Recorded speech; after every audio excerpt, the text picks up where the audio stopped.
Test 1, 2, 3. Test 1, 2, 3. 3, 2, 1.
Can you hear me? Yeah.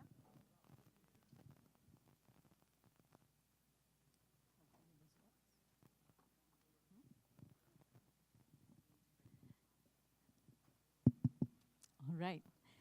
Good morning, everyone. Thank you all for joining us, everyone that's here, as well as everyone who's signing in through the live stream.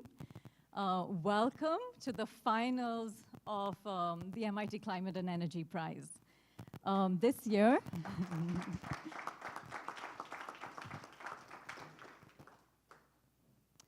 this year is the 16th year of the prize. This is actually the longest running and largest student-run climate and energy competition. Over these 15 years, we've had incredible impact. We've had over 750 teams applying to the prize. We've had 260 of these teams mentored through an incredible network of industry experts. We've given out over $3.3 million in prize money. And these incredible teams have gone on to raise over $1.7 billion in follow-on funding.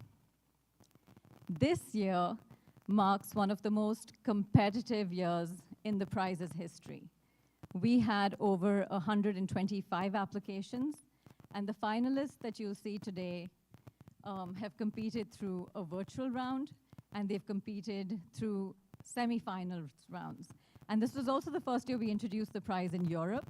So the teams you see today are the 4 best teams from Europe and the 4 best teams from the US who've secured a spot in the finals. I'm Aditi, and together with Augustin, we're the co-managing directors of the MIT Climate and Energy Prize this year. I've mentioned to you the impact, the numbers, but CEP is about so much more than just these numbers in the competition. It's about building a really strong climate community. And these are, we're kind of surrounded by incredible, committed experts who are passionate about so many different areas, which is so essential to solving the climate crisis. So we have themes like industrial and transport decarbonization, agriculture. This year we introduced an Ocean Solutions Prize. So we have, expertise and passion in so many different areas that are critical to solving the climate crisis. Being in this room with all of you feels like a really warm climate and energy hug, but not too warm. It feels like a 1.5 degree warm. And the prize was founded by Todd Hines and Bill Ollett. And I'm going to hand over now to Todd to speak a little bit about the history of the prize, as well as where he thinks it's going.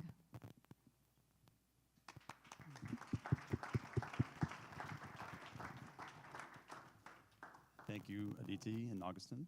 I think it's very important to start off by recognizing that really from the beginning, this has been a student-led competition. And the work that the students do to pull this together every year. Imagine having an organization with 90% annual turnover rate, right? I mean, the military is tough because they've got like 50% turnover rate on aircraft carriers, and somehow they still are out there. But 90% is crazy, but they do it every year, and they've done it for 16 years. And it's one of the really interesting things is how it changes over time, right? Every year, try something different, see what works. And ultimately, that's, kind of like a startup. And if you think about, it's not necessarily the strongest that survive, it's the ones that can adapt. And it's been really impressive to see how the organization has evolved and thrived and changed over the years. But to give a little bit of background in the beginning, there weren't a lot of competitions at the time. So if you go back to, this is 2007 timeframe, and Andy Karshner came to MIT. He was with the DOE at the time, and he meets with Bill, and he goes, "Let's do something in clean energy." And Bill goes, "All right, give me 100 grand, and I'll get another 100 grand from NSTAR, and we'll have a competition." And Andy's like, "Great, you got 100 grand." And then a calls up NSTAR gives him 100K, which is now Eversource. And then Bill goes, all right, hey Todd, we got to run this competition and you got 4 months. What are you gonna do? And the first thing was getting a really good group of motivated students that helped launch this thing and trying to pull together what the first competition is going to look like. How do you do the judging? You know, what's the structure? It was all an amazing experience, and there was an opportunity to engage globally. So we had a global competition the first year, and it was actually open to students and companies. So we had companies as well as student teams, but we didn't have any tracks. And so you had to then figure out how do you go from 100 teams down to 20, down to 5, and it was this really challenging process, and learned a lot along the way, and have evolved the competition to a point where I think it's very it's different. I mean, so now it's the Climate and Energy Prize, and it started as the Clean Energy Prize because that was the focus, that was the where most of the attention was, and I think it was really great to see that evolution to climate, because the problem that we have is not a clean energy problem. I mean, I got into clean energy 22 years ago now because that was I got into it because of climate, but I didn't know what to do in climate aside from energy was clearly a big driver of that.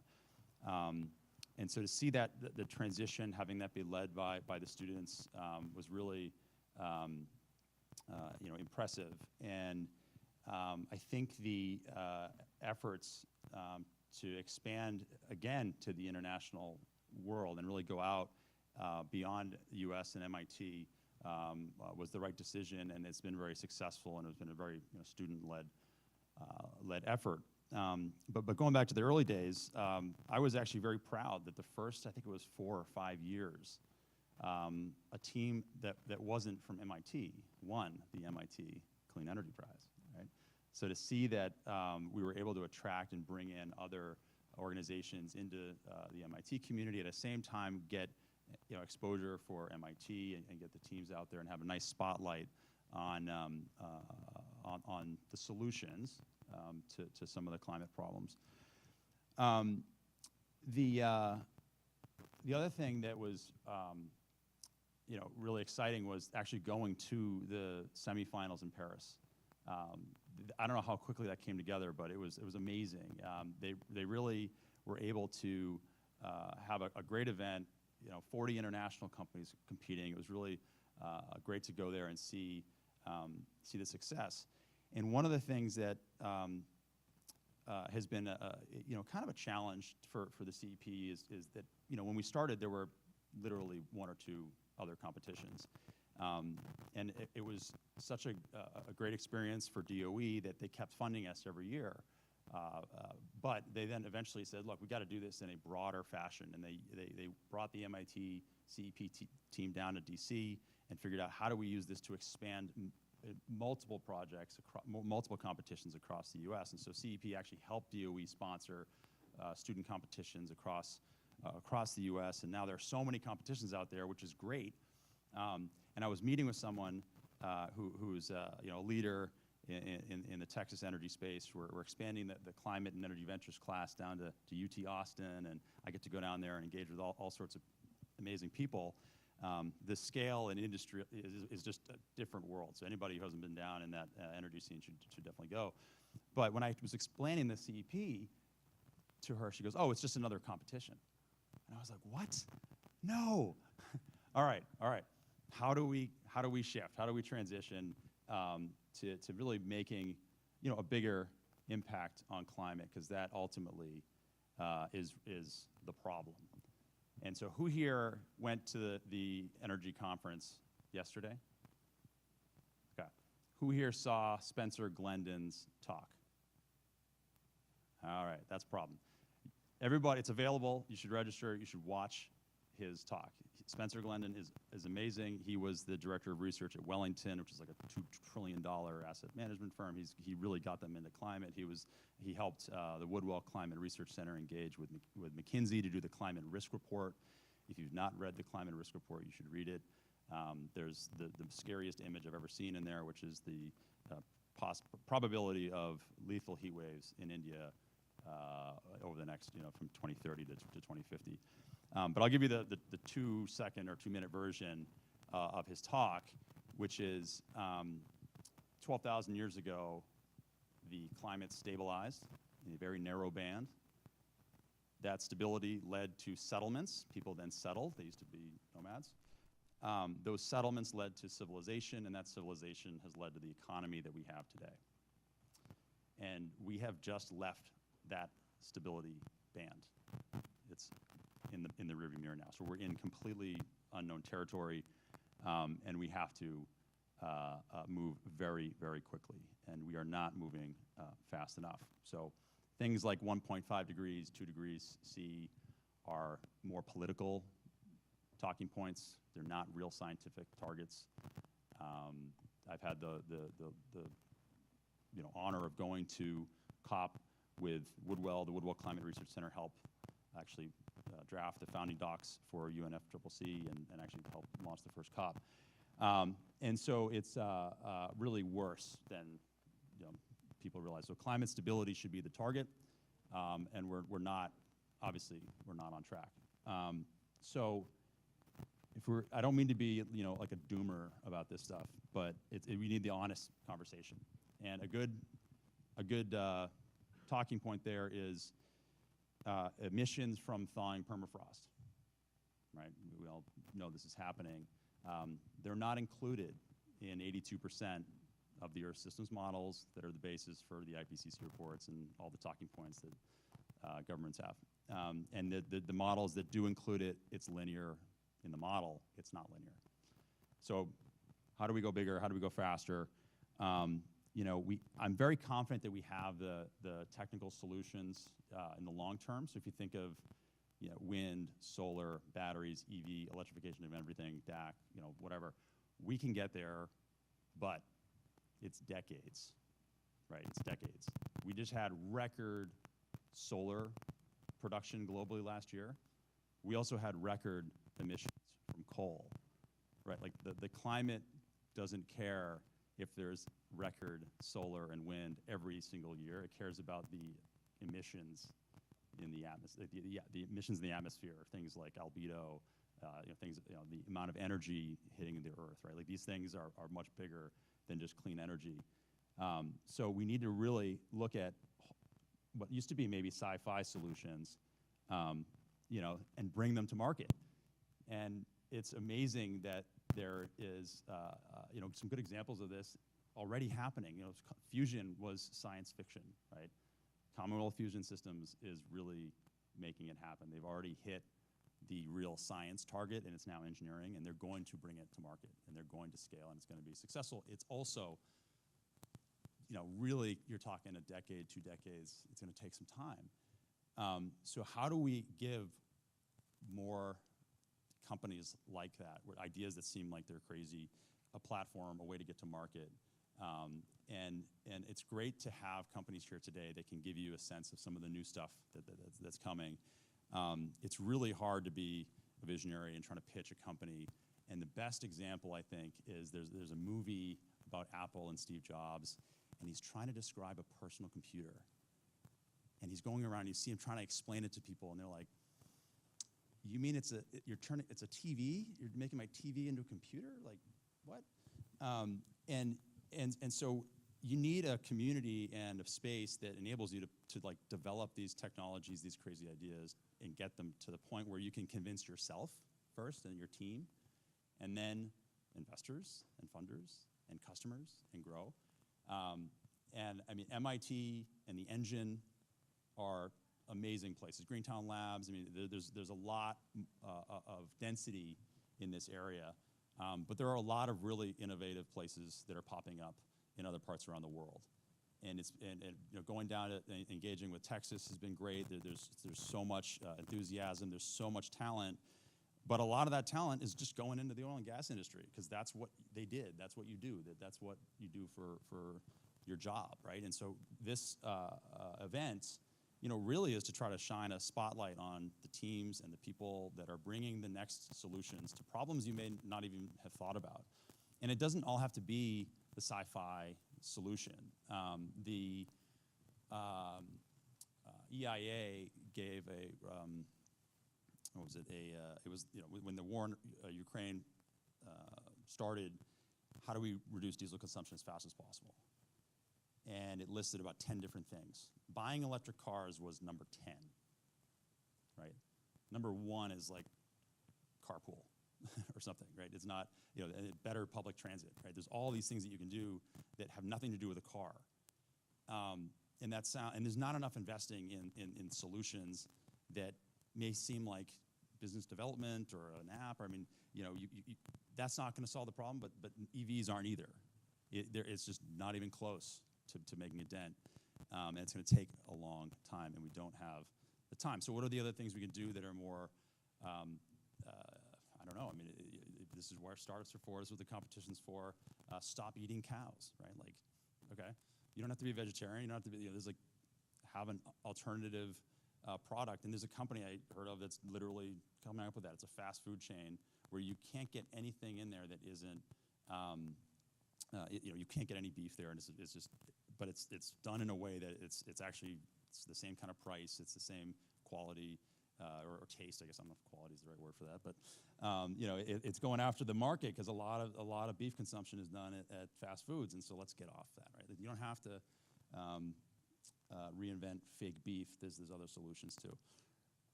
So it's not just the hard tech. We've got other stuff we've got to get to scale. So let's see, what else? Broadening the focus a little bit, right? So we started with clean energy prize. Now it's the climate and energy prize. If you think about climate, what are the different things that are much, kind of broader? And one of the areas that I think is actually really interesting is around methane.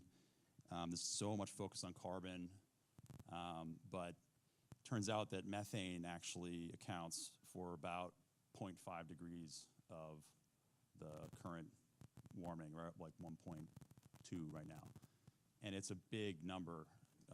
Again, most people focus on carbon, but and a lot of climate scientists and people dismiss methane because they go, oh, well, it's only in the atmosphere for 12 years, no big deal. Like, let's just stop emitting methane. It's like, oh, well, we have not stopped emitting methane, right? It's going up. The number's going up drastically. It's not only increasing, it's accelerating to the point where,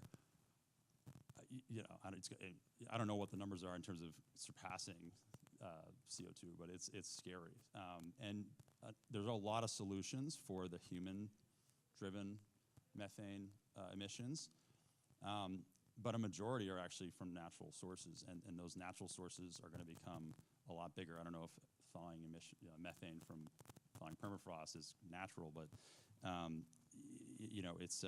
it's accelerating. So what are the solutions to drastically reduce methane from human sources, from natural sources, and what are the ways of attracting more resources, capital, startups thinking about that? There are solutions. There's technology coming out of MIT working around this as well. There's some research out of Stanford on atmospheric methane oxidation. So if you think of it's like DAC but with methane, you don't have to capture it. You just have to accelerate its decay to carbon. So there's a lot of stuff out there. How do we bring more resources towards that? There's even a group at MIT, some of the smartest people, I consider some of the smartest people at MIT, which is hard to imagine, working on like reducing, the amount of, is putting up solar shading at Lagrange 1 and reducing the amount of solar energy that hits the Earth in the first place. And this stuff is getting into geoengineering. And that's a sensitive topic, right? People don't like talking about geoengineering. But we're doing it already at scale in the wrong direction. With every time you get in a car, right? Every time you turn on the light switch and it's a coal plant, like we're doing geoengineering in the wrong direction. And it's happening fast. So Another quick, if anybody knows a study out there, or if anyone wants to do a study on this, we stopped burning bunker fuel in shipping. And so we've just done a massive geoengineering experiment where we used to be emitting a bunch of sulfur dioxide in the air in these ships, on these areas that we can track, and we have a lot of data around this, about 3 years ago. And we've drastically reduced that. And ocean surface temperatures in the area is going up like crazy. So how do we broaden to climate? How do we add more sources of funding, different ideas, accelerating getting these things to market? So we do need to accelerate essentially the transition of the global economy, right? You need to think of every company as a climate positive company. I'm buying a product or service from this company, it's having a positive impact, right? Most of the economy right now historically has had a negative impact. And it's got to be for everything. It's not just energy. And you also have to expand, the thinking to from decarbonizing existing industry to providing green growth for developing countries. So this is a huge area of opportunity to bring clean economic development. It's just like this example's been given many times, but a lot of developing countries didn't build landlines for phones. They just went straight to cell towers. And so how do you accelerate green growth in a way that's accessible, a better option for everybody else? So it's very exciting to be here today. I hope everybody gets to enjoy the presentations and interact with the teams. They're going to be accessible. There is a speed networking event at the end. And I want to also thank all the panelists that are here, the judges as well. The students have done an amazing job pulling together experts from all sorts of different industries and backgrounds, and it's really a great experience for the student teams to be engaging in this setting, right? And then also getting to meet with everybody that's in the audience. So thank you for the time, thank you for your attention, and I really appreciate what the students have done to run CEP, and I can't wait to see what it's going to be like in 16 years from now. So thank you.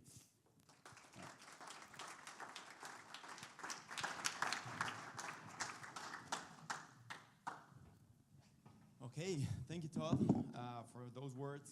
I think you couldn't have said it better. This student-run organization takes a lot of our time. But when you talk about that 90% turnover rate that Todd was talking about, usually Todd is the 10% that remains involved. So we couldn't have done this without his guidance, without him linking together the different leaders. He put us in contact with past managing directors from the prize. And it was key component to making this event and this entire competition happen. So I do want to take a few seconds just to say where we're standing. We're here at the Engine. VC spun out of MIT, focusing on linking that tough tech technologies into giving them the space and the resources to kind of commercialize their innovations and take it to market, which is a really good segue into our panel, which is Climate Tech Innovation, Technologies to Cool the Planet. So if the panelists can start coming up here, so we get started there. And in the meanwhile, I also want to say a big shout out to all our sponsors, judges, panelists, and the entire CEP team that made this possible. Truly, we couldn't have done this without all of you. And climate in general is a collective effort. It's not just about two people organizing a prize. It's about like the entire community building, and we're just trying to be the link and the platform for everyone. So with that, I will turn it over to Michael. Just a quick introduction. Michael is a partner here at the Engine, so he's playing local now. We've been pulling him for other events. He was a judge in the semifinal at Greentown Labs, but now he gets to run the panel. So Michael, I'll thank you. Awesome. Hey everybody, it's great to have you here at the Engine. We have, I think, a really exciting panel here. Brad's going to join us in a second as well. My job, I think, for this is to have you guys all get to know these founders and the work that they're doing, and how some of the opportunities in climate have changed here in the last few years. And I think there are a lot of startups in the audience. I just want to say, I still think there's never been a better time to start a climate tech company. And if you're on the edge, like, I hope seeing these individuals and hearing their stories is enough to push you over to jump into entrepreneurship. So with that, we're going to go down the line here with kind of introductions and what you're working on, how you got into it, so that the audience can get to know you a little bit. We'll start with Michelle. Hey everyone, nice to meet you. My name is Michelle Ruiz, and I am the CEO and one of the co-founders of a company called Hyphae. We are one of the engine portfolio companies. And we take nutrients that are wasted in food manufacturing water. So think about the can of chickpeas. When you open it, there's all that like sugary water. In our food, in our kitchen, that's considered food, right? And we just dump it down the drain. But at the factory, that's considered wastewater, which overall wastewater contributes 1.5% of global greenhouse gas emissions. And so what we're doing is taking those nutrients and using them to fuel biomanufacturing. Because biomanufacturing right now has such a large potential to decarbonize the world, but is constrained because of the cost of inputs. And so we're taking, in a circular way, a waste problem in one industry and using it to unlock the potential of a separate industry. And I got into this because I used to run a wastewater treatment plant at ExxonMobil. Spent about a decade at ExxonMobil, trying to make change from the inside. And it was really when I looked under the hood with some of these kind of more infrastructure problems that we have, where I was like, I think there's a really interesting opportunity to do something really positive for climate. Hi, everyone. Nice to meet you. I'm Danielle Colson. I'm the Chief Operating Officer at Mantle, also an engine portfolio company, and Mike is on our board. At Mantle, we're doing high-temperature point source carbon capture. So what that means is we're capturing carbon at the source in these hard-to-abate industrial sectors. We have a new solution. It's a molten borate material that was discovered at MIT that allows us to capture carbon at high temperatures, so think 600 and 900 degrees Celsius. And this will help us to abate emissions in all of these industrial heat, hard-to-abate sectors. So think cement, steel, pulp and paper, kind of all of these sectors that have been historically really challenging to abate. Sorry. Great. I'm excited to be here. My name is Tim Heidel. I'm the CEO at Veer, which is a superconducting transmission company. So our goal as a company is to enable extreme high-capacity transmission lines that can fit 5 to 10 times more power down the same right-of-way space relative to conventional transmission. Just about every decarbonization study that's been published in the last 2 decades indicates that we need to double or triple the total power capacity of electricity transmission networks in order to achieve decarbonization goals. And yet transmission is getting harder and harder and more expensive to build over time using conventional technologies. Excited to be here. Hey everybody, my name is Paris Mars. I'm the CEO and co-founder of Eden. We are developing a novel rock fracturing technology. We call it electrical reservoir stimulation. Essentially, you can think of a better way to fracture reservoir to replace hydraulic fracturing. We're looking at a variety of different market applications right now. We started out doing geothermal. You need to have more fractures to pull out more heat from those fractures. We've been getting a lot of traction lately in mining, actually. We've been seeing that if you pre-weaken the rock before you try to bring the minerals out, you can actually drastically lower the energy footprint that goes into mining. And 4% of the world's energy goes into crushing and grinding rocks. And various other applications across carbon sequestration. We're getting into increase the permeability for geologic hydrogen. There's all kinds of things you can do if you can increase the permeability of these rocks in a sustainable manner. So excited to be here. Talk more about it. Hi, everybody. I'm Brad Ack. I'm the CEO of an organization called Ocean Visions. We are the odd organization out here because we're not a business, but we are a nonprofit organization that supports innovation and technology solutions to critical problems facing the ocean. And there actually is no problem more critical than climate disruption. And I think Todd really did a great job of sort of outlining that we need a new agenda for the climate. And the way we think of it is it's 3 R's: reduce, remove, and repair.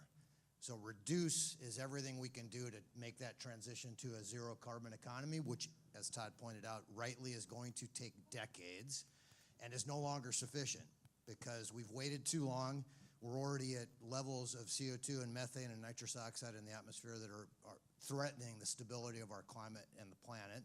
So now we also have to add some other pieces. Remove is carbon removal, and we support a lot of tech innovation and startups in the space of ocean-based carbon removal, and we can talk about that. There's one competing here today. The third R is repair or retain or revive or regenerate. You can pick whichever one you want, but that's all about keeping key parts of the system alive because it won't make any difference if we eventually get there with decarbonization and eventually get there with carbon removal and there's nothing left because permafrost has tipped and became a net positive emitter, or the Greenland ice sheet has gone and changed the face of the planet. So reduce, remove, repair, and there's innovation to be had across all of those R's and a great deal more. And many of them on the stage here. So let's take a step, we'll start with you, Brad. I think it'd be helpful as you think about those three, reduce, remove, repair. You have helped a number of different startups, and I think you engage the communities that they're going into. Would like to talk about, some hesitancy in the energy world, and particularly on the climate side, is that the cycles for adoption are too long. Engagement with highly risk-averse customers is too difficult. What have you seen as you've kind of articulated in those spaces, the kind of corporate level of engagement with those startups? How's that going? Has that changed here in recent years? Well, I think part of the problem is that much of the world is in climate denial. And I don't mean the kind of denial that we associate with people who say there's not a problem. It's that people don't understand how bad the problem is. And again, I loved your comments, Todd, but you said it right off. 1.5 is not a science target. It's a political science target. It's not a good place. It's not actually a comfortable embrace. It's going to be worse than we are now, right? It's going to be worse than we are now. So the first thing is we have to change the narrative so that there's more urgency. And we need, we need a lot of the big companies who are at the other receiving end of the smaller startups of what the services they're going to provide to have a lot more urgency so they invest much more quickly in scaling these approaches and in understanding that every company on the planet needs to not be net zero, they need to be real zero and negative carbon. They need to clean up their legacy. And there is a major company in the world that's committed to this. Microsoft has a commitment to negative carbon, to cleaning up their legacy. That is what creates space for everybody here on the panel. Without those kind of commitments, if we keep just sort of slowly moving to 1.5 and thinking that's safe, it doesn't create the kind of urgency or space for these solutions. And so, Paris, come to you next. I think you've worked and continue to work with, I think, some of the largest energy players in the business. How has that interaction been? What's been driving their interest in working with Eden? If you want, can you share a little bit about that perspective? Yeah, so I think the biggest ones we've been working with has been the mining industry, like some really, really large mining players. They're starting to create like these innovation arms within their corporations where they're saying like, hey, like, we know we're big and we're slow, but we have capital, we have expertise. How do we put together a cohort of startups? Give them some initial capital, you do some laboratory experiments, you write a proposal, if those go well, they're gonna pilot your technology and help you adopt it, they're gonna work with you with your TEA, which is also very important. So we've taken advantage of that a lot lately, and this didn't exist. Eden's been around for like 5.5 years, 6 years now, depending on how you wanna say the start date. And this didn't exist, 2 years ago. So just the past 2 years has been just fantastic regarding a lot of these large corporations, particularly in the mining industry, opening up these opportunities for early stage startups to test their technologies and get support for demonstrations. So continuing to work back this way, Tim, transmission, not the fastest industry, pretty risk-averse players. Yeah, so look, transmission, the grid in general, extreme high safety and reliability requirements, and nobody's ever gonna step back from those, right? So the timelines are always gonna be long because of that. I will say it's remarkable to see how fast the world has changed, even just since we started Veer a little over 3 years ago. When we started Veer, transmission was, and maybe you still would argue it is, very much a backwater. it's not a place where we've seen a ton of disruptive innovation. It's as much of a white space as I've ever seen in my career. And I think when we started Veer, there really was not widespread recognition of just how urgent transmission growth and capacity growth is.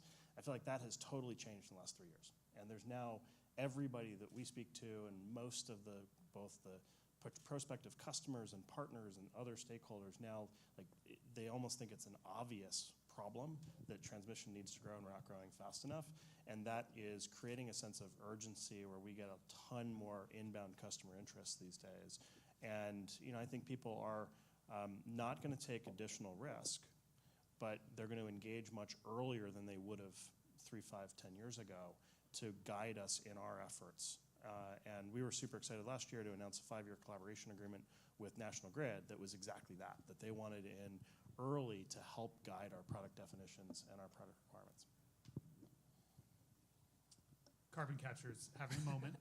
Yeah, go ahead, sorry. Go for it. I would actually echo, I think, a lot of what you said in that it seems to be quite a white space. I think people in these industrial decarbonization areas have really looked for solutions for a long time, but they have not, over that time, found a solution that is both feasible in their technology as well as economical and efficient. So they've looked at electrification, they've looked at hydrogen, they've looked at amines, and none of those are really, with the exception of maybe amines, none of those are really at commercial scale, and none of those are feasible and economical to put into their technology. And so I think there's a lot of big players that we've approached or really have approached us that used to only look at things that were fully commercial scale or commercial ready and are now willing to kind of take a bet and take a risk on something that's a much earlier TRL. And we're seeing a lot of excitement from the companies, especially that have made these net zero and hopefully real zero targets. So I think, Michelle, for the circular economy, that has, in a way, there's been a more fluid capital stack for that for some time. I think in a way that energy and climate is actually lagging. But how have your conversations been going with customers at the stage that you're at, and where do you see them going in the full? Yeah, so I think about this a lot. To make the broadest impact, you need to compete on price, right? Like there needs to be a financial incentive for major players to come on board. And usually that means from like a startup standpoint, you're creating startups that make clean energy or that capture CO2, which like no one's gonna pay you for, or make proteins that are very cheap, right? So that the entire world can access more sustainable food.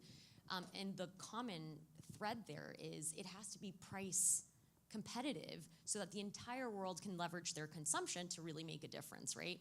And so for me, I constantly think about like, well, if we're a startup, regardless if we don't benefit from subsidies or whatever type of kind of scaled pricing models, like we have to provide a financial incentive for people, for these big corporates who are normally risk averse to make a change. And so for us, it's interesting because we learn a lot about carbon capture. We learn a lot about like clean energy in wastewater, because wastewater is kind of like, it hasn't had a lot of hype in the last couple of years. It's not accounted for very cleanly, so people don't really have a good understanding that it has such a big impact on climate, but we're able to kind of step back and see like, oh, that was a good strategy. That was maybe not so good of a strategy. For us, people pay to get rid of their wastewater.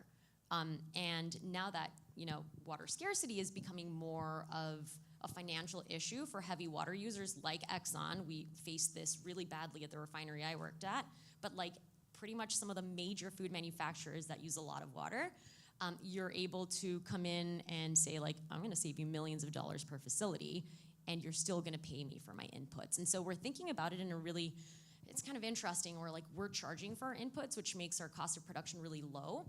But we also have quite a bit of commercial risk because people don't know that wastewater is interesting yet. And so we have to be able to think really strategically and work with these partners before really tipping them off that like there is a market there, because we want to maintain that payment coming in instead of them kind of flipping the script with all of their weight and saying like, haha, now you're going to pay me for my wastewater. So it's kind of an interesting dynamic. Yeah, I think that the corporate world has changed, and you lived it.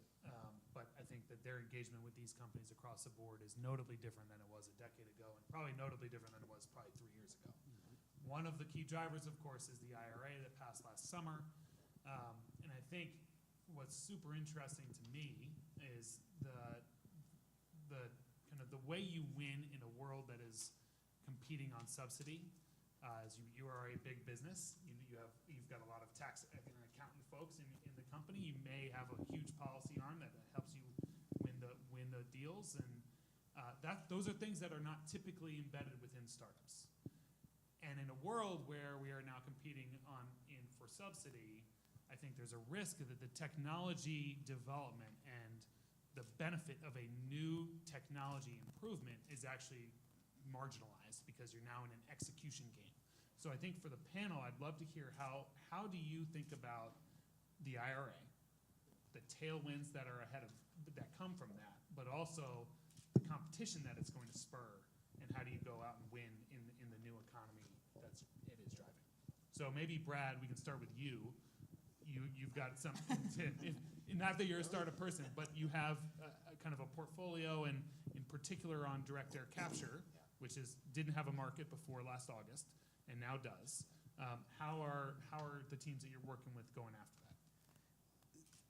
So I think that the feds have a very important role in building markets, right? They've done it many times.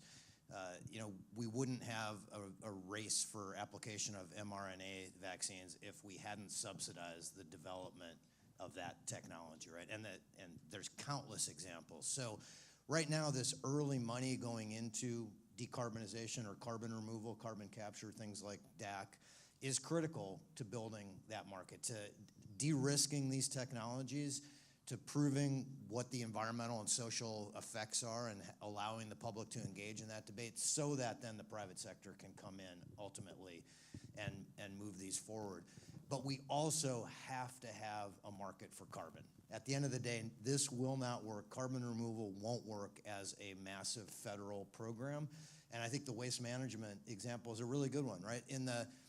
Before we had waste management, people just threw their waste everywhere, right? And then all of a sudden the government stepped in. It was a public health crisis, started saying, you know what, we're going to clean up this waste and pick it up, and we're going to pay for it. It'll come out of your taxes. Then they started saying, no, you know what, we're going to actually charge you directly for this. And then they privatized it. And now the government no longer does solid waste management for the most part, right? And now it's done by very profitable companies. But that was all a progression, and we're going to need the same thing. So the IRA is great in starting to build that base, and we need to keep moving forward. Awesome. Thanks, Brad.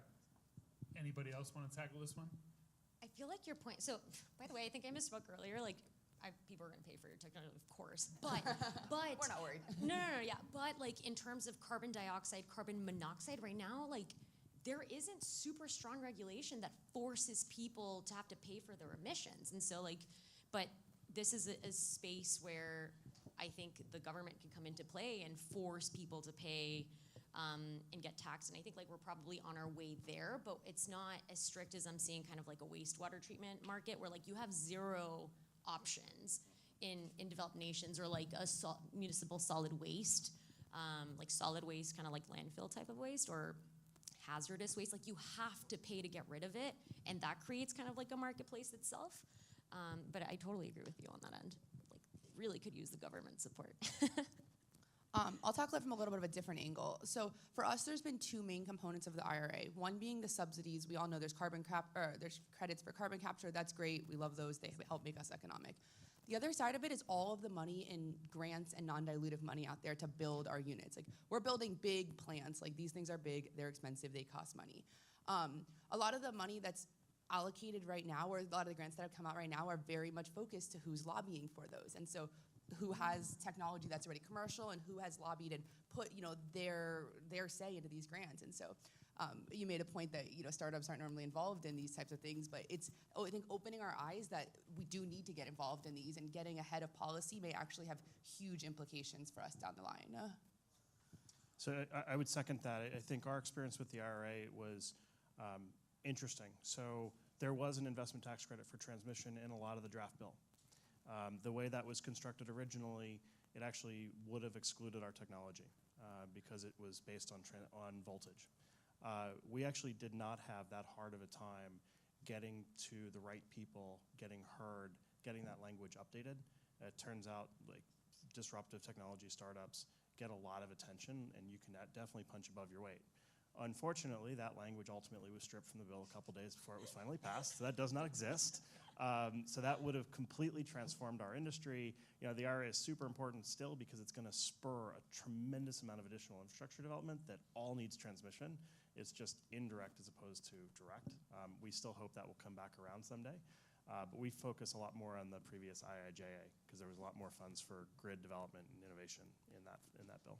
I feel like that's a really good plug for the engine with Ben and like startups, especially like founders at the early stages, thinking a little bit more about like what's your strategy for scale. It's not just about the tech and your business model, but how do you get to the right people? How do you develop that network? And for us, for example, we're not connected to the IRA because we're in biomanufacturing.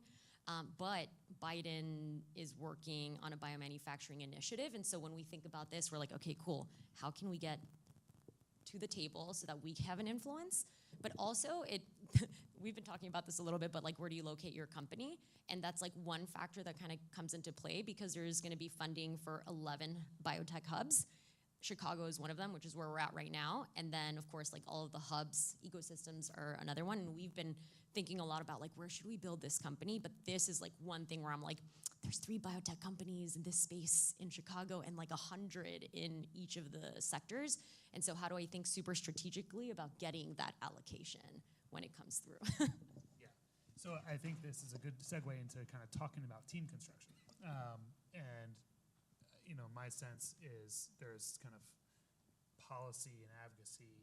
There are groups out there that can support, but in the fullness of time, that'll be embedded within each of your companies. And so stepping outside of that, how has the kind of startup life been? How has recruiting been? What are the gaps you're trying to fill? It's a pretty competitive market out there. How's that going? Paris, you want to go?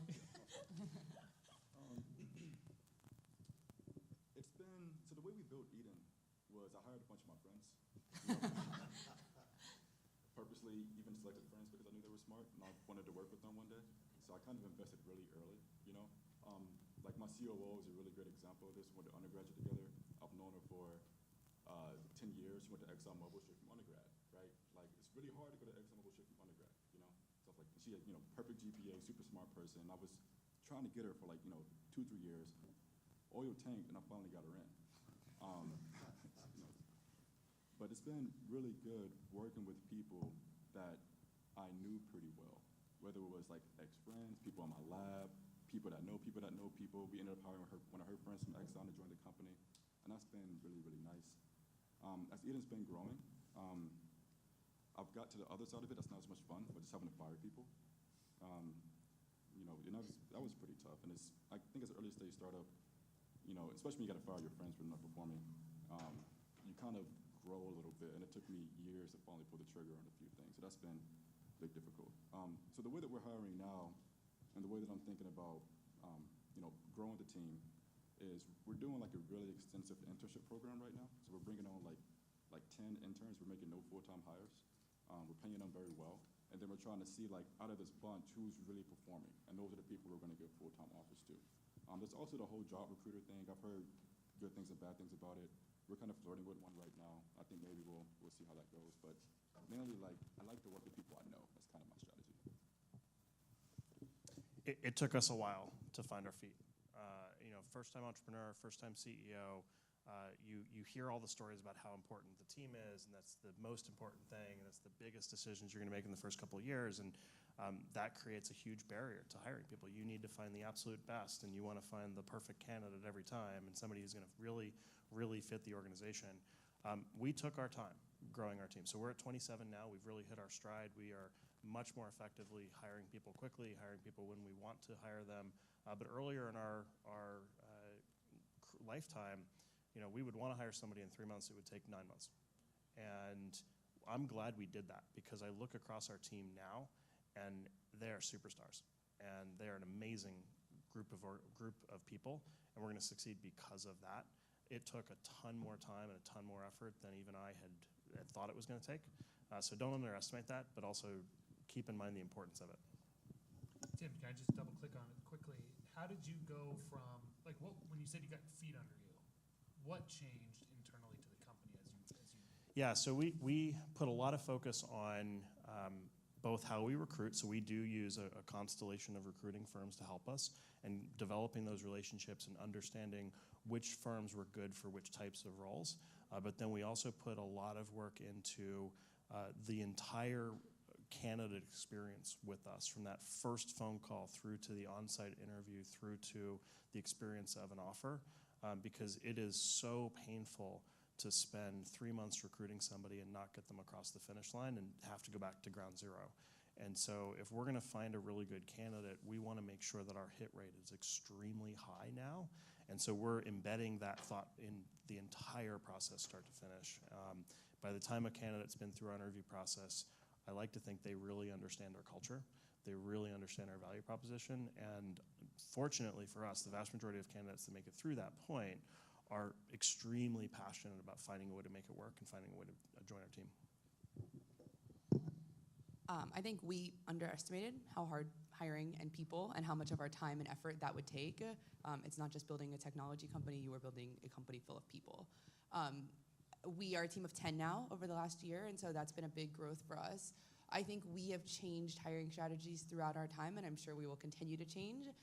We originally started with very specific positions that we wanted to hire for. We wanted to hire a molten salt engineer. We wanted to hire a process engineer. We had very discrete roles.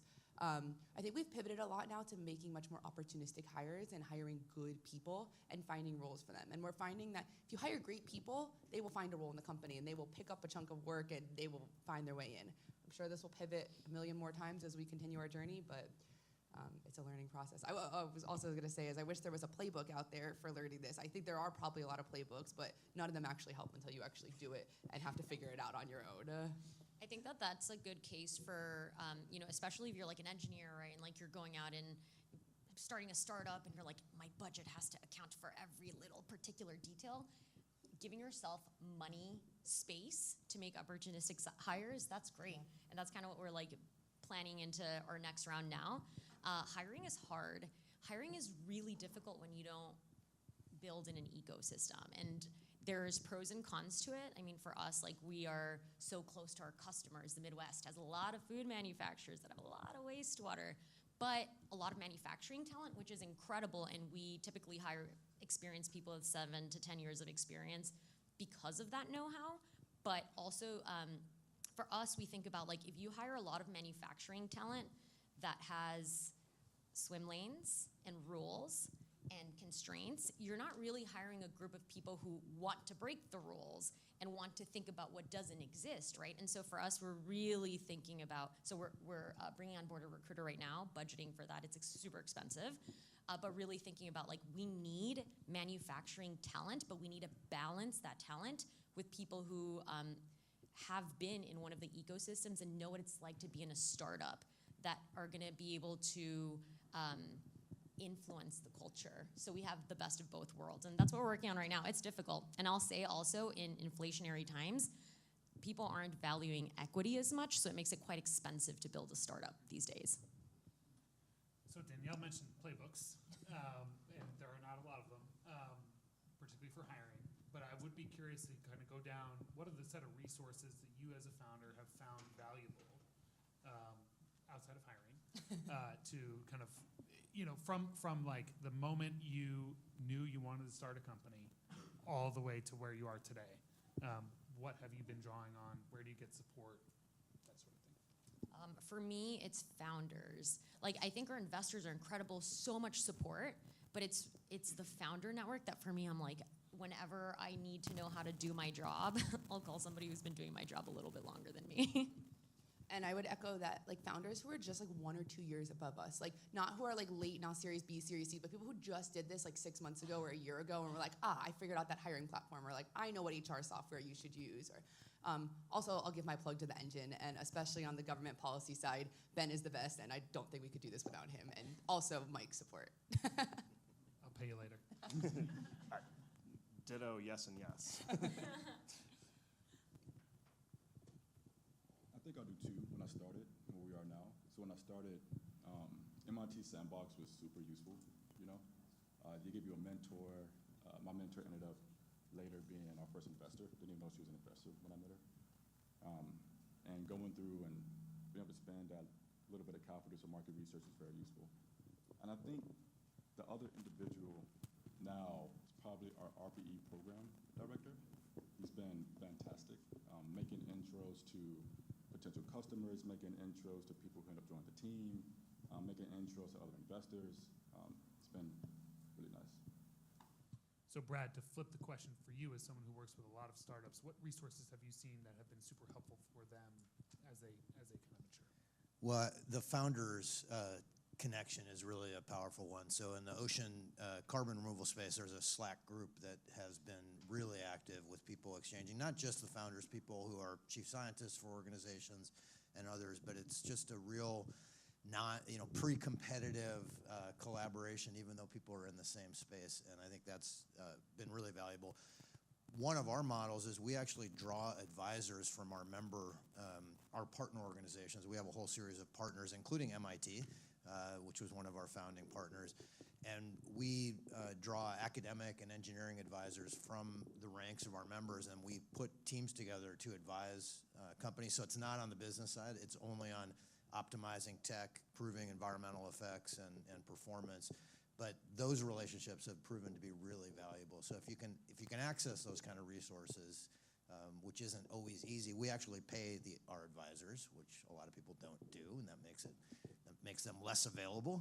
Paying them makes them more available. It's really important. Those have proven to be really great relationships.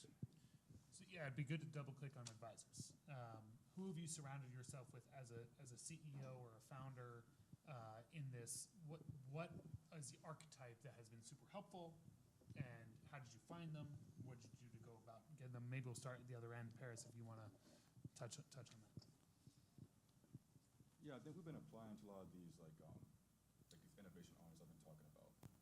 And what for example, what one of these funding companies did was they outsourced it to another group called New Lab. And they sit back and they find the founders, for the big corporation. They're like been super active and like being that go-between between like the big corporation and like us.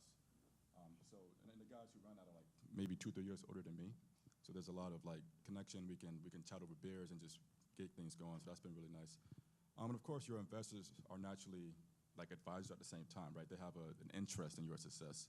The board, people already said, other founders, and my team. I rely on my team for a lot of things. They're asking to double check me, like, hey, am I thinking about this correctly? Am I doing something wrong? How can I be better? Again, advice from them directly, I think, has been helping us grow a better culture. So Tim, maybe outside of investors, Yeah. Yeah, so we actually have not formally engaged advisors. We've thought about it a couple of times. We've flirted with the idea of forming a commercial advisory board over the last couple of years. It's just never quite gotten over the line of being a high enough priority to actually get it done for us. I think I have been super, super fortunate in my career to develop a pretty strong and wide network in the sector that we're working. And so I call upon a huge number of people every year on an informal basis. And I'm super fortunate that they pick up the phone and they're willing to spend time with you. And hopefully I'll be able to return that favor someday with most of these folks. And so that's been working for us. We haven't had to go with formal advisors or structures yet. We participate in a program called GEM that we were introduced through the Rice Business Competition well before we even started this full time.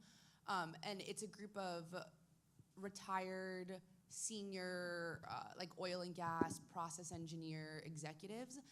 And it's absolutely incredible. It's people that we would probably have to pay a lot of money to get their time or their expertise otherwise. And we meet with them probably every 2 weeks, every 4 weeks, and can cover the gamut of technical to commercial challenges kind of in this industry from people who really know what this industry has been like, especially before the industry started to change. And so that's been super valuable to us. For me, we have tried a couple of different types of advisors. We do pay them. And the ones that have been the most useful usually come through founders, and they're retired executives from my customers. And so that's really interesting. And for me, like this year, even though we're entering our seed stage from pre-seed, we're ready to go into like official advisory board mainly because if we get retired executives like the one that we are graduating forward from our key customers, and we're able to understand very specifically what like some of the key pieces of information we need for a techno-economic model, which is something that you don't necessarily want to be, at least in our sector, playing around with your actual customer because you're gonna freak them out. And so these people give you like really great insight into strategy, into pricing, and then also into like who in the organization, which by the way I'm best friends with, do you need to get to so that they could be your internal champion? That's been super helpful. So 2 more questions for this group, but as I go through them, we're going to open it up for questions from the audience in a few minutes, so I hope you're all thinking about that.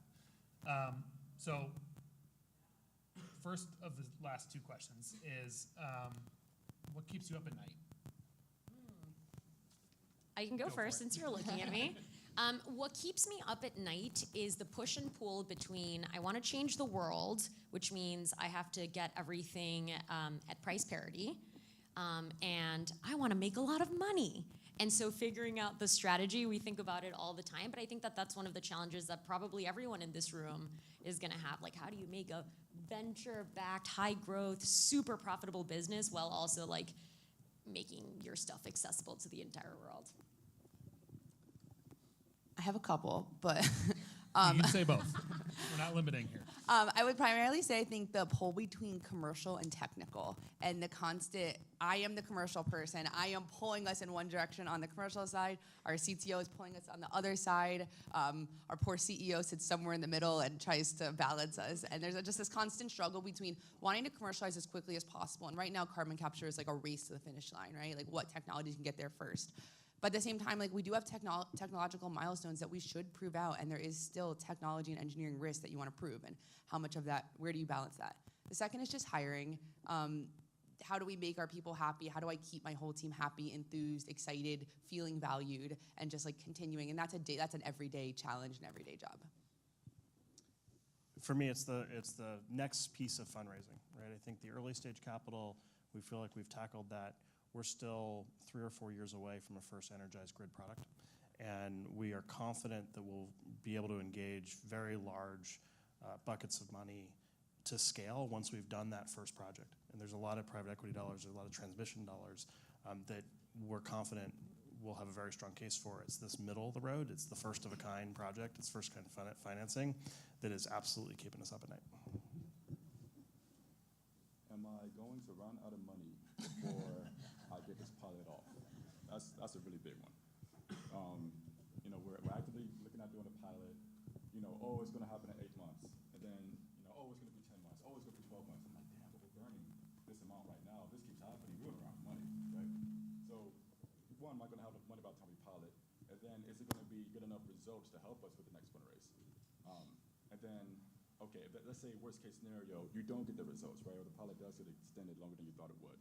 Like, what's going to be your backup plan? Do you go back to your investors? You got to say, hey, like I need a bridge. Do you try to mitigate, burn rate by being very bullish on grant applications right now, so you have more non-dilutive capital that can help you float just in case? Very stressful. So for me, it's this feeling about the lack of urgency that we collectively have, and how that just operates against us being able to make the kind of incredible exponential gains that we have to make year on year on year to actually confront this challenge. I've got kids. I am exposed to climate information every single day, new studies, new information. It's never good news. It's always that it's faster and at larger scales and at lower levels of atmospheric CO2 than any of the models predicted, and that's what keeps me up at night. Can I add one more? Of course. The other thing that keeps us up at night are the risks that we're exposed to that we don't know about. We never modeled, nor would we have ever suggested that there could have been a bank run at Silicon Valley Bank. And that was an existential crisis. So, like, what else is out there that we're not guarding against because it's unfathomable that it could occur? We have fun. Yeah. So, okay.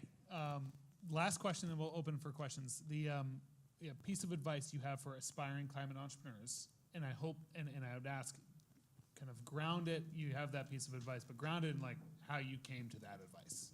Why is it that you have that? We'll start, Brad, why don't you go first? Yeah, so I've been around lots of startups for a long period of time, and I would say, the key thing is resiliency and being able to pivot and pivot and pivot, because what you start with won't be what you end with, and there'll probably be 4 or 5 or 6 iterations in between, and you just have to not say quit. You just have to keep going and pivot and keep finding new ways to try and get the same thing done. Yeah, I'm gonna quote one of my friends, so don't take this the wrong way. So he says he would tell somebody like, don't start a company, right? Because why would you do it? It kind of sucks, you gotta try to convince a bunch of people, that you need to raise a couple $1 million, and like, to be honest with you, you kind of don't really know when you're that early, right? You gotta put on a lot of fake confidence to an extent. You have like this really, really hard technology if you're doing climate tech, right? That like, frankly, 20% if you're lucky, it'll be successful, You gotta stay up at night. That's not a day, that's not a second that goes by where you're not just like obsessed with this thing, right? So he'll tell you like, don't do it. Like, there's nothing wrong with working a 9 to 5 and making $160,000 a year, right? Like, plenty of people do it. Like, have a nice, healthy life, right? And I'm like, his name's Aaron. I'm like, Aaron, that's kind of not the nice advice to give a person, And he's like, well, the reason I say it is because if me telling somebody not to start a company is enough for them not to do it, then I just save that person 4 years of their life, right? Because to be a founder, you gotta be like, like, F that, man. Like, I'll deal with the pain, I'm gonna make it happen. You gotta have like, I don't know, it's like a thing you gotta have, And if you have that thing and you hear that advice, you'd be like, all right, forget this guy. Next person for advice, So don't do it.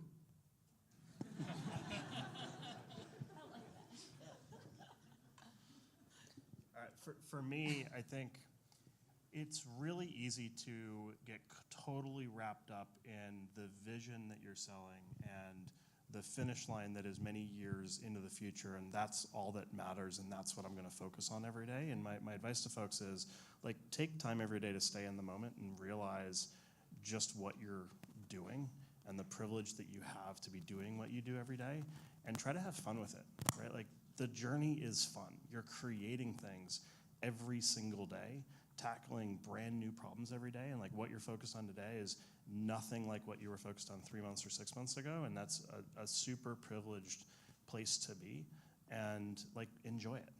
And we look back on the last couple of years and you realize, wow, those were awesome times. And we're gonna have more awesome times in the future, but right now is an awesome time too. And keeping that perspective, I think, keeps everybody grounded. I would say surround yourself with the best founding team. You're basically marrying these people. You are committing to spending a lot of time with them over the next few years. You are committing to not just being with them professionally, but traveling with them, experiencing like personal life ups and downs, and don't try to do it alone.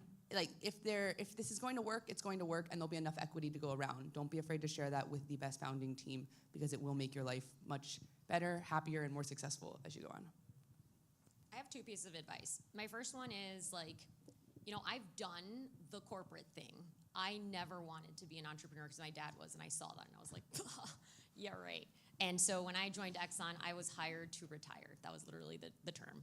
And then after a couple of years, I was like, I'm not sure I'm a good fit here. Like, kind of like don't like rules.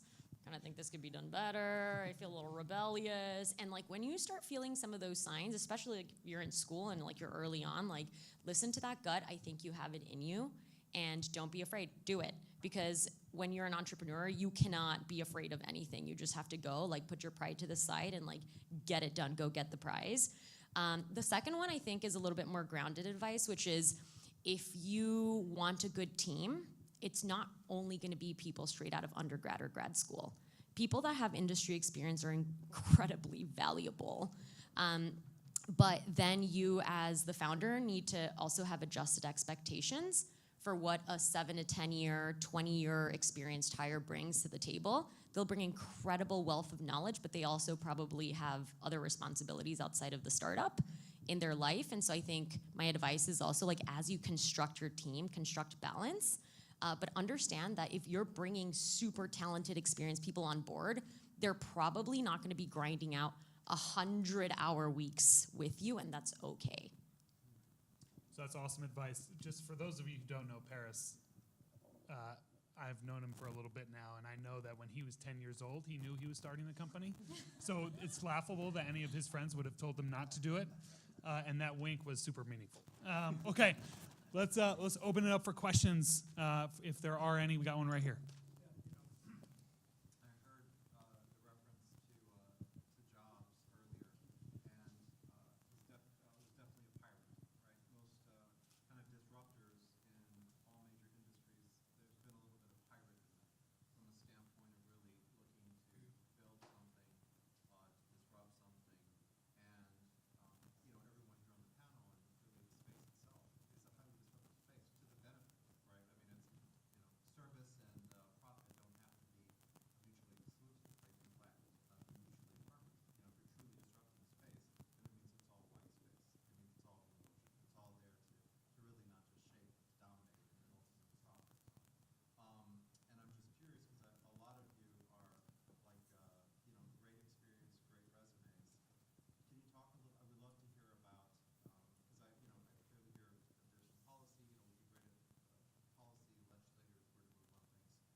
Michelle, you got it.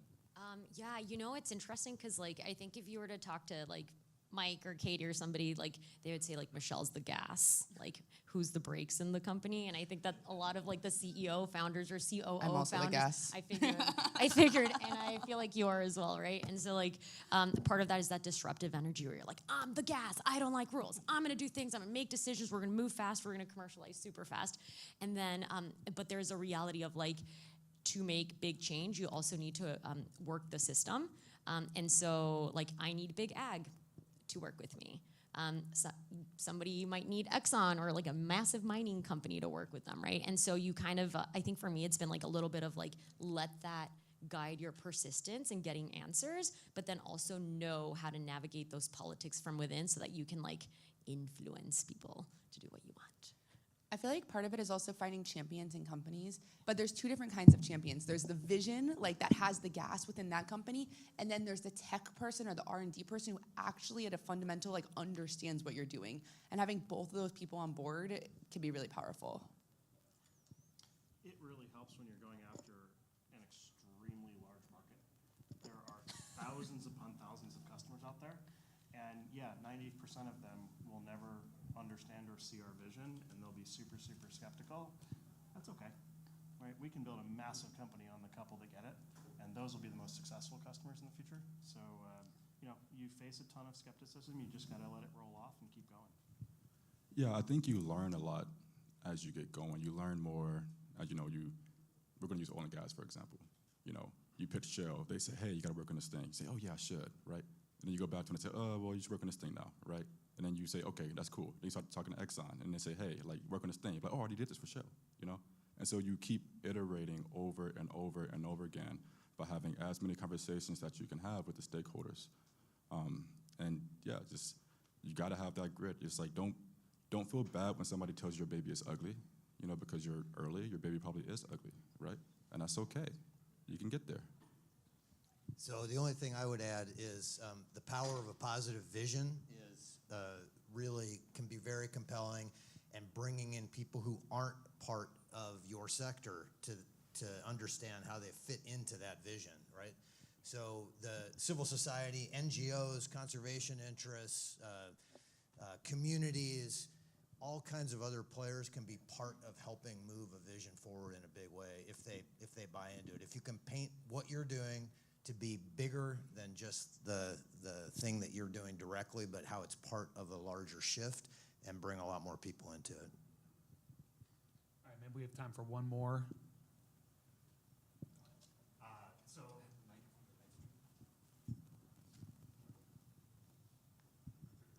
As the number of climate tech startups in the ecosystem has exploded, the amount of support resources has also really grown very quickly. So without naming any names, I'm curious, what sort of support or help have you been offered or taken that hasn't been helpful?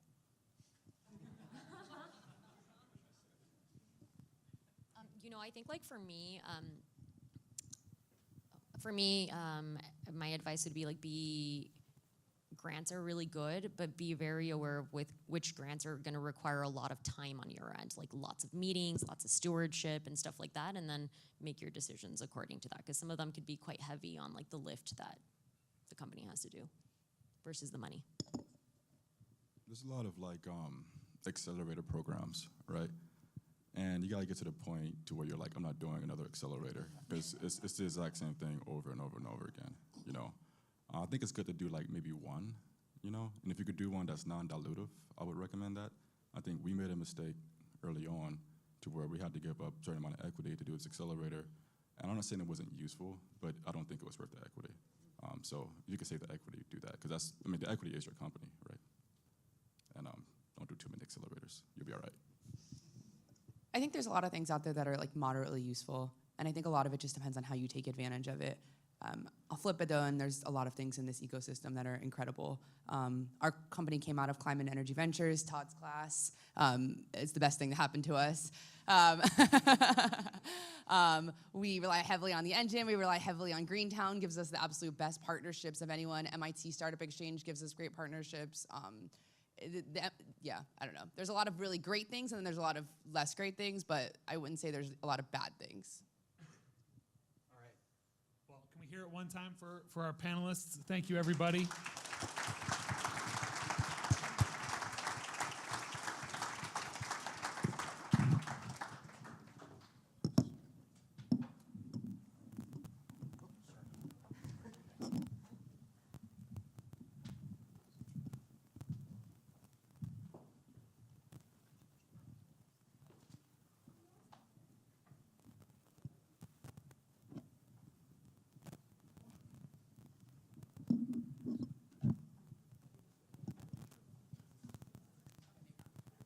Should I call them back?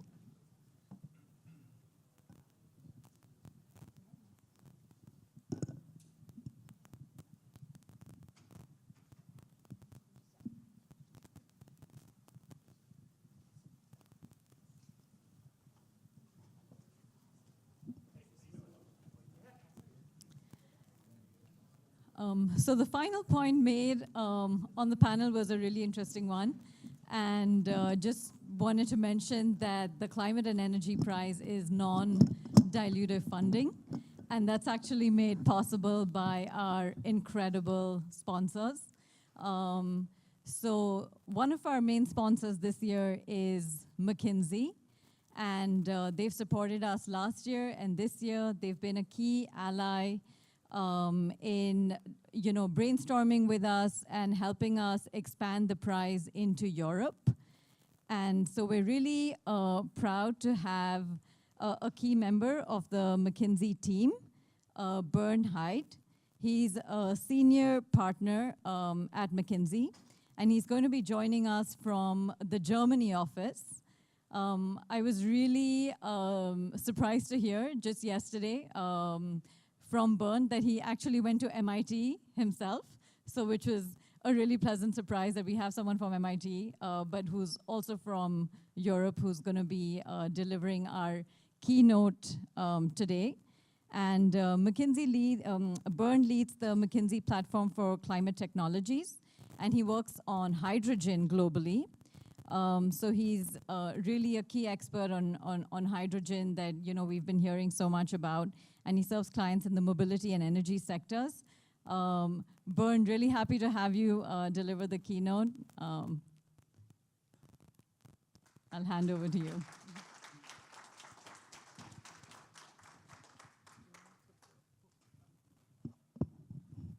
Thank you so much.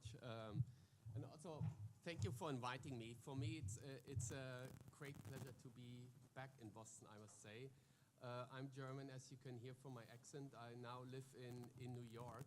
But the thing is, 24 years ago, I spent my time in Building 35, the corner of Mass Ave and Vassar Street, doing 3D printing. And the story to that is I got very humble when it comes to technology prediction, because we did 3D printing at the time, and then later on I was asked 10 years later, we didn't get the process to work. And then 10 years later, I was being asked as an expert, oh, Bernd, what do you think about 3D printing? And it's like, you never get that process industrialized. It doesn't scale. So it's great as a technology, but it will never scale for industrial users. And you see what happened today to 3D printing. That is 25 years later. So therefore, that gave me some humbleness when it comes to technology prediction, and also should set a bit the stage of what you are all about and what we are talking about, climate tech.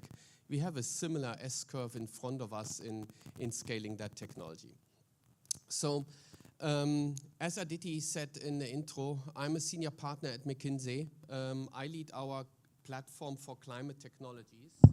Let me try whether that works. Does that work? Do you hear me? I lead our platform for climate technologies. I started with hydrogen 13 years ago, and that was well before it was a thing. And 6 years ago, that was at the World Economic Forum in Davos. I was part of the group that got the Hydrogen Council founded.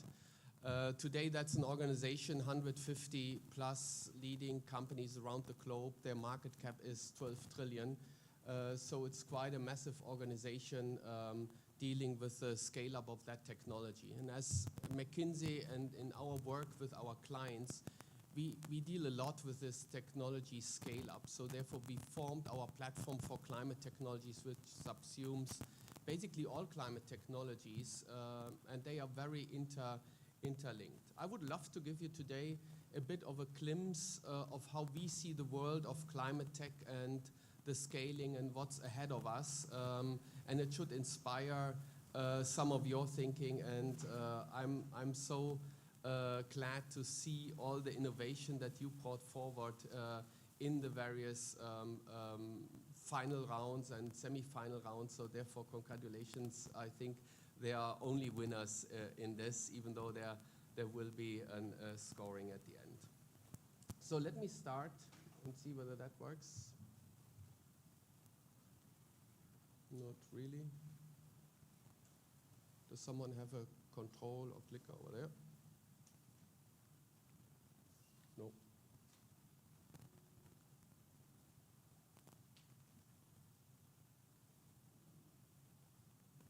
Let's see. Now it works. Did it work for me, or is it? No, I think my clicker doesn't work, but maybe you can flip it.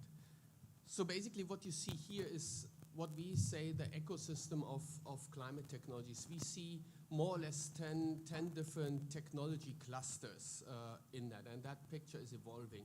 You see on the left side the primary sources, how you can reduce basically CO2 from the beginning.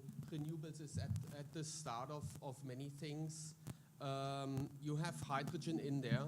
I call hydrogen as an energy vector, mainly also formed to transport renewables, because how do we get renewables transported over long distance? You need molecules for that.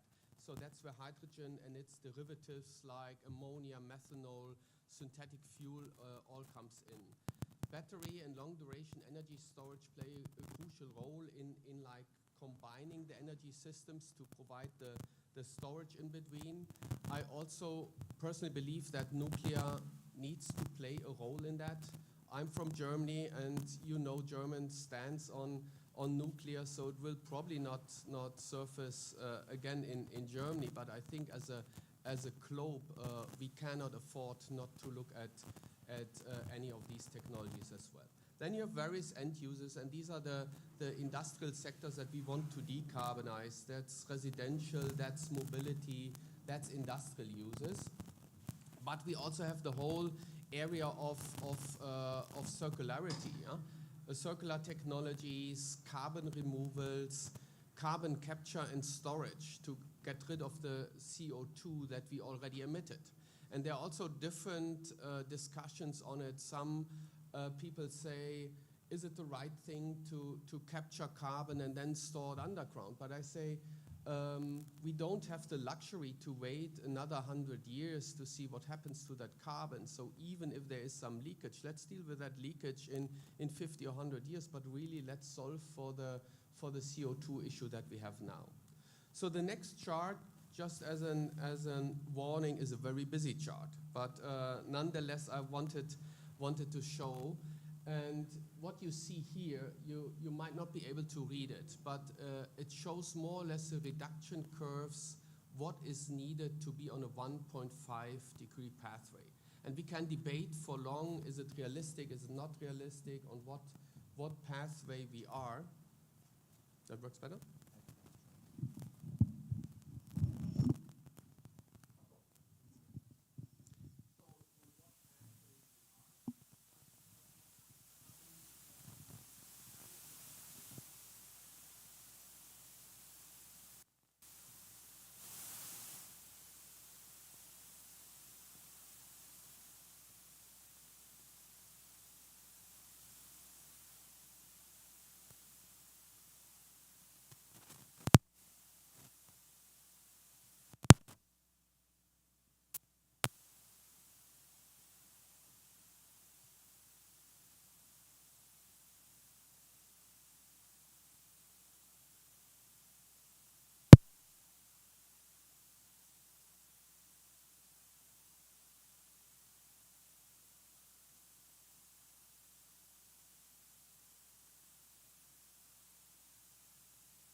Of course, in power, a lot of that is triggered by renewables. Batteries help to decouple the system. Hydrogen will play a part of it. Carbon capture and storage solution play a part. And then the real message is on the right side, where you have the non-power, let's call it industrial users, transport, building, agriculture, so basically everything else. And you see just from the color coding, and each color has a different technology. Blue is hydrogen, you have batteries, you have electrification, you have nature-based solutions, sustainable fuels. So you see that this is a whole area and phalanx of different technologies that we need at the same time.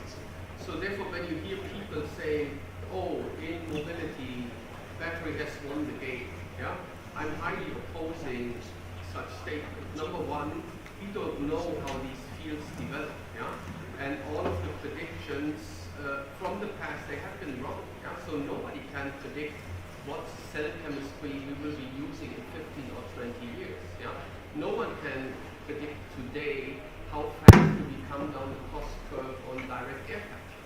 So therefore, given that so many different technologies are there at the same time, it's important to acknowledge and recognize it's about the coexistence of different technologies. I'm not a believer at all in like there's one technology as the best solution to one problem. It will always be a portfolio of technologies. So let them compete in a positive spirit.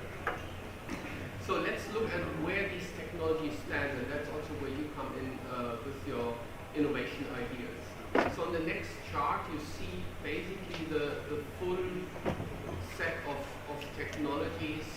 If you look at what has been invested up to today, it's like 500 billion of capital has flown into the development of these technologies. And you see on the right side, that is more or less mature technologies, so you say like you're an early adoption, yeah? Solar, for example, is in a mature technology by today, yeah? But you also have 24% in the blue left bucket. That's either emerging, where you have a good idea, or it's in demonstration. But this is very crucial that we also keep a focus, an eye on the blue one, which is more or less also where you are thinking about. It's not about that we have an array in here, this is all mature technologies. This is about innovation, and we need to constantly funnel ideas from the left side of this chart to the right side to basically get this momentum going. To just give you one idea of like what's the magnitude of innovation and speed that is needed. In the next chart, you see a comparison of different historic penetration rates of energy sectors. Yeah? If you flip one further, yeah? Left side, that is coal, and it starts more or less 2040. And one indicator is take for coal to become a real energy source, and that was more. It took 50 years to get more or less 40% of coal to penetrate the energy sector. Yeah? Look at crude oil, another 50 years to get 30%. Yeah? Look at natural gas, which is the youngest of the fossil energies. It took still 50 years to get to 20%. So if we now do this and look forward in terms of what is needed for renewables, and renewables is just one indicator, we would need 15 years for 30%. So the trajectory is much steeper than any other energy form that we had before. So that's also why it is needed to support that innovation with fresh capital, but also with regulatory incentives and frameworks to get that speed to happen. Let's double click more or less on the various technologies that I showed you earlier. On the next chart, you see a modeling backward. We took basically this two double donut chart, yeah, translated that into what is needed between now and 2030 in the scale up, yeah. And what you see on this chart is more or less the factors of what scale do we need for the various technologies. Renewables, given that it's already mature, 10x. But 10x sounds scary for what we need still on renewables. Where do we get all of that land and sea land to build all of this solar or wind capacity? Look at battery, 20x, yeah? Hydrogen, 300x. We have 400 megawatt of installed base of electrolyzer right now. Our projections say we need something like 150 to 200 gigawatt by the end of the decade, yeah? 200 gigawatt by the end of the decade. That's 300x in terms of scaling. Sustainable fuels, if you think of aviation, we will not decarbonize aviation if it's not for molecules. We cannot electrify long-distance air travel. We cannot electrify long-distance container vessels. So we need molecules for that, yeah? Think of CCUS technologies, 20x, yeah? Carbon removals, 380x, yeah? So and this is just to illustrate the magnitude of what is needed to get this decarbonization going. Let's look backward at learning rates, because also there's some positive notion too. People always say cost is the biggest obstacle we have. That's true, but also scale brings down cost. Scale is the single most important factor to bring down the cost of any technology. So it's not the innovation alone. Sometimes we think of what's the next gen of this product, yeah? That's true for batteries when we look for different cell chemistries, but by and large, it's the scaling of technology. What you see here is more or less the learning rates. Learning rate is once you double the production, what's the percentage that you bring down down the cost. Yeah, for electrolyzer, that's for example 17%. Whenever you go from, let's call it 100 megawatt to 200 megawatt, minus 17%, to 400 megawatt, another minus 17%. And you see, the scale brings down the cost also for technology. Some of them is historic data on solar. We just plotted the chart from the late 70s up until today. So this is not like a projection, this is reality.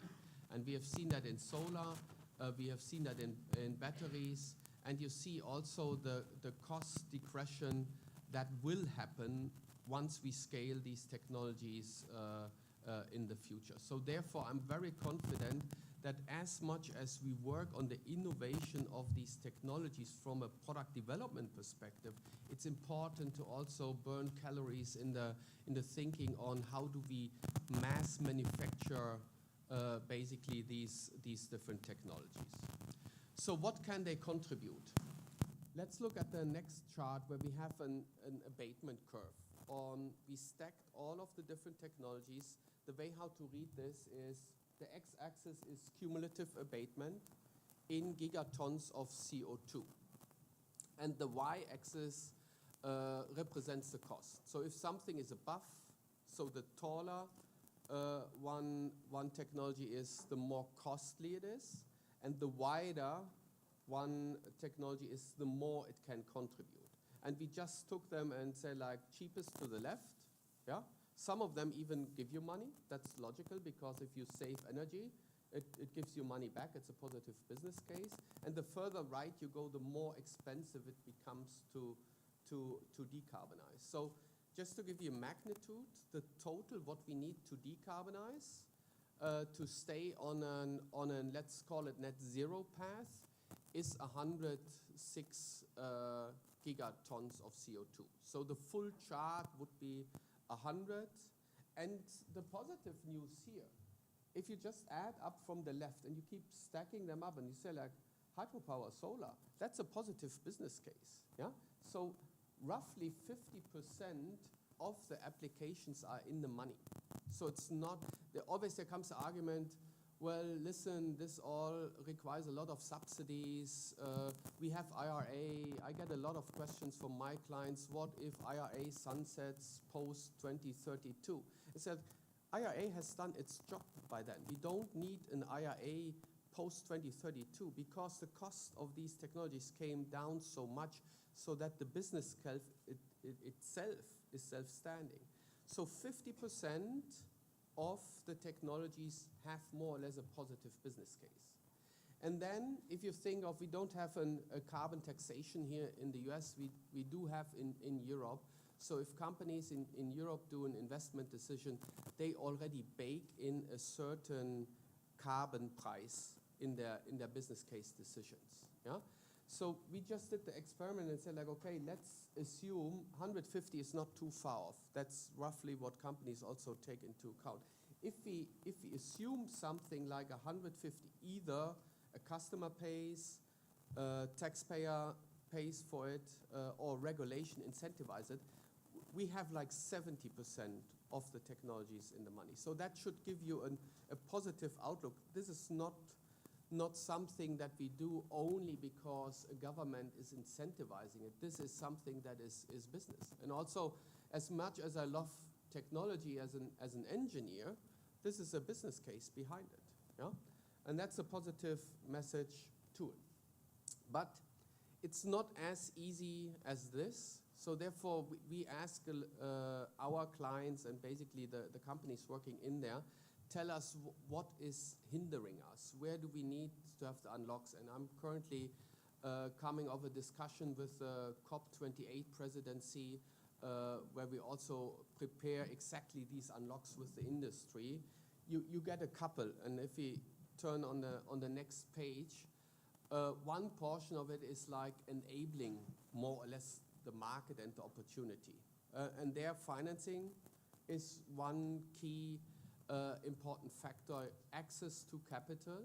There is no shortage in capital. Yeah? I see that right now living in New York, there are tons of investors and funds that say like, how can I invest in? It needs a bit of creativity because what you are doing in climate tech doesn't fit in ideally the investment funds we had in the past. So it's not like PE because it doesn't have a positive EBIT at this stage, but it's also not infra because it doesn't yield stable dividends. So therefore, you see an education happening in the financial investor community that they get it, and they put capital into impact funds where they say this is not like a classical fund like we had it before. Yeah? So you see a lot of innovation happening in that space. Permitting is one of the biggest hurdles that we hear. So today still, I'm from Germany. Germany is proud of having built these LNG terminals in more or less 200 days. Yeah? And then Germany says, oh, we can speed up these processes. But that's the only example we have in Germany, right? The rest still takes 7 years to permit a wind farm. Yeah? The US is not much better. And if you go around the world, you wait years for permitting, and that is a big unlock. So here's also where governments are required, and think of all the infrastructure that crosses countries and states. You need multiple governments at the same time. So permitting is a major hurdle that we need to crack. Infrastructure, the technologies are not seen in isolation. Yeah? When I speak of hydrogen, you always need like renewables attached to it. So therefore getting this infrastructure on electric, gas pipelines, ports, and so on, being built, that's a big unlock as well. Then on the realization, think of raw materials and land for renewables, raw materials in all of these technologies. Think of precious metals, think of lithium, think of the steps that are needed. So that's a big unlock. Production and supply chain in the scaling, as I mentioned it earlier, and also labor. Yeah? Just think of the reskilling that needs to happen when you move out of these fossil technologies into renewables. You cannot easily train all of these people, and we have a shortage. We need 400% more people in renewable energy, and those have to be reskilled in order to be able to conduct that work. So a few more facts. If we look at all the investments between now and 2050, per year, we have close to 10 trillion of capital that goes into the energy sector. And we earmarked what is related to climate tech. And that's also why I think climate tech is so important. That is 6.5 trillion out of 9.2. So that is 70% of all the CapEx that will be invested is related to climate technologies. And that's a massive number. So therefore I say, think of any decarbonization solution. There's little that is just a business case. Most of it relies on one or more different technologies. And that's the largest capital reallocation that we have seen in human mankind. So, and just this magnitude, I'm good up until billions, so when it comes to trillions, I need to think twice, yeah? But that is a massively scary big number. So a few more facts. I mentioned the supply chain, yeah? And this chart, you don't need to read it, just look at the colors. We color-coded on the dependency of the supply chain by technology. So you have like photovoltaic, yeah, the wafers, the cell, the modules, wind offshore batteries, fuel cell. Red means China. So you see eyeballing this chart is like, I would call it 50% is based out of a China supply chain. Yeah? And not only for geopolitical reasons, you will have a diversification, but you also need to get these supply chains to work. You cannot just, from a sheer logistics point of view, rely on the scaling that has like one geographic focus in it. So there will be massive investment needed into all sorts of different raw materials and supply chains. Yeah? And I call that, we will see also massive greenflation greenflation is more or less a cost increase that we have through basically decarbonization. Decarbonization doesn't come for free. I showed it earlier, 6.5 trillion, so someone needs to pay that money. And that is also the big risk that I see in it. Because like when we increase the cost, where does it come from? So it's either us consumers, we spend less, we consume less, because like the good that we purchase is more precious, yeah? But it starts with us, do we continue to spend as much as we do today, yeah? Question one, is someone else picking up the bill? Taxpayers' money, yeah? Is it coming out of the profits of the corporations, yeah? Maybe it's a mix of all of it, yeah?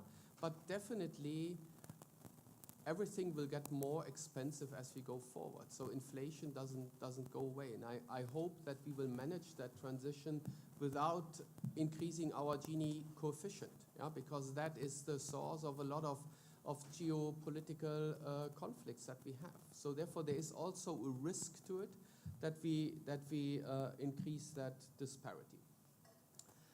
So 2 more charts and I'm done. So this one I like a lot. Because it shows the necessity to bridge energy systems in the future. The way how to read it, look at the color coding of the world map. Dark red means that's great potential for renewable energy, yeah? And the gray bubbles that you see means that is industrial production and greenhouse gas emission. And what you see easily is it doesn't match, yeah? The gray is somewhere else where the dark red is. So that means when we shift from a world that is today mainly fossil-based to a world that is largely renewable-based, we need to bridge the renewables to the industrial clusters. We have some shifting of industry. Steel industry will go somewhere else, yeah? Synthetic fuel production will go somewhere else, yeah? Think of Middle East, think of Latin America. But by and large, we need to find ways to get the abundant and cheap energy out of Australia, Middle East, North Africa, to places where we need this. And these are the industrial clusters that we still have today, call it Japan, Korea, China, Europe, North America. And this is also something that I'm very passionate about when people come with these too simplistic answers like all electric, that's it. Yeah, and they argue electrification has the highest efficiency because you don't lose energy from the renewable production to the end use, and the battery is almost like 95% and so on. It's like, that's one way to look at it. But if you look at it from a more energy systemic point of view, it doesn't matter if we don't get the sunshine out of Saudi Arabia to places where we need it. The highest efficiency doesn't help us. So I'm more in the camp of like, it doesn't matter so much what's the efficiency to get the energy bridged, yeah? If we lose some of the efficiency for something that is abundant and free, it's still better to make use of that energy and get it to places where we need it. We don't have the luxury that we can live, let's say in Europe, just from European renewables. We have to face it, Europe will be renewables short, yeah? So therefore, we need to find other ways of importing energy. And maybe to close, just as a few thoughts when we work with startups and also company in the tech space, some of the learnings, yeah? You need to start with a game-changing ambition, yeah? And people they will come with the problems all the time, yeah? But don't get off track. Start with the ambition. The demand, this is not a push thing where you can say like, here's the technology, now let's find the customer. We always need to think from the system, who is the end user that needs it, and bring those people on board early on because they will pull. Technology is not a push thing only, that's a demand-driven pull thing, yeah? I hit on a couple more. This maturity and the performance in the scale-up is important, yeah? So as you work, not only think about the product and the business case, often I find these startups tend to fail in the transition when it goes into the industrialization. The idea is great, it works in a lab environment, it's great in a demo, but they fail because there's not sufficient attention in like the industrialization of a process. That's an important one. Ecosystem, I think, is something that can only be underestimated. Most of these technologies do not happen in isolation. Yeah, think of the major hydrogen projects. Yeah, think of just take one, NEOM in Saudi Arabia. You have 5, 6, 7 companies working at the same time. A solar developer, an infrastructure player, an hydrogen developer, an energy player, yeah? Sometimes off-taker, ammonia, steel, and so on at the same time. And the same happens for any, I promise you, for any of your applications, you are somewhere in the center of an ecosystem. This is not something you can do in innovation. And then, of course, talent. 50% of the success of a startup hinges on the leadership team and the ability to also scale talent. So that is also something that is often overlooked, where people say, like, the idea is great, but if the people behind the idea are not able to convey it and scale it, it will also be difficult. So with that, I thank you very much for your attention. I'm not sure whether we have the time for one or two questions. I see the signal we have, so therefore, questions.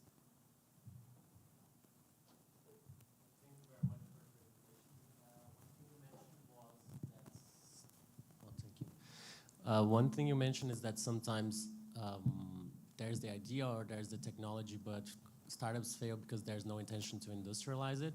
So how would you, my question is, how would you advise a startup in identifying this intention from the corporate partners or the companies they're working with? I would, one thing that I've seen in practice is find an industrialization partner early. And companies often try to do themselves, but often they are not the best owner for this process. Yeah? So I'm a private investor into an electrolyzer company, and they now start and work with an automotive company that produce powertrain components, something that is sunsetting. Yeah? So great skilled workforce, and they more or less partner with that company and say, like, we have a different process, different technology, but you are great in manufacturing, high precision, automated manufacturing, and they team up. And that's one way of doing it. So therefore I say, sometimes it's not the best to do everything captive in-house. That's also what I think of it. What made you successful up until today, I promise you, is not the same skills and assets that make you successful forward-looking. And be open-minded and also partner maybe with others that know this for a living. Thank you.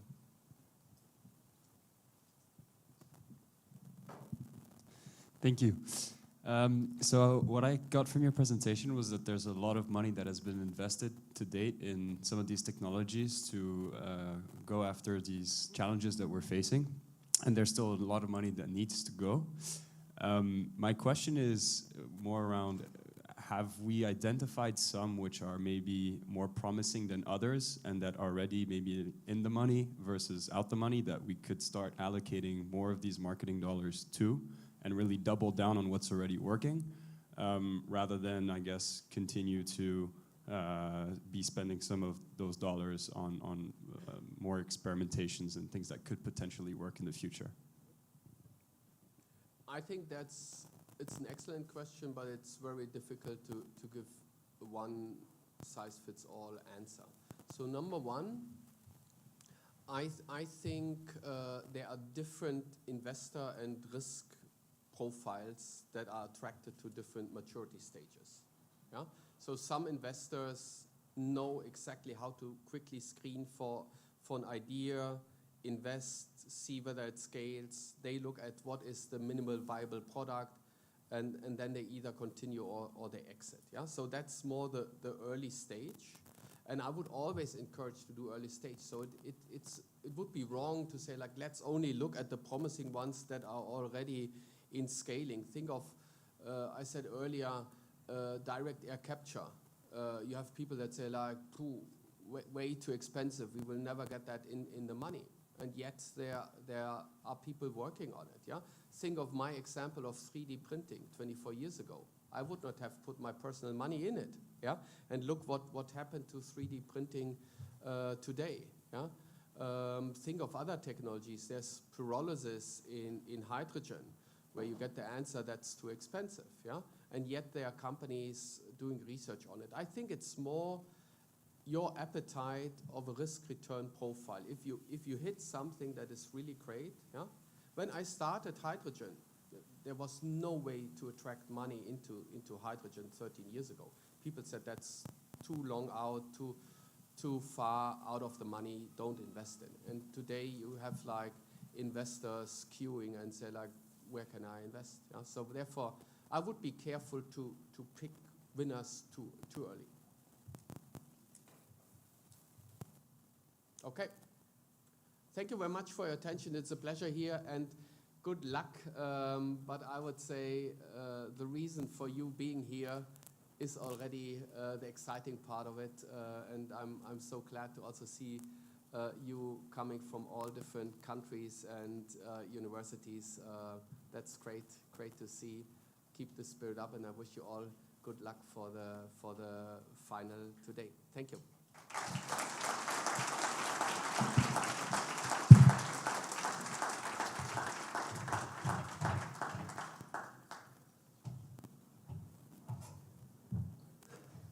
Hello, everyone. I'd like to ask the judges to please make your way forward to the judging table.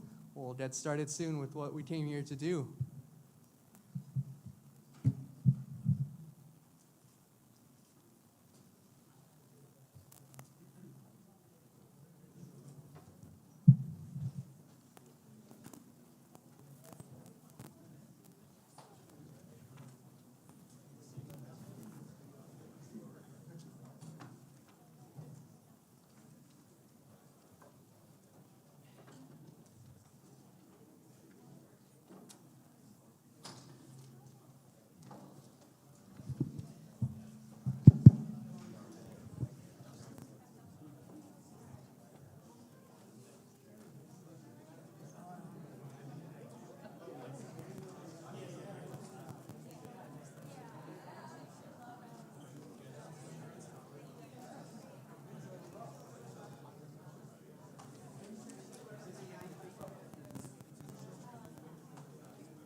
All right, we'll get started with pitches. There are going to be 8 finalists, and to decide who's going to take home the big prize, we couldn't have asked for a better panel of judges who are sitting here before us today. The first judge that I'd like to introduce is Ashwin Shishendranath. Ashwin is a partner at Energy Impact Partners. He has over 15 years of experience, investing experience across all stages of growth, and hands-on entrepreneurial experience as well. He previously served as a managing director in Macquarie Capital's Green Energy Initiative. Dr. Christina Chan is the second judge I'd like to introduce. Christina is a partner at Lower Carbon Capital, where she spends her time investing in growing companies that can have an outsized impact on climate change. She brings her techno-economic expertise from her tenure as a fellow at the Department of Energy's ARPA-E program. David Wilson is the next judge I'd like to introduce. David is an associate in the investment group at Massachusetts Clean Energy Center.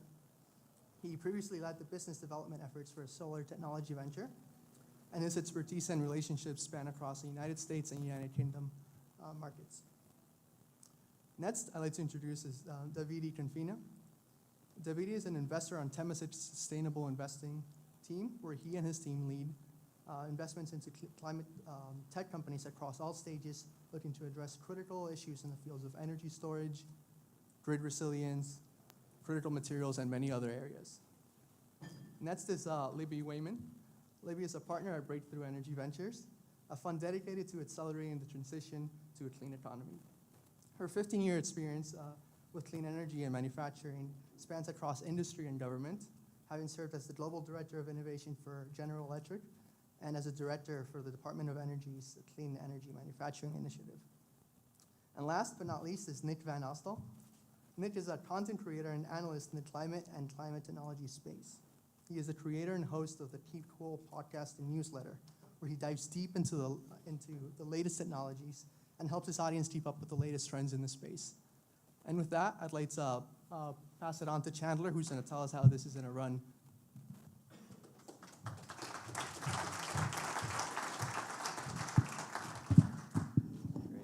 Thank you, Alejandro. Thank you, everyone, for being here.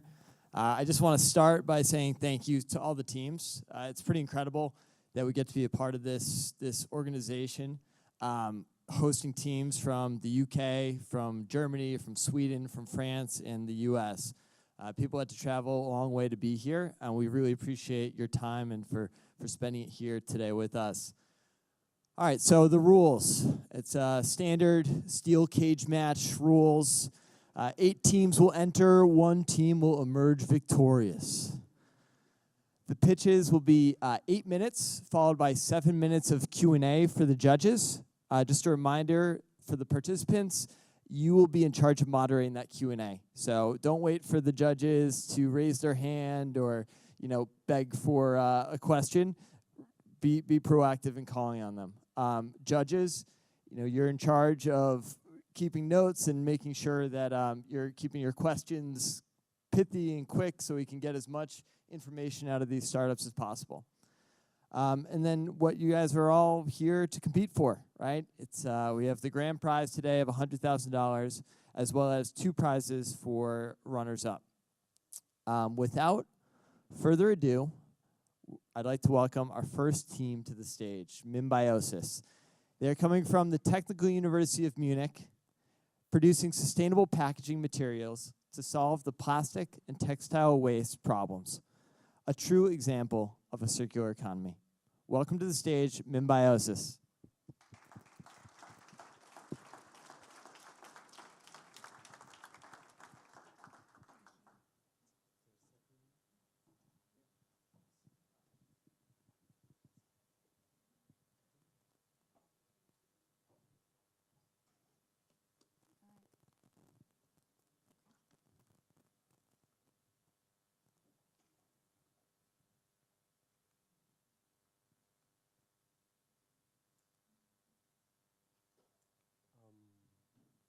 The clicker. Oh. No.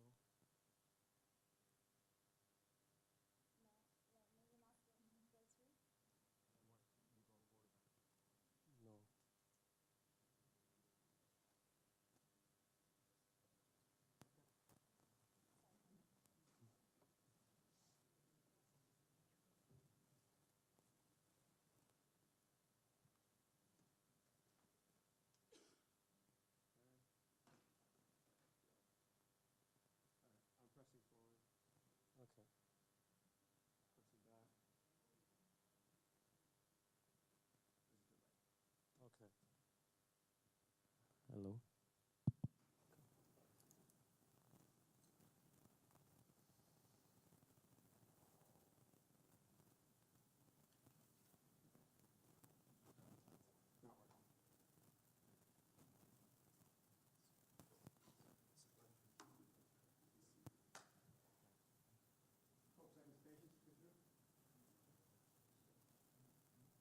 Is it working now?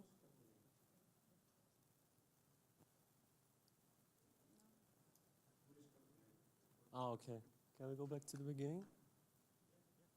All right. Thank you very much.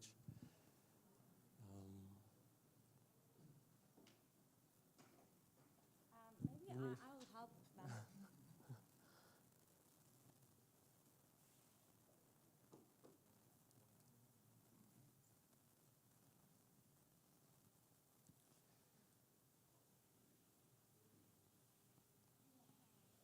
Okay. Cool, then let's start. We're very happy to open the pitch stage. I'm Thiago. Amira is over there helping me out. She will flip in the middle of the pitch. And today, let's talk about the two main reasons why the world is suffocating on trash. It's plastic waste and textile waste. And without us even realizing, these two materials that are so present in our everyday lives are filling up half of all the landfills around the world. And by the second, this is accumulating, and if we don't do anything about it, they're just gonna lay there for hundreds of years. And because of lack of space, we've been also incinerating some of these, just hoping that it simply disappears. But that's of course a big illusion, because by doing that, we are just intoxicating our atmosphere by liberating or by emitting insane amount of greenhouse gases. So we are here to solve these two problems with one solution. Mimbiosis replaces plastics by recycling textile waste into sustainable packaging material. And to show you how we do that, let's go through our product journey. So the first thing we do is to collect this textile waste directly from fabric manufacturers in Turkey, where our families own businesses. So we are really going back to our roots to solve this problem. So we are taking from there mainly the cotton fiber waste, but also chemical and synthetic fiber waste in smaller proportions. All right, then we take this waste and sterilize it so it's ready to be processed by the mycelium, who is the main responsible for the recycling part. So mycelium is really at the core of what we do. And basically said, mycelium are the roots of the mushrooms. They are detritive organisms that their life purpose is to decompose waste. And at Mimbiosis, we mix these guys with the textile waste inside of forms that basically has the shape or whatever shape we want our material to have. So with time, the mycelium eats up this waste and grows. And once the whole waste is eaten up and it's grown, we dry this material so it stops growing and it keeps the desired shape. And after 10 days, we have our materials that look like that, ready to be used for packaging purposes. This is an innovative production technology self-developed by us. We are currently under patenting process. Beautiful, so now we have our materials, so what do we do with them? Well, we have the technical properties necessary to address several industries. First, we have impact resistance and lightweight materials, which is exactly what the packaging industry is looking for. We also offer acoustic and thermal insulation, which is interesting for automotive and construction industries. But to start, we go for packaging industry, specifically for home appliance manufacturers. And the main reason for that is that there are already several companies interested in using our materials. So BSH and Liebherr, they're interested in using our materials to protect their products during transportation. And right now is a very good time to start using our materials because there's an immediate regulatory pressure that will prohibit the use of single-use styrofoams. So these two companies are ready to start piloting our technology, and because of that, we are starting our pilot projects already this month. And this is a vast market full of companies with similar interests, totaling $500 million opportunity in Europe and over $5 billion worldwide, just for this one specific use case. And now it's time to the switch.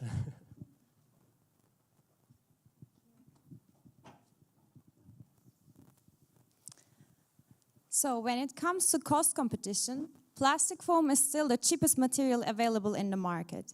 However, Mimbiosis overcompensates this higher selling price by providing a higher performance and protection against impact, meaning that household appliances will have lower damage costs. Besides that, our materials are carbon negative. This means that we are enabling our customers to avoid paying carbon taxes. Lastly, Mimbiosis products biodegrades in soil only in 2 months versus hundreds of years of plastic. So let's forget about this old-fashioned plastic because mycelium products are the future of packaging. And in this field, our innovative technology enables us to beat the competition in all aspects: price, protection, environmental impact. This is basically because we use textile waste instead of agricultural byproducts.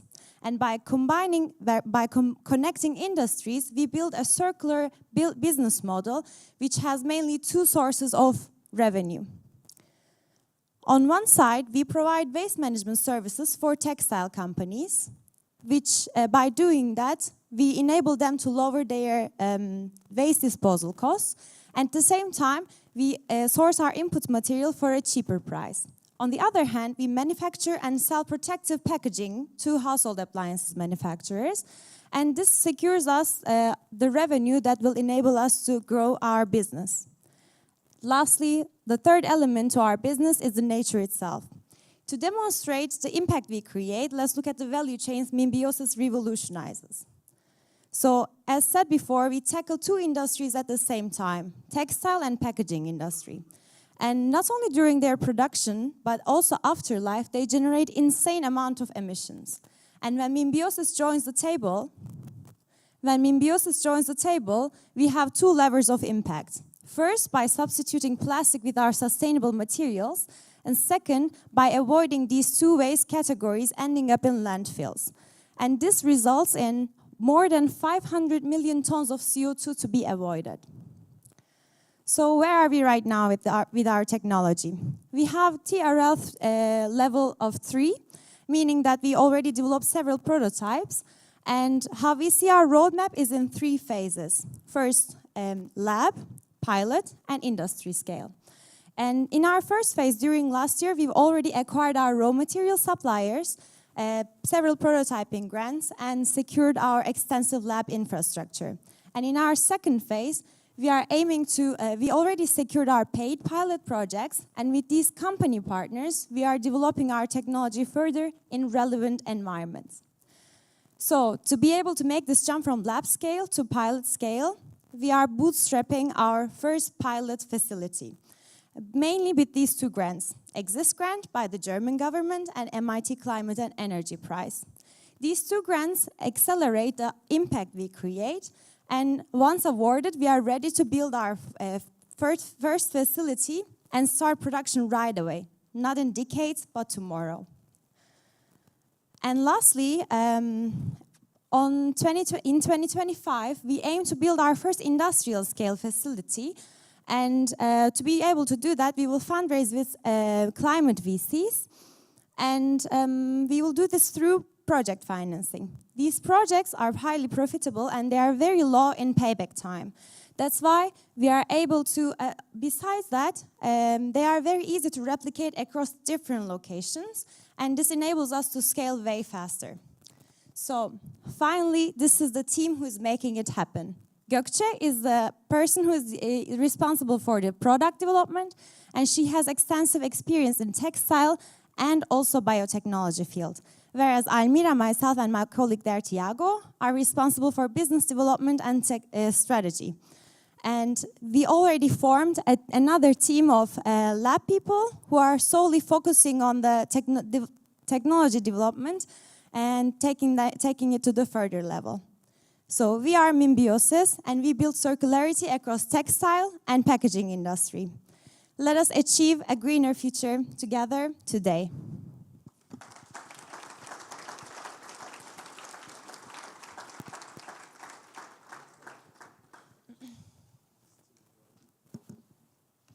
Yes, please.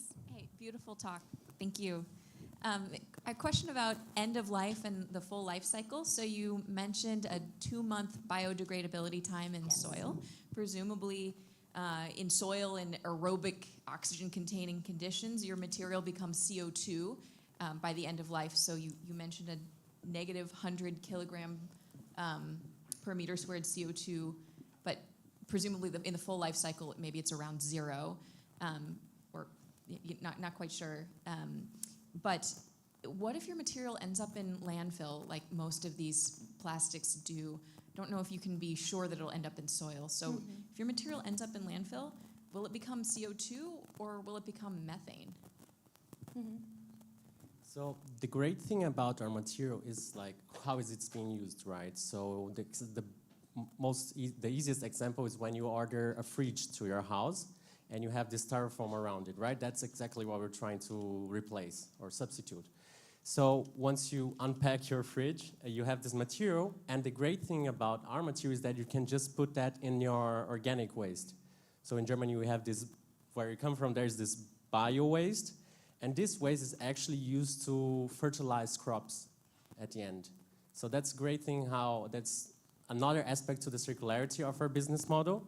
But of course, there's always the possibility that it ends up in landfills, and because it's mostly an organic waste, it will probably become methane, yeah.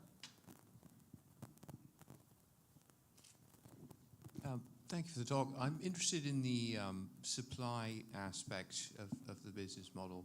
If you think about trying to replace some sizable proportion of current styrofoam packaging or the packaging market generally, what would that mean in terms of inputs? You know, how would the current global textile waste production add up, for example?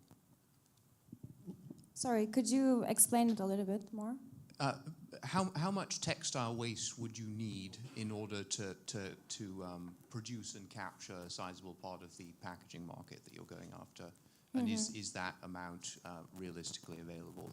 Yeah, totally. Because first, we are currently sourcing our waste from the textile manufacturers, which is producing the fabric directly. So it's not the garment afterlife. And we are also working on degrading the garment itself into a fiber level so that we can actually use the end-of-life garments. So there's insane amount of textile waste already available in the market. But since we have the network availability in Turkish market, and Gökçe's families are also installing some textile machinery. So globally, we have access to the waste that are produced in each machines. But if we need to give the amounts, the numbers, for each cubic meter we produce, we need 5 cubic meter of textile waste. And it's currently available, and it's competing with plastic pollution as well. So another question about feedstock. So it seemed like on one of the first slides where you talked about your process, you're taking primarily cotton fibers. And so the question is, I guess, cotton is something that is already recyclable in some ways. So if you could maybe touch on how this would compare from a cost perspective to that. And then secondly, I think the majority of textile fibers out there are actually polyester or polycotton blends. So, to achieve sort of the vast impact that you would need on the textile industry, you would have to have some sort of solution for those blends. Do you think that you could begin to address that in future iterations of the technology? Great question. The thing is, even though cotton is recyclable, and we all know that, actually only 9% of all the cotton waste is being recycled. And that's mainly because there's no real incentive for the manufacturers to start using this kind of technologies or to even offer that to their customers. So what we do is that we basically, at least at the beginning, we leverage our network, which is essential in this kind of industry, to capture this feedstock, and we. At the moment, we don't see any competition because there's plenty of waste lying around and ready to be used. And as we mentioned in our business model, we're even able to capture that through a service that generates us revenue, which is the waste management service. There are also in Turkish textile industry, there are also people in companies who are recycling cotton and producing recycled cotton fibers. But at the end of the life cycle of that, they cannot do anything with them. And we also talked with them if we can also source our input material and try some prototypes with them. And it's on the way, so it's being developed, because after you recycle cotton one time and it's done. So you cannot do with anything with recycled cotton again. What are some of the key risks to scaling up that you see with mycelium? I will start maybe. Since we showed the product journey, it takes 10 days to produce one material. This means we need higher scale of production, so we can actually provide output every day. So we need, let's say, 10 times bigger facility than a styrofoam facility. Right now, we are working in our lab to reduce this to 6 days, 6 to 7 days, and we are trying to optimize the process. But besides that, just having a bigger facility would just cover the waiting time. Yeah, and just to add to that, bigger real estate demand does not mean that we cannot be profitable, because we have already done some preliminary forecasts on how profitable such a project is, as we showed in the pitch. And because also our machinery and all this stuff is not that energy intensive, and the asset itself is not that expensive, we can easily build these facilities, and it's just about the profitability of the unit economics in the end, which is fairly possible. And can you talk about the performance of the material in use? If it's exposed to moisture or other conditions, does it start to biodegrade? Or how durable is it while it's in use? Yeah, that's exactly what we are developing right now with our company corporate partners. They have all the, besides the infrastructure that we already have, the lab infrastructure, these companies also can offer us their own infrastructure to test in climate chambers or accelerated tests, differences in humidity, temperature. So that's right now what we are testing, but so far, at least from our personal tests, the material really performs. Because specifically this one step in the process where we dry it and it stops growing, this means, at least from literature, we can say that the shelf life of this material is like 30 years. So yeah, we're really confident on the material, definitely. But it's a great question, because this is the main concern of household appliances manufacturers, because they want to keep our product in a dark and cold environment, which is great for mushrooms to grow. But as we have this drying process, and 90 degrees or 100 degrees, nothing can stay alive. And now we're also testing to prove it, because this also is subject to certifications. And once we have the certificate, it will be just clarified for once for all. I had a question on one more. Oh. I had a quick question on the price. I think it was interesting that the first kind of competitive example you included was Innovator. They've been at this for 10 years or so, and I was just curious to hear a little bit more about kind of what the key unlock is that you think will allow you to deliver a much cheaper price than them. Since, as mentioned before, we take textile waste, and normally companies pay for that to just disposal of this textile waste. That's why basically our input material is for free, and we are even getting paid for that. And that's the key enabler for us to compete with the existing competitors in the market. But if you have anything to add? Besides that, it really the innovation in our production process. We even take into consideration other organisms in a symbiotic relationship, which speeds up the whole process and makes it way more efficient. And also, we expect some quality improvements through that. Thank you.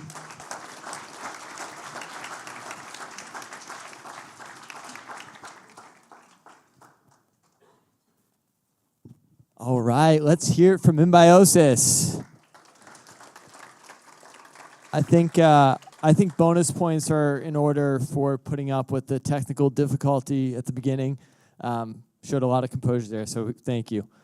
Our next guest to the stage is a team called Simon Cycle. They're an MIT venture ready to disrupt the plastic recycling industry by unlocking the true circularity with zero carbon emissions. Please welcome Stuart and Dr. John George.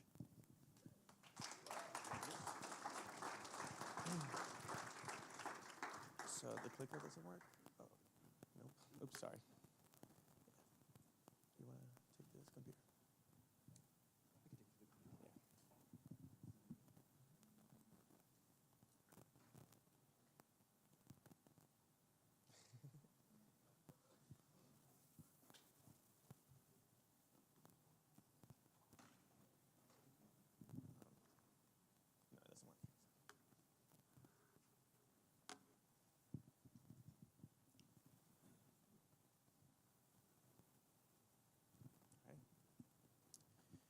We're Simon Cycle, and we're here to solve the plastic recycling crisis.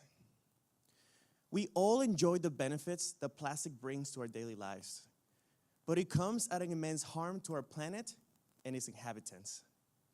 Today, we globally produce more than 400 million tons of plastics every year.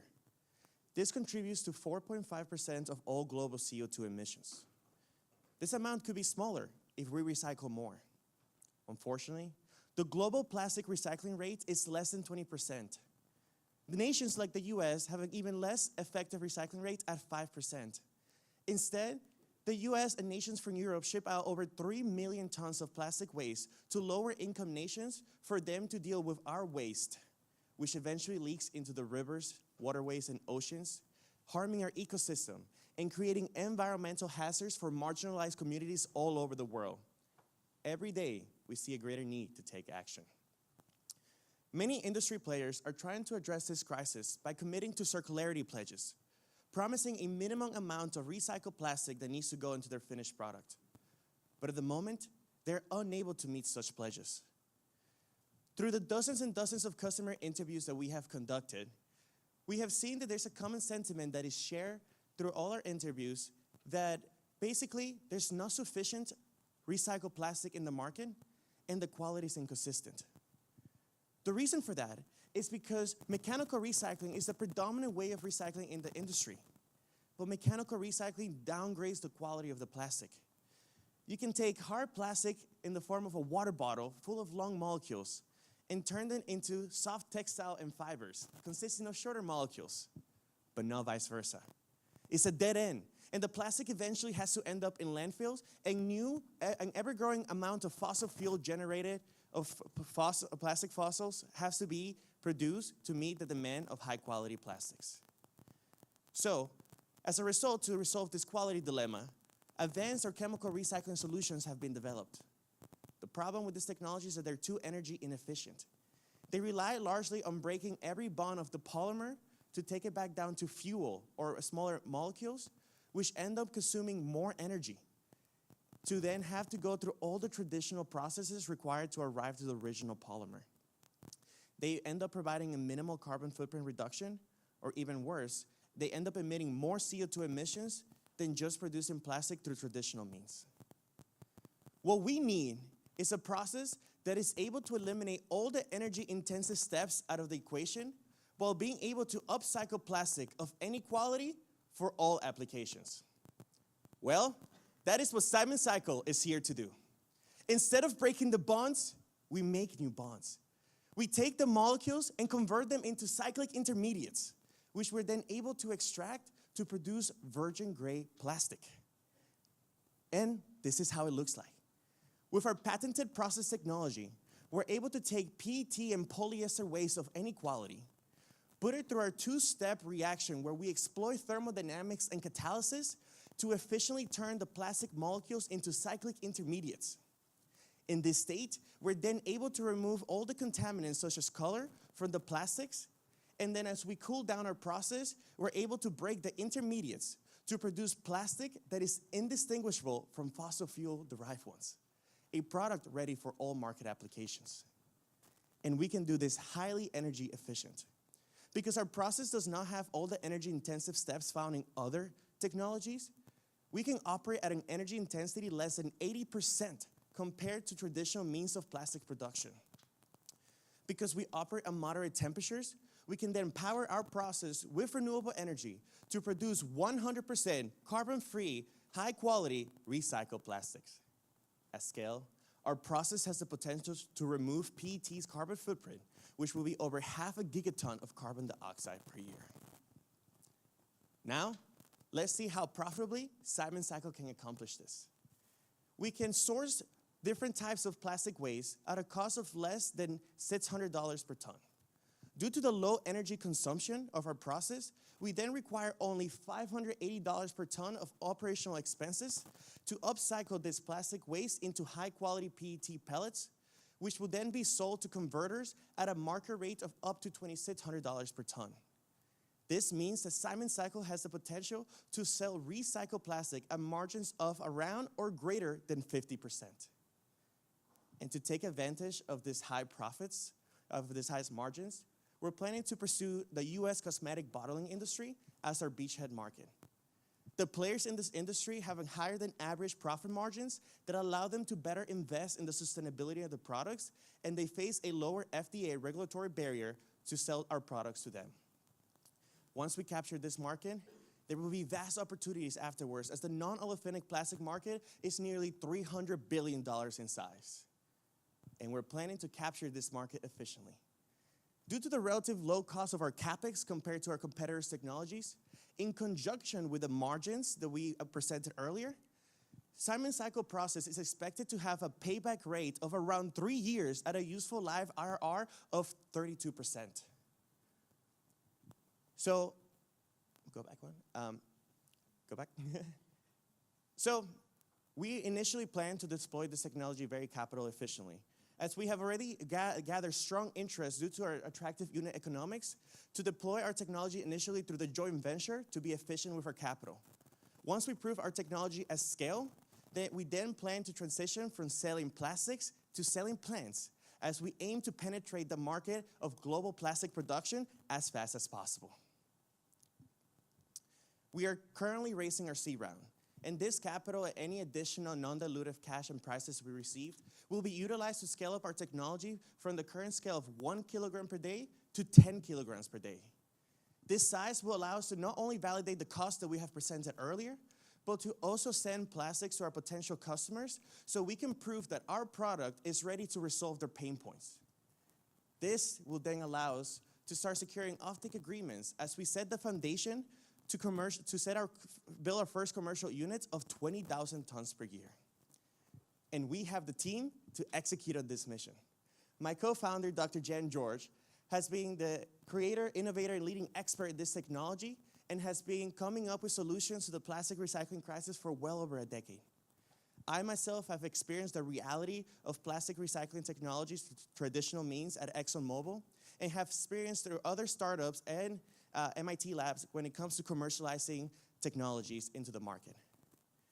Along with the future members that we're gonna onboard and the advisors that have been through this process many times before, we are excited to take this venture off the ground. So, if you or someone that you know is passionate about fixing our recycling industry and cleaning our environment to protect those future smiles, please get in touch with us, as we aim to give plastics its place in the circular economy, and so we can create a cleaner future for everyone today. Thank you.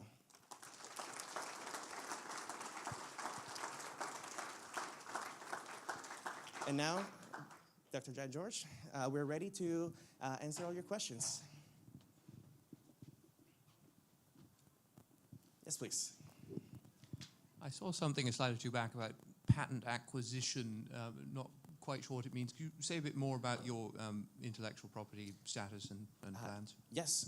So if you could go one slide forward. Forward, yes. So the patent we wrote is in Europe currently, and we have an exclusive license that we're currently purchasing. We're making an agreement right now.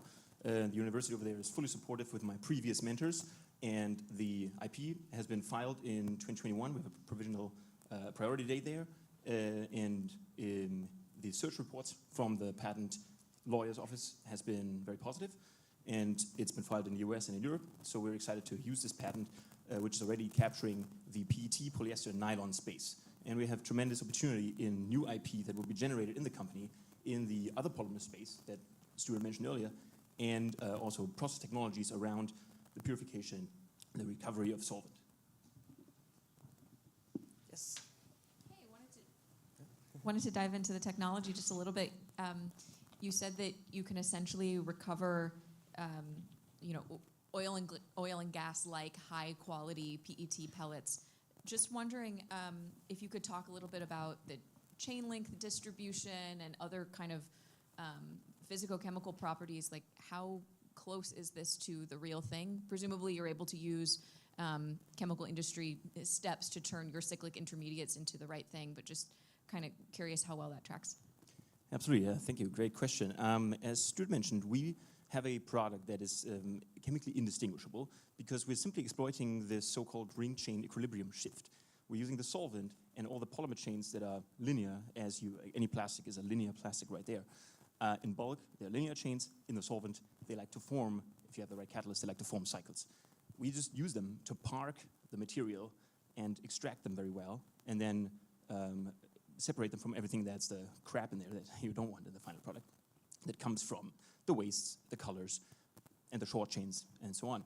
And through our process, through the distillation, the catalysis, we can make these chains longer and grow these cycles so that the final product is the bottle-grade, long molecular weight chain that you need for any packaging today.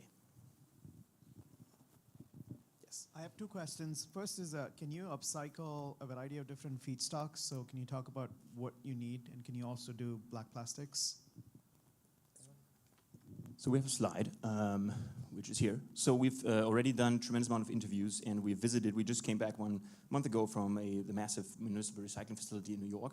So our feedstocks will be manifold in the polyester space so far, and there is clear bottles, there's colored bottles, there's thermoforms, and clamshells, and then there's textiles. And the textiles are more or less colored. We've tried all of them in the reactors already. The easiest to use is, of course, the clear stuff, but if you have color, we just run the process longer. Our process has the ability to be adapted, longer, shorter. We can tweak the distillation, and we can still arrive at the high chain length. We've proven the high chain length, and we have proven the removal of color. The dirtiest stuff is what we're currently working on, the black stuff, or heavily colored deep red. Those present more challenges, but are not infeasible in the process. And then is your technology extensible to polyurethane and PU at some point, or are you just focused on PET for now? We believe so, and of course this is an IP question, and don't want to reveal too much here to everyone, but no, for sure. We believe that any functional polymer that is non-olefinic, carbon-carbon bonds, we cannot break any carbon-carbon bonds, any polyethylene, polypropylene. We work with anything PET, nylons, urethanes, carbonates. Yes. So a question on the economics that you presented. Yes. I assume that's based on a full-scale production facility. So I guess just wondering a little bit about how you got to those OpEx assumptions. And when you talk about the price, was that a price that is being paid for any other recycled plastic or other plastic in the market, or are you charging some sort of premium or some sort of discount?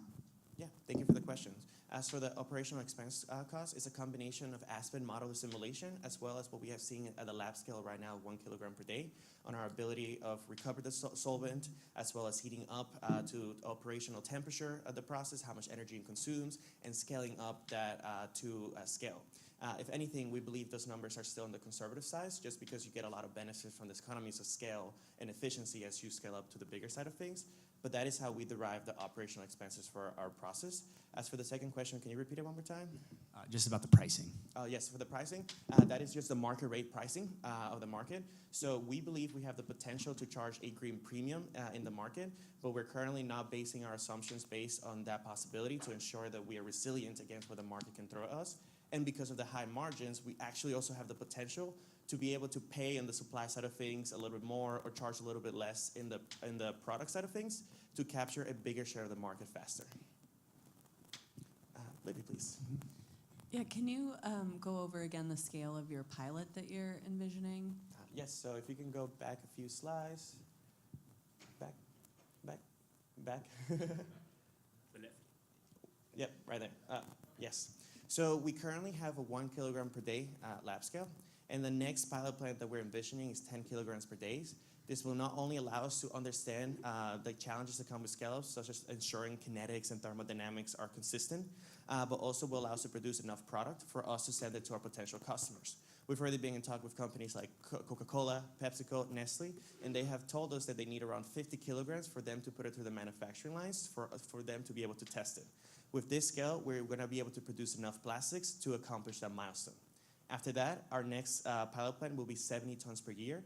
This is when we make the transition from batch or semi-batch to continuous process to ensure that we can efficiently be able to scale it up to the eventual 20,000 tons per year, which we aim to have operational by the end of 2026. Any last questions? Great. We have time for one more question. I guess just when you talk to Coke and Pepsi, besides for scale, what are perhaps the most challenging questions that they've pressed you on? One thing that we were able to give them a very strong answer is that the challenge they're seeing is all the recycling companies that they're sourcing and talking to are only or very limitedly able to upcycle or recycle water bottles. So what companies like them are looking for are companies that are able to upcycle lower value waste because the industry is moving towards away from colors on water bottles. As a result, mechanical recycling are becoming more feasible to be able to create a circular economy. So they're looking to source those technologies. So that was a question that when we received, we were initially surprised because we didn't know how much value our technology had and the potential that it can upcycle lower value waste. But as mentioned earlier, we're able to. And maybe just a quick follow-up. One surprising aspect was catalysts are used in the plastics every time. And the standard catalyst for PET today is antimony trioxide, which is a carcinogen. And it's present at very low quantities, of course, and it's FDA approved in a sense, but it has gained attention, so to say. And interestingly, we're using a different catalyst, which is non-carcinogenic and performs equally well, if not better. With that, I wanted to say thank you all for your time, and we're looking forward to working together to create a cleaner future for everyone today. Thank you.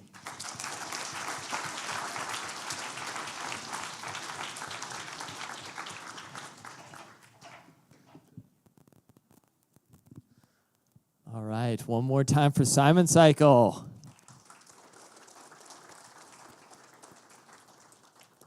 All right, our next guest on the stage is going to be a fellow Cambridge-located startup, Arben. They're a team that's creating a novel moisture swing direct air capture technology. Please welcome to the stage, Arben.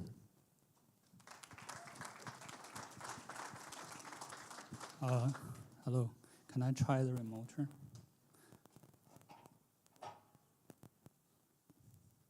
Let me try this.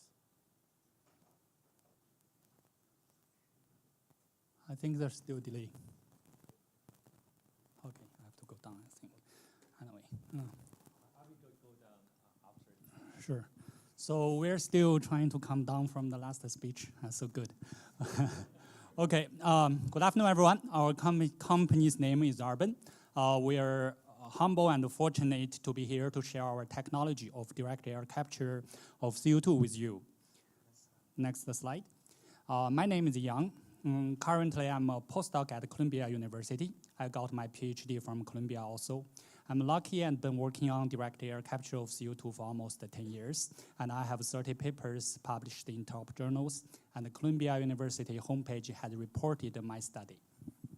Hi everyone, my name is Elvis. I have a 7-year background in CO2 utilization. So before joining MIT, I got my PhD from Cornell, during which I landed on Forbes 30 for my work on CO2 utilization. And currently I'm a Smith Science Fellow at MIT working on integrated capture and utilization and multiple scales.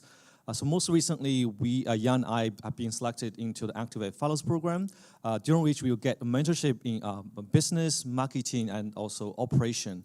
We're also waiting for the result for the Breakthrough Energy Fellows Program. I will come back. Yes. So Arben is great to have exceptional advisors on board to support our vision. Professor Klaus Lechner, he is the father of direct air capture of CO2. He is my PhD advisor, and he is serving as a technical advisor of Arben. We are also delighted to have Mike and Juliet as our mentors. Humans are emitting 40 gigaton of CO2 per year, and DOE plans a 50% reduction by 2030 and a net zero emission by 2050. DAC is in an emerging market. The technologies companies in this field have Climeworks, Carbon Engineering, and also Heirlooms. I think the next one is. And the last is Global Thermostat. So the problem is all the technologies, their material has low stability and low energy efficiency because most of them are using heat for regeneration. Heat can cause high energy consumption and sorbent degradation. Sorry, we have too many animations.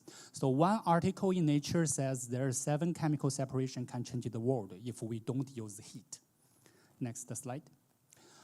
Instead of heat, Arben using water to drive our material to capture and release CO2. Our sorbent is like a tree standing in the air. It can capture CO2, but the speed is 1,000 times faster than natural trees.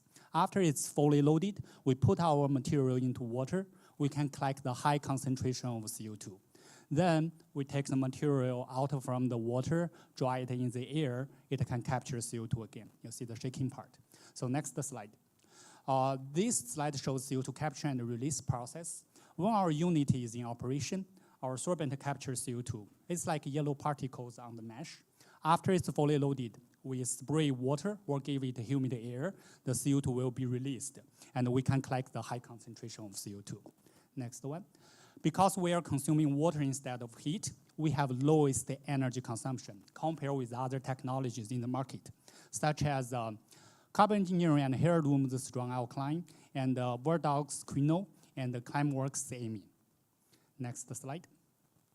So if we kind of prepare a business school 101 graph of the axis of the energy efficiency and axis of stability, we can see the strong alkaline kind of stay in this area because they need very high temperature, up to 1,000 degrees C for material regeneration. And the amine has a little bit higher efficiency because they only need like 100 degrees C for material regeneration. But the amine is not stable in this field, in this temperature, so it has a poor stability. Prono uses electricity for regeneration, but when it captures CO2 from low concentration of the air, it has a low Faradic efficiency, so its energy consumption even higher than amine.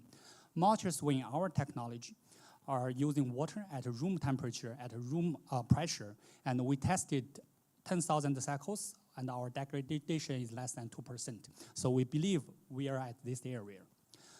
This is our first generation material we have been using for years because at the beginning we didn't understand its underlying mechanism. This is new chemistry. We don't know why it captures CO2 in dry and releases in wet. So it's very difficult for us to rationally design next generation material. My PhD study figured out its underlying mechanism. So recently we designed the second generation material. It has significantly improved the performance. And Corning Inc. is very interested in this technology. I want the lab to market the Corning prize based on this innovation. And Corning would like to provide raw materials to us for free in the future for collaboration. And the patent is being prepared by Columbia University. Let's go into next slide. If we compare the first and the second generation material, the second generation has improved this 15 times better in terms of uptake rate. The 0.43 milligram per gram per hour is also comparable to other technologies in the market. Based on the second generation material, we're going to build up a pilot. The yellow sorbent will capture CO2 from the air. After it's fully loaded, we put it into the red vacuum chamber. We spray water, we can get high concentration of CO2 up to 60% with humid air. If we want a pure CO2, the mixed air will go through the dehumidifier. We remove water, we can get 99% of CO2. We designed the container. The cost is less than $75 to capture per ton of CO2 from air and provide 5% of CO2, and less than $90 to provide 99% of CO2. I'll give this to Alvis. All right, let me try clicker again. Oh, it works. Magic, MIT. So as you see here, the numbers Jan just mentioned are both below $100 per ton of CO2. This number is very important because the IIA you give $180 per ton of CO2 via air capture and geological sequestration. So there's a huge profit market to make here. So go back. So currently, we are focusing mostly on selling carbon credit. We spoke to Frontier last year, and they have invited us to apply through the advanced market commitment. We are also exploring the different utilization landscape and our own company.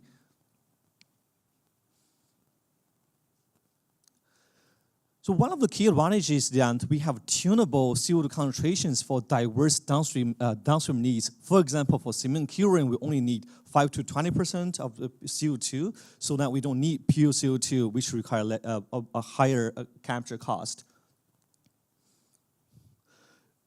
So our co-founders have both experience in capture and utilization. So one of the spin-off from my PhD project is a finalist in the 20 Million Carbon Experts competition.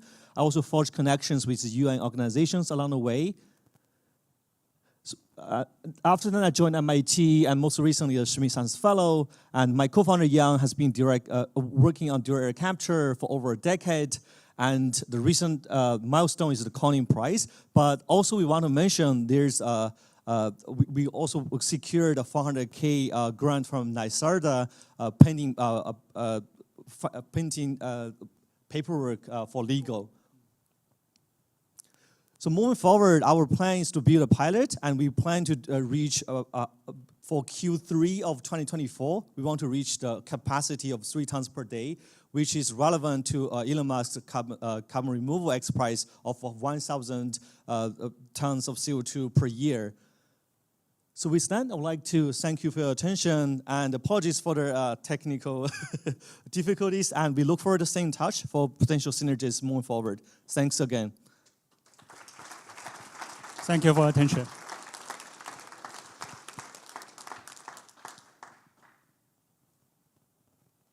Great presentation, thank you. Could you speak a little bit about the use of funds for not only this prize, but also your next steps, including why the next scale is the right scale and any team build out? Thank you for the question. That's critical. We've been thinking this every day. So first thing, pilot.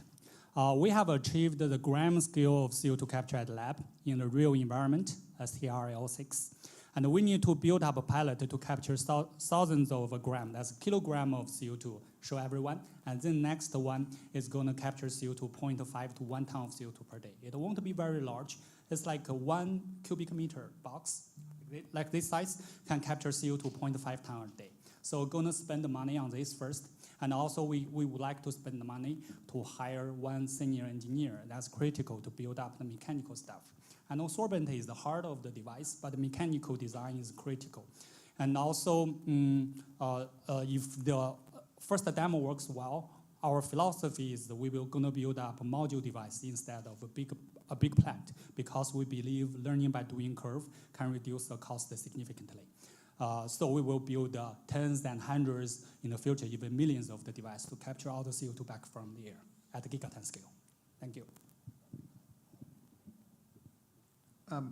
So it sounds like it works best in dry climates in the way you have it set up. And there's probably going to be a lot of water needs for the humidification process. Can you talk a little bit about the water needs and supply? Sure. I like to talk about both questions. So if we go this graph, that's very interesting. So our sorbent is not 0 and 1. It's like stairs. If our sorbent work on Las Vegas, that's very dry condition. Our sorbent is 100% functional. You can see the y-axis is the capacity of our sorbent.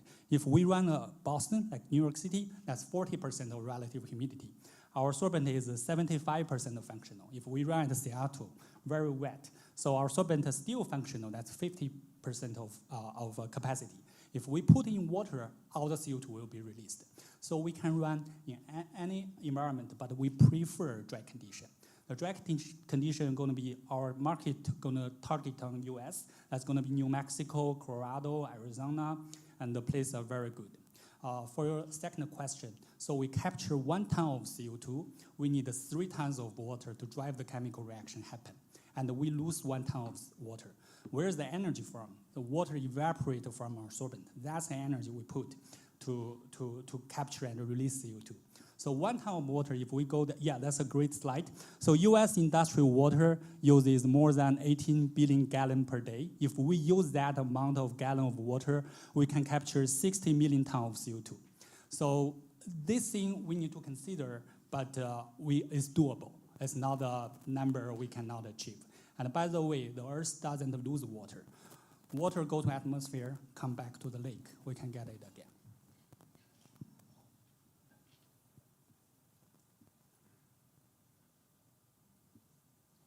How do you dry your solvents and Yeah. what's the energy consumption of that? Yes, dry our sorbent is like we wash our clothes, we dry it in the air, just to put it like this place. It can get dry.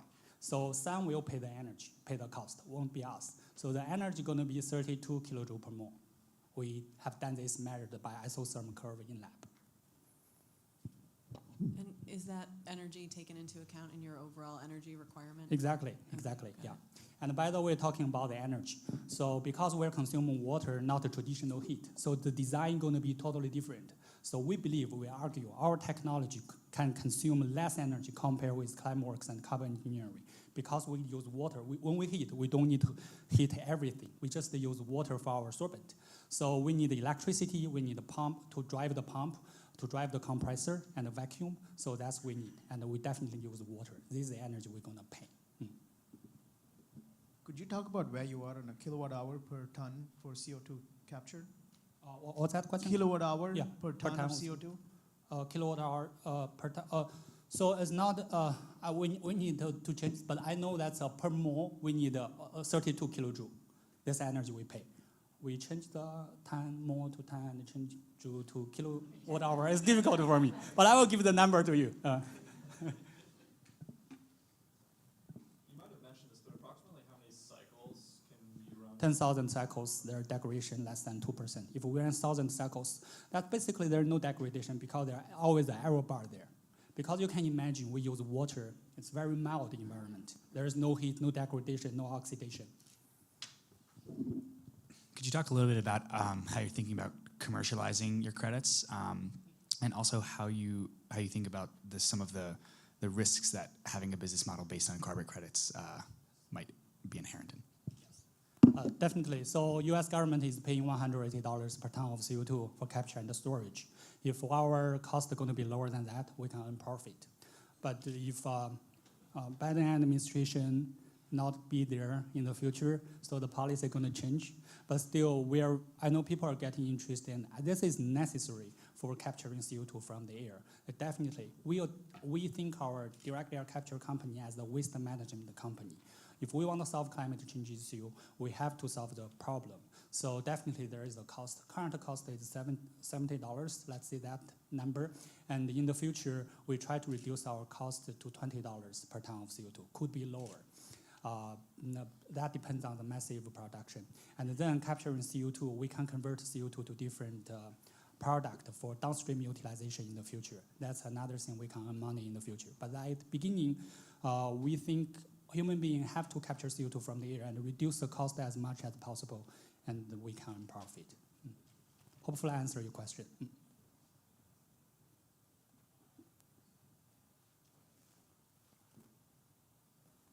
I'd like to discuss more if you're interested in this technology. And thank you for your attention. If there are more questions.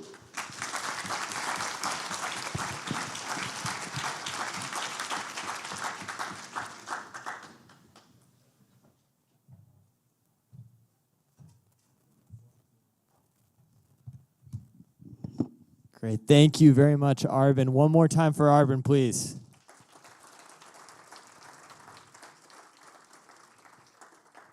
I just want to apologize for all the technical issues. You know, we didn't count for the radiation increase in the room when everyone got in here, so the clicker's a little bit sensitive. We're working to figure that out. Our next guests are joining us all the way from the KTH Royal Institute of Technology in Stockholm. They're turning waste heat into the commodity of tomorrow. please welcome to the stage Anersol.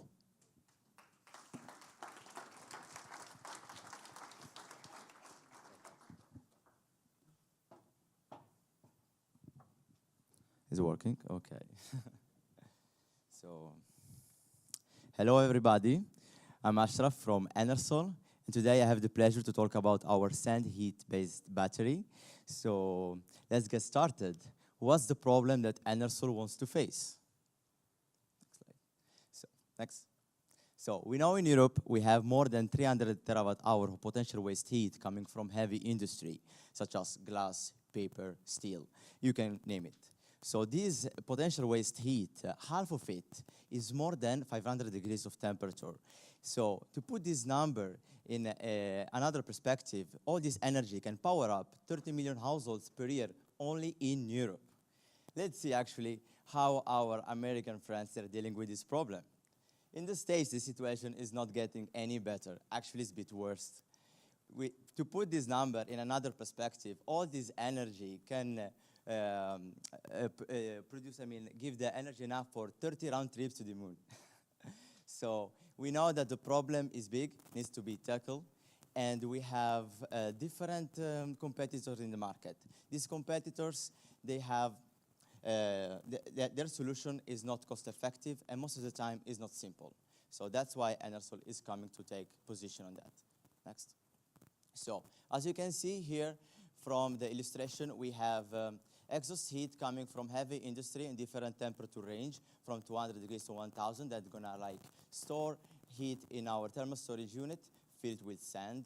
Once it's stored, then can be discharged to the heavy industry, again through a heat recovery system to improve the overall efficiency of the plant. But then this is not the only option that we have for our solution.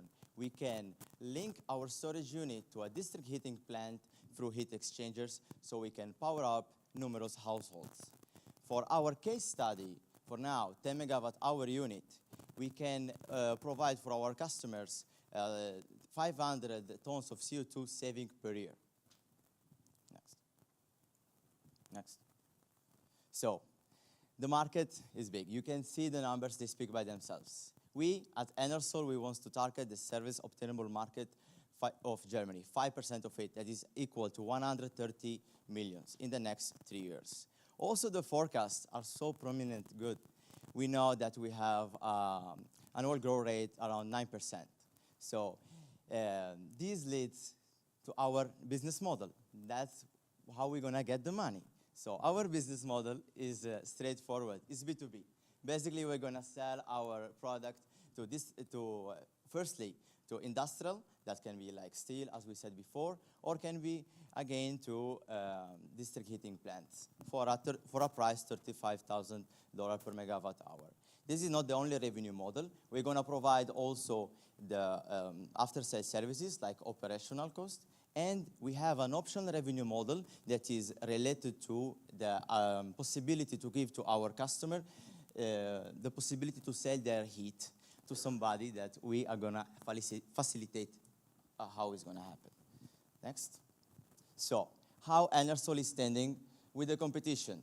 Here you can see in the top left corner we have Polanart. Polanart are using sand like us, but the difference, they're taking excess renewable energy to power up their storage. So they're basically funding their business model in a seasonal storage. We, as Anersol, since we are linked with heavy industry, we can provide heat through all the year. In terms of volumetric heat capacity, Anersol is 5 times more than Energy Nest, almost 240 kilowatt hour per meter cube. Since Energy Nest, they're using concrete.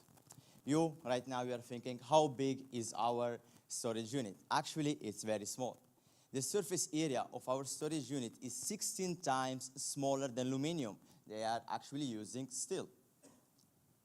Next. So, you may be wondering how we came up with this idea and how is that gonna be our trajectory. We started in 2022 with our idealization, and the team has been built, and we won the Energy Siemens Challenge. Then we were considering how it's gonna move forward. So we take into consideration MIT, that's why we are here. And 3 of us right now are in KT, Thermal Energy Storage Institute in Germany working for our MVP. By the end of this year, we are positive about it. We're going to get it. But we didn't let the technical side alone. So we are currently in different accelerator programs as well. So by 2025, hopefully, once the product will be ready, we're going to put, definitely our product in a different case scenarios so we can check and see how it behaves in reality. And we are positive, optimistic by 2028 that we're going to have the instrumentation and the skills to launch our product in different markets in Europe and USA as well. So how are we going to make it? Like everybody else, we need money. That's why we are here. So this is our pre-seed strategy. We need 40,000 K to make our MVP. But this is not the only cost we have. We have other 25,000 actually for the monitoring of the emission and other optimization that has to be done after the MVP. But there is also the bureaucracy of it. So the IP handling and other terms that we have to deal with our university as well has to take into consideration. But we know we are a startup, anything can happen. So 15,000 we left for contingency. So by the end of 2023, we're going to be ready for our prototype, and then we're going to excel for a new seed. And for that, we're going to look forward for national funding and European funding as well. Yeah. Next. To make it happen, money is not enough. A strong team has to be there. So we are 6 international students coming from all over the world and studying in Europe. So we have Yusuf, who has been our business and development, already co-founder of a startup in Turkey since Hero. Then we have Jose from Portugal, who is our project and business, and now he's starting his career with Anersol. Then we have Jeremy, who already gained 5 years of experience in Black Vect in Indonesia, and now is on a research and development. Then we have Alex, CTO, who has been already working in district heating applications. Then it's me from Morocco, already 4 years of experience in manufacturing world. And nonetheless, we have our CEO from India, who already, started his experience in the energy field and now is looking towards a bright solution with Anersol. Next. We provide a small video right now so we can share with you the feeling and the vision for our next solution.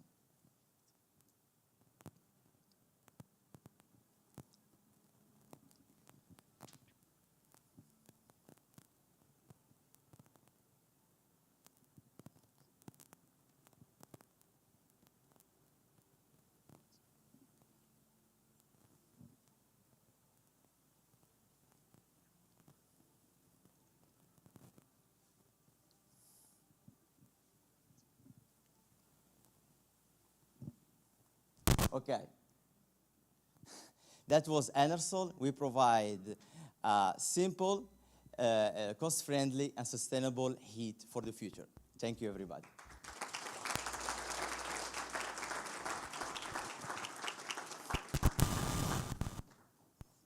Yes. Cool video, and thanks for the pitch. This is great. Thank you. Completely agree that waste heat is a huge resource. Wondering, though, how much validation you've done about how much customers will pay for waste heat and at what temperatures? Okay, so probably as we are based in Karlsruhe in Germany right now during our master thesis. We've been already in contact with the plant manager of district heating of Karlsruhe. So we're thinking already we got the validation from them that there is a need to store this excess heat even coming from district heating as well. And they're all supporting that we have area of the new industry and also the old industry. And we have from PETA 5.2, probably in the backup slides we can share. This data actually shows all the new district heating that will be in the next futures, and also the link between the heavy industry and the people who actually will use the heat. And for customer validation, we already have done more than 25 interviews, and we know there is this need, and yeah, looking forward.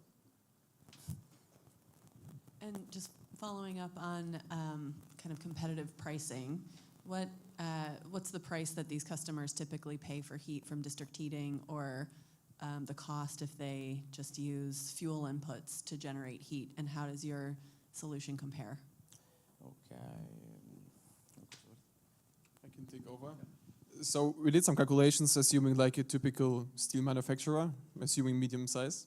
They spend a lot of money for the resources coal, gas. If we use our storage unit and capture the exhaust gases and the heat, we can provide a return on investment of 4 to 6 years for this investment and save them a lot of money they would spend for the carbon credits they would have to buy and for the fuels they would initially use for the process. Who are your likeliest first adopters in terms of economics and practicality of installing it on their sites and so forth? And where are you in talks with them and thinking about how a test field prototype would look? Our main focus are the heavy industries. First of all, we targeted steel and cement. And we did a lot of validation over the segments. And we saw, for example, in Germany, that a lot of district heating networks are distributed over the areas of the heavy, which are over the really heavy industries. So we would most probably first approach these clusters of district heating and heavy industry to install our solution there. And we did some mapping with a beta tool, for example, here explained, and some validation. And it is possible to integrate it into the district heating networks, and it is plausible to address the German market first because it has these clusters of heavy industry and district heating. So thank you very much. It would be great to understand a little bit about where you see the core IP in this solution, meaning what makes it hard for someone else to do this? Is it in the sand batter? Is it in the way you've designed the container? Okay. And then secondly, at what scale have you tested this, and what sort of performance can you tell us about the efficiency of the heat transfer and things like that? Okay. I will answer the first one, the technical guy for the segment. So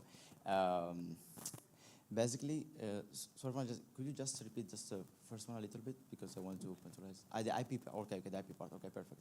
So for the IP, sand, it's very easy to retain heat. Okay, that's what our customer they're already doing. Other competitors, sorry, they are already doing. The novelty about Anersol is using a different medium to, get the sand heated. So actually using the heat to heat the sand is something that everybody right now is finding difficulty. Example, Polanide, they're using direct heating through, normal coils, I would say, explain it in few words. So that is actually easier to make it. But we want to use exhaust heat, so having the conduction from heat to sand by only air is not gonna make it happen. There are already research paper on that, it's not working. We are having some, I will say, preliminary results working on this aspect, and hopefully with the MVP, we're gonna get the novelty on this aspect.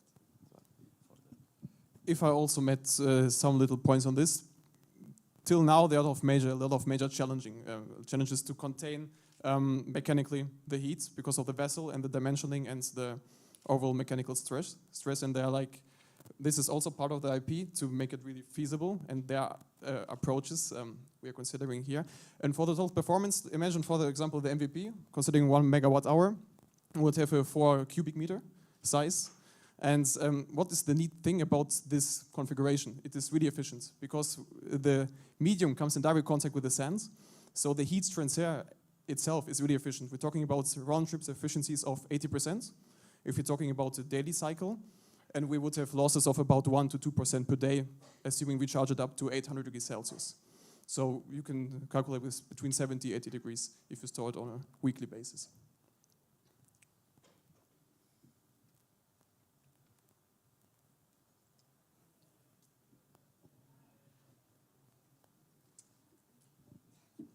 Yeah, still room for another question.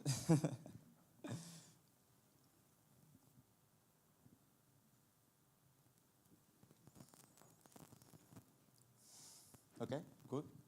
Okay, thank you very much, everybody. And for whoever is interested about the sand, that's cheap, safe, reliable, and how it's gonna revolutionize the world about heat, feel free to contact us.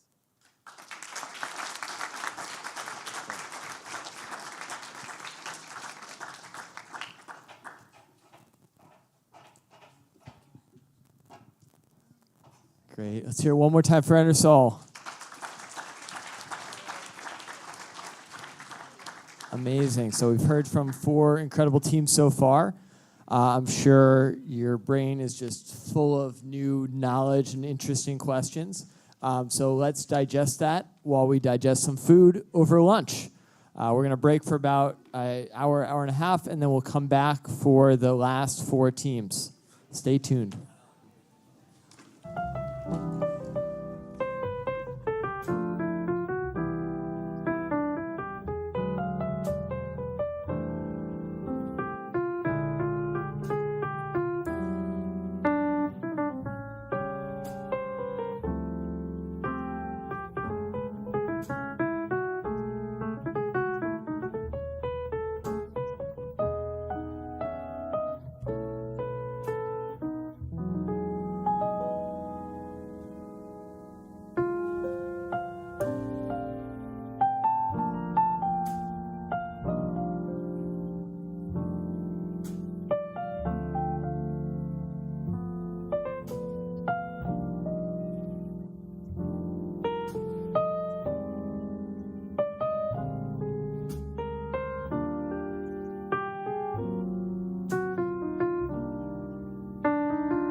Test, test. Okay.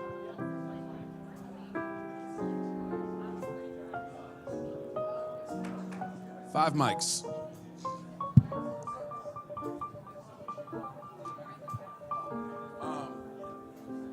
Guys, avoid this seat. Just sit down.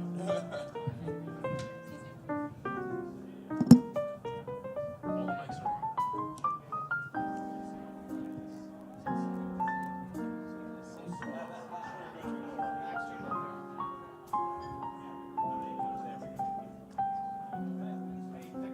Yes, why don't you sit here, Jim? David, you go at the end. Max, you go third. No, at the very end. Dave is going to go beside you there. Okay. Do we need to turn the mic or is it already? No, it's on, I think.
It's like if I'm going to sit on a stool, I need to have a bar in front of me. Or a lounge chair, like I've no place to relax or water, for example.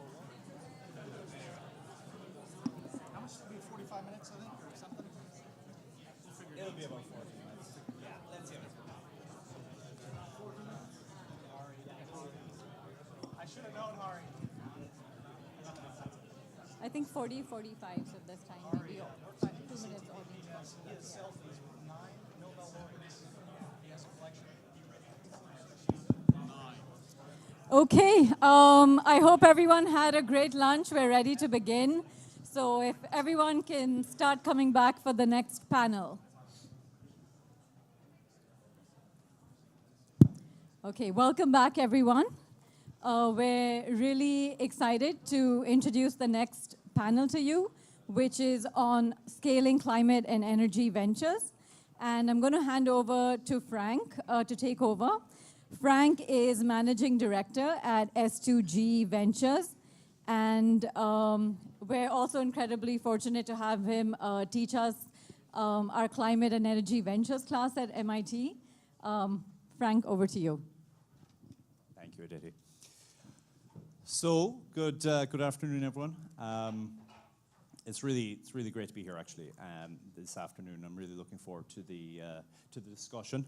I'm going to introduce the panelists now in a moment, but just to begin, I want to kind of just reflect a little bit on kind of this event first. It's wonderful. I think for all of us here on this panel, I can assure you who've been in energy for quite a while, it's wonderful to be able to come and see the energy, the ambition, the innovation that's in this room and this event in general. So a real privilege to just be able to be part of it. I'll also say that this year in particular, with the ramp up of the European engagement, it's really great. As a European myself, I'm really excited to see the ecosystem on this side of the pond coming together with Europe. Because I think that collaboration is necessary more and more, actually. We have a collective challenge, I think, in embracing and executing on energy transition, and it's going to take a collective, a global effort. And you guys are all really very much in the vanguard of that, and you know, therefore, I think it gives me a lot of comfort to see the people focusing on this opportunity right now. So. With that, let me introduce the panelists. We have a fantastic group here this afternoon to discuss scaling climate and energy ventures. So to my immediate left here is Jim Gable.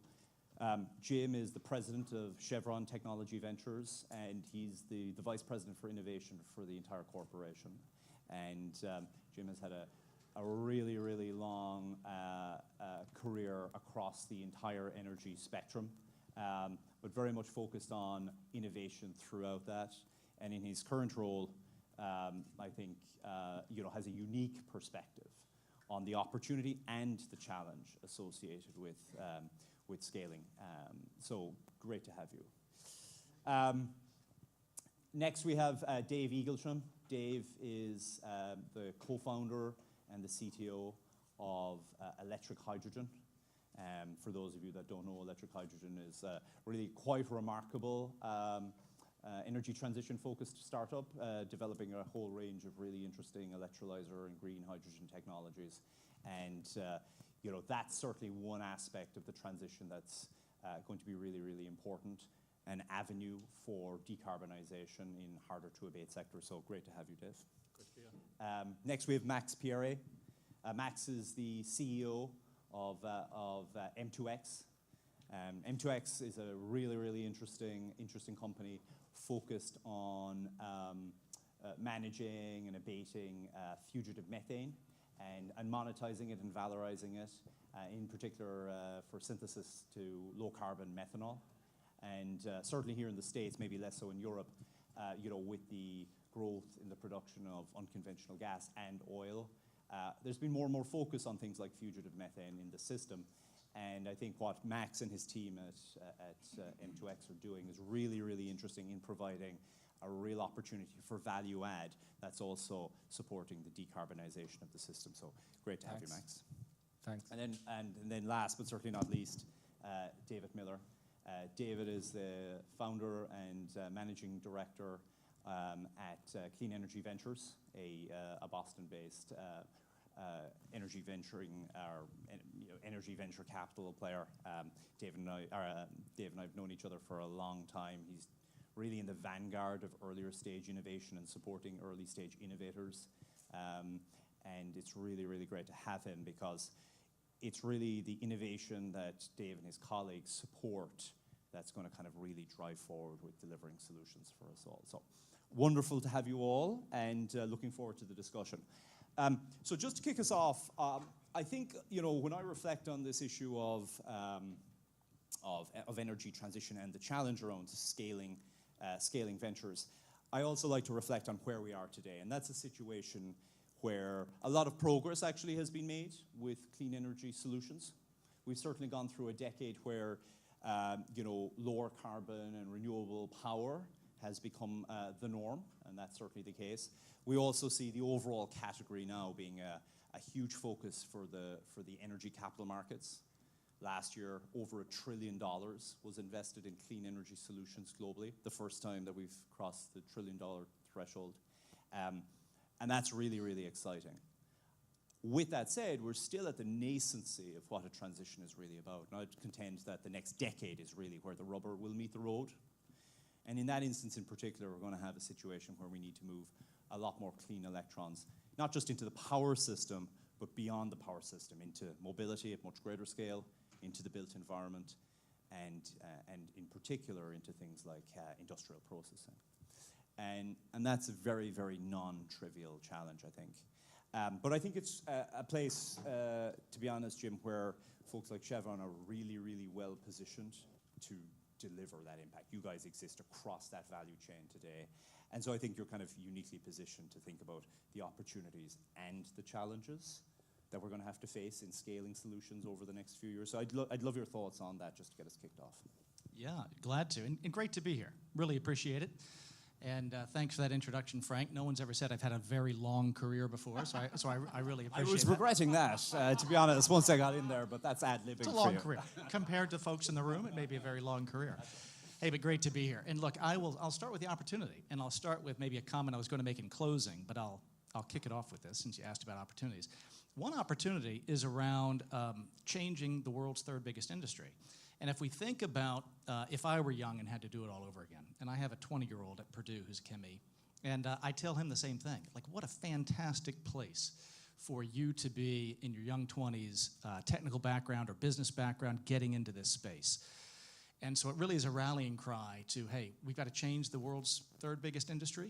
No one knows how to do it. What a fantastic place for folks in this room and elsewhere to really get involved doing it. So that's the opportunity. That's more from your personal opportunity. The challenges, and maybe this is the much longer part of the conversation, the challenges really are numerous. And it has to do with the 50 gigaton challenge of our CO2 emissions and our equivalent emissions.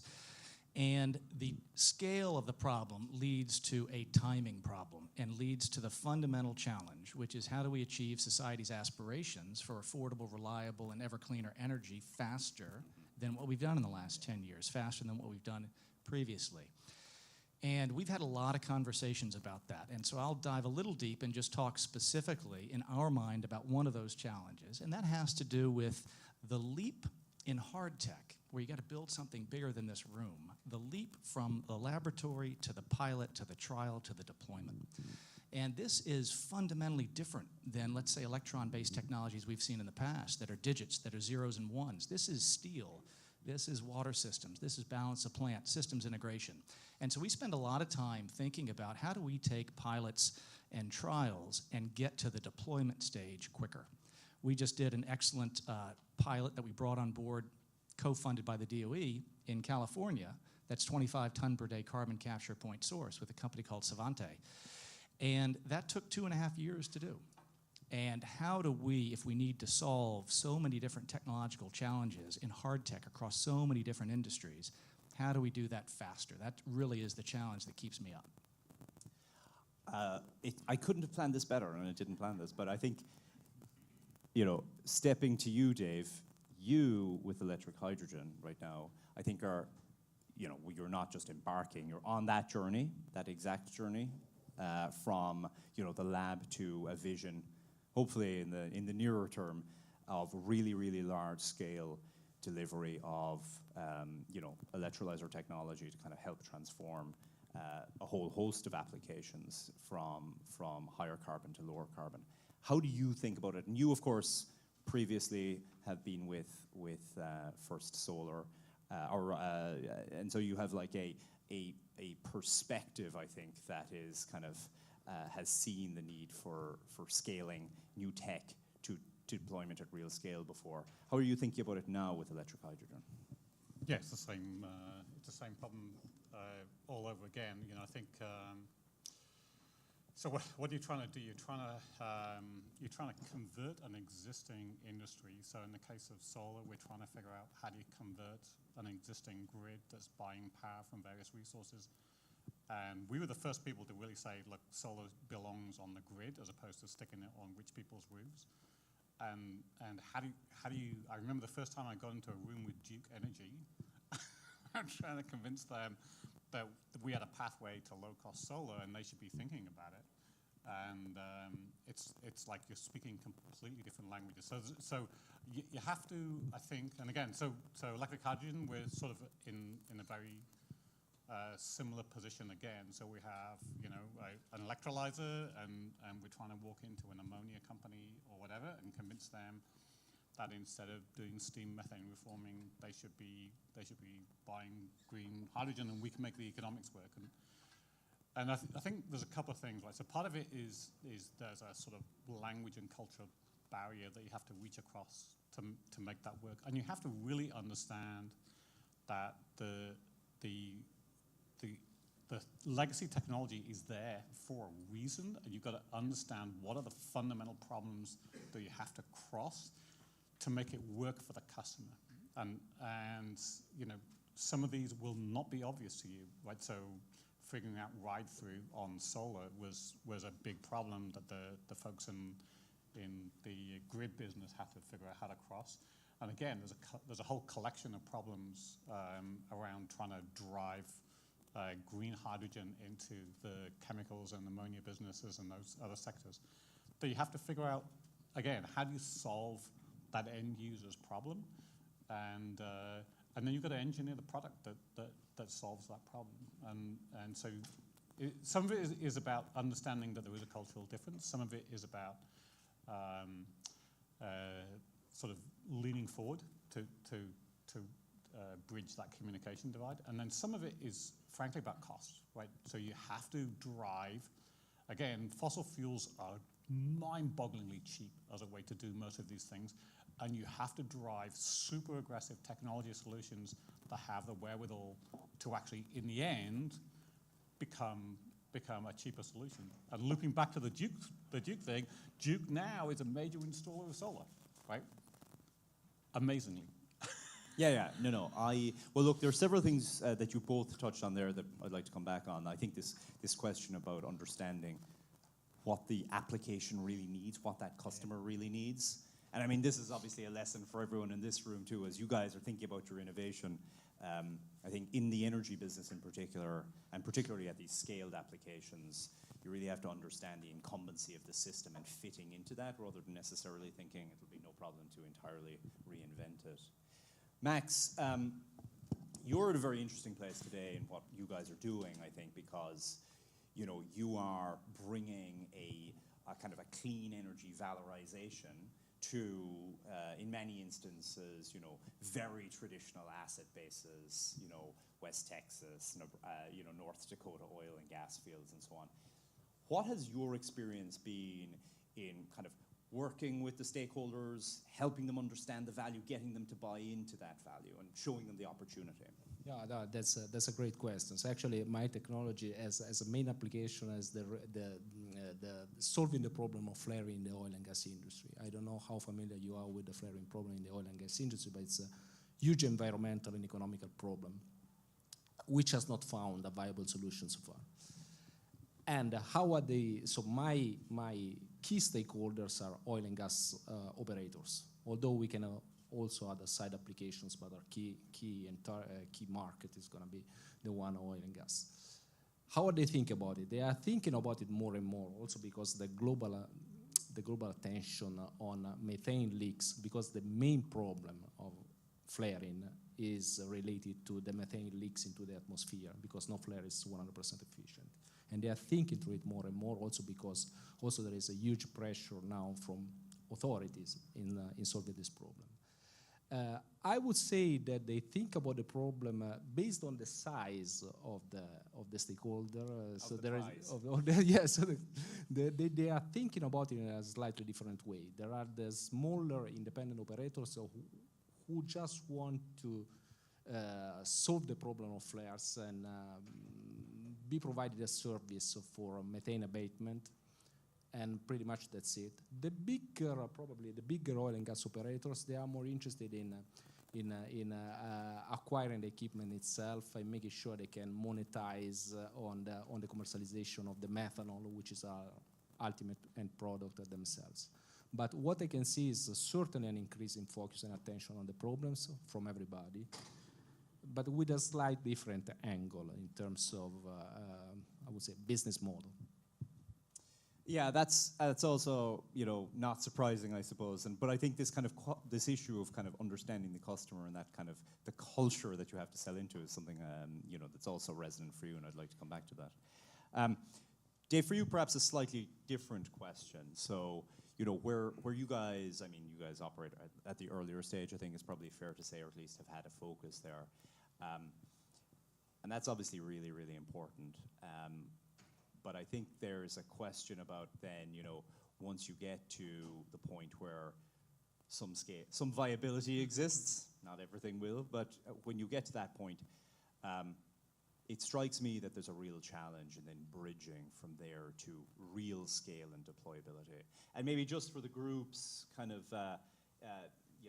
context around all of this. So, the world is really awash in in capital for energy transition, or at least that's what we're told. And if you step back and you look at the numbers, it's reasonably, it plays out to a certain extent. You know, over the last 5 years, $300 billion has been raised by private capital markets in the US and Europe alone, focused on energy transition.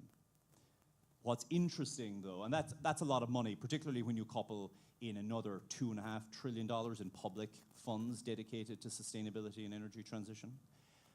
But what's important is that when you pare back that number, that $300 million, what you find is that there's a lot of money. The plurality of the money is actually in earlier stage venture funds. There's a lot of money in infra funds, but there's very little money in between the two, in this kind of key point where you have a viable idea, it's not yet bankable. So I'm really curious how you and your colleagues view that challenge and how you help to work with your companies, David, in kind of bridging that gap. Yeah, well, we talk, thanks, and great to be here. So we certainly talk a lot about various financing gaps. So the first gap that we address is the early stage gap, right? So we're bridging, what might be considered R&D versus commercial opportunities. And so there's various forms of funding for R&D that happens at universities. The engine is, of course, a great example of bridging university research to commercial opportunities. The government provides a lot of funding for R&D, ARPA-E and others.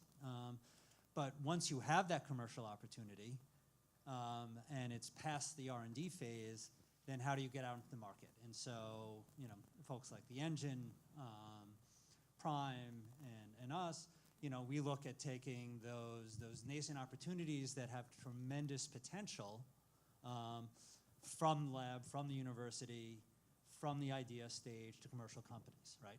But then there is, as Frank mentioned, there's another gap, and it's funny because most recently, in our most recent fund, we are specifically identifying this as pre-growth. And this is what we're talking to a lot of our investors about, making sure we fill that pre-growth gap.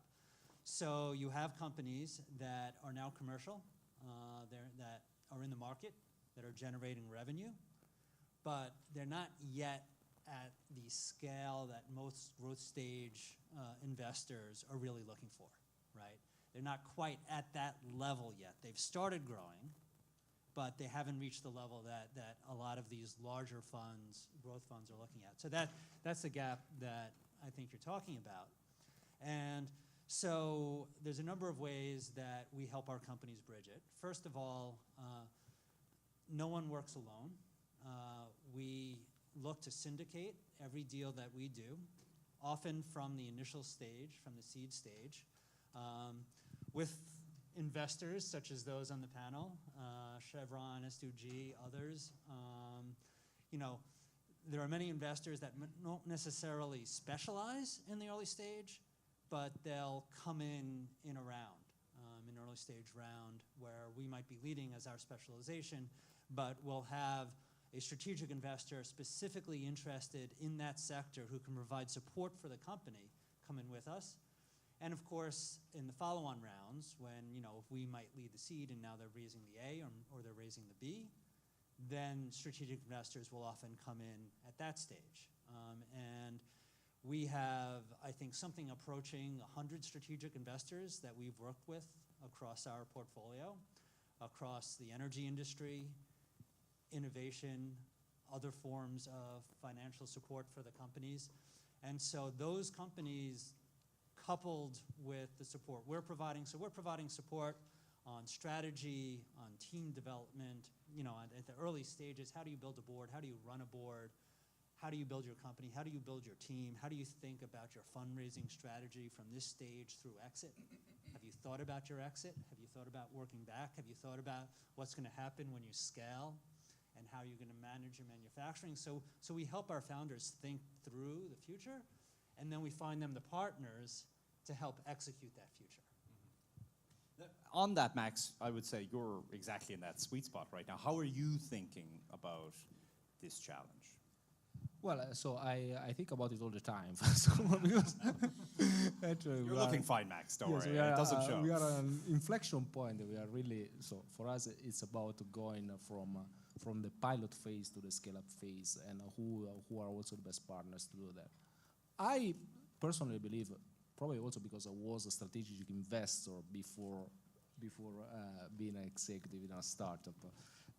That strategic investors can be helpful also in the initial stage. Because they can, first of all, they know the markets. They know the markets well, and they also know the operational challenges and also the operational challenge of scaling up. So I'm a firm believer also on the value added that strategic investors can bring, not only in the growth stage, but also in the earliest stage of investment. And yeah, this is the way I believe. This is the way I think through it. Yes, so it is not always so straightforward to figure out in advance also what kind of manufacturing strategy how you're gonna build your entire value chain, because you have a certain amount of control, but not total control in the choice of your business development and also on how your operations are going to be deployed. So it is certainly useful to think through it strategically, but you also need to consider different avenues also for the building for the construction or the value chain of your company in the future. Yeah, no, that makes sense. I mean, Jim, you guys, I mean, it's always interesting to kind of think about the orders of magnitude that exist across your business, across Chevron's business, for example. You're in a particularly interesting, I think, bridging position in that respect. How have you and your team kind of, approached this, or how are you approaching this issue of, finding those really interesting opportunities, but having them being relevant and interesting enough for you guys to, there's only so much resource that you can deploy, really, and then thinking about the support and the delivery within a context often where, it's competitively relevant, and, there's this kind of tension as well about how you balance that out. Yeah, well, a lot to unpack there, and honestly, I really appreciate the comments by the co-panelists. So if we think about Chevron Technology Ventures, it's the on-ramp for early-stage innovation to get into Chevron. And so what does that... Yeah, what does that mean? Yeah, exactly. Perfect. This is great. You're Ed McMahon, I'm Johnny Carson. I'm really dating myself there, sorry. Hey, but, so that, I'll give a little bit of an example. And I'll start with the fact that, 24 years with Chevron, from 2003 to 2007, I led the venture capital group in Chevron Technology Ventures, then went off and did other things, and now I'm back running CTV. But why that's relevant is because you can see how corporate America, how industrials partnered to the comments that were just made 15 years ago versus how we're partnering now. And it's fundamentally different, at least in the companies that I'm associated with, and that's much broader than energy. You can see how corporate America has really adjusted. And it goes back to the fundamental premise that David talked about.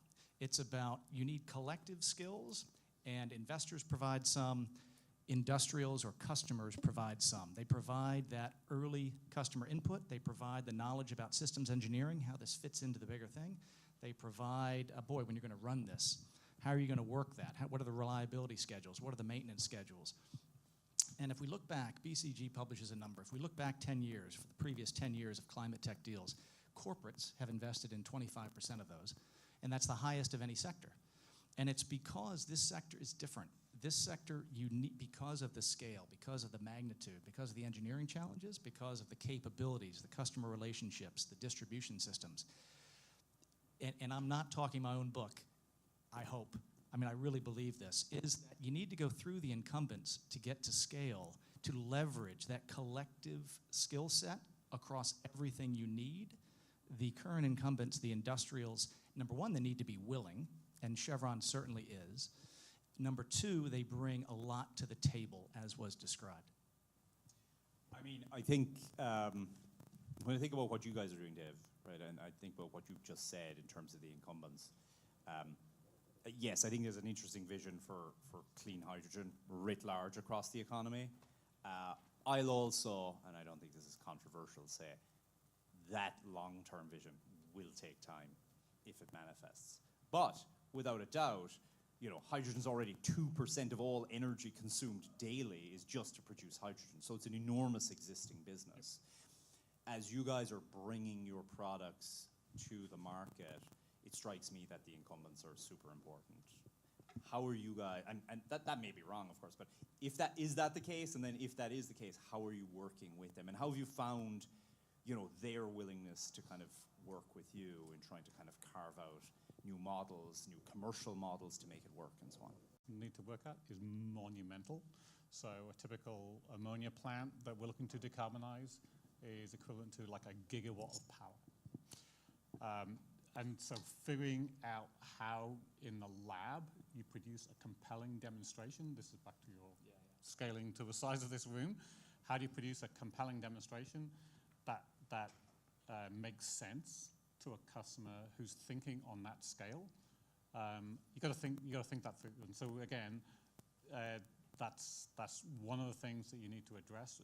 I think, how did we come at it? I mean, we came at it by partnering out of the gate, really. So really from day one, we engaged with big industrial people who started out super dubious until we showed them financial models for where we thought we would get. And they're like, well, I don't really believe you, but I'm willing to listen if you come back and convince me. And those are the people that you want on board, right? Even though they sound dubious, they're the people you want on board. Convincing the skeptics is the way that you actually drive adoption in these big sectors. Yeah, so we partnered really early on. We listened to their concerns out of the gate, right? So what are all the things that have to happen before it would possibly make sense in here, and then what kind of demonstration would convince them, and then we're marching towards those demonstrations, and that's how you bring these folks along. I would say that there's a divide between what I would call the big incumbents that own the market today and the smaller up-and-coming guys who are motivated to rock that boat. And so there's a class of people out there who are more aggressive, and they're usually a little bit smaller, and they have less to lose and more to gain, and they want to eat you. Yeah. You. Yeah, no, I understand. In the nicest possible. In the nicest possible. No, exactly. Yeah. All manners. I'm with you. I'm with you there. I'm with you there, Dave, on a number of on all of what you said, really. But I have a question. So, you know, you're obviously very compelling, very charming, and so on. So you've convinced them. You've convinced them that this is interesting. It's the charm that does it. It's the charm. You've convinced them that this is interesting.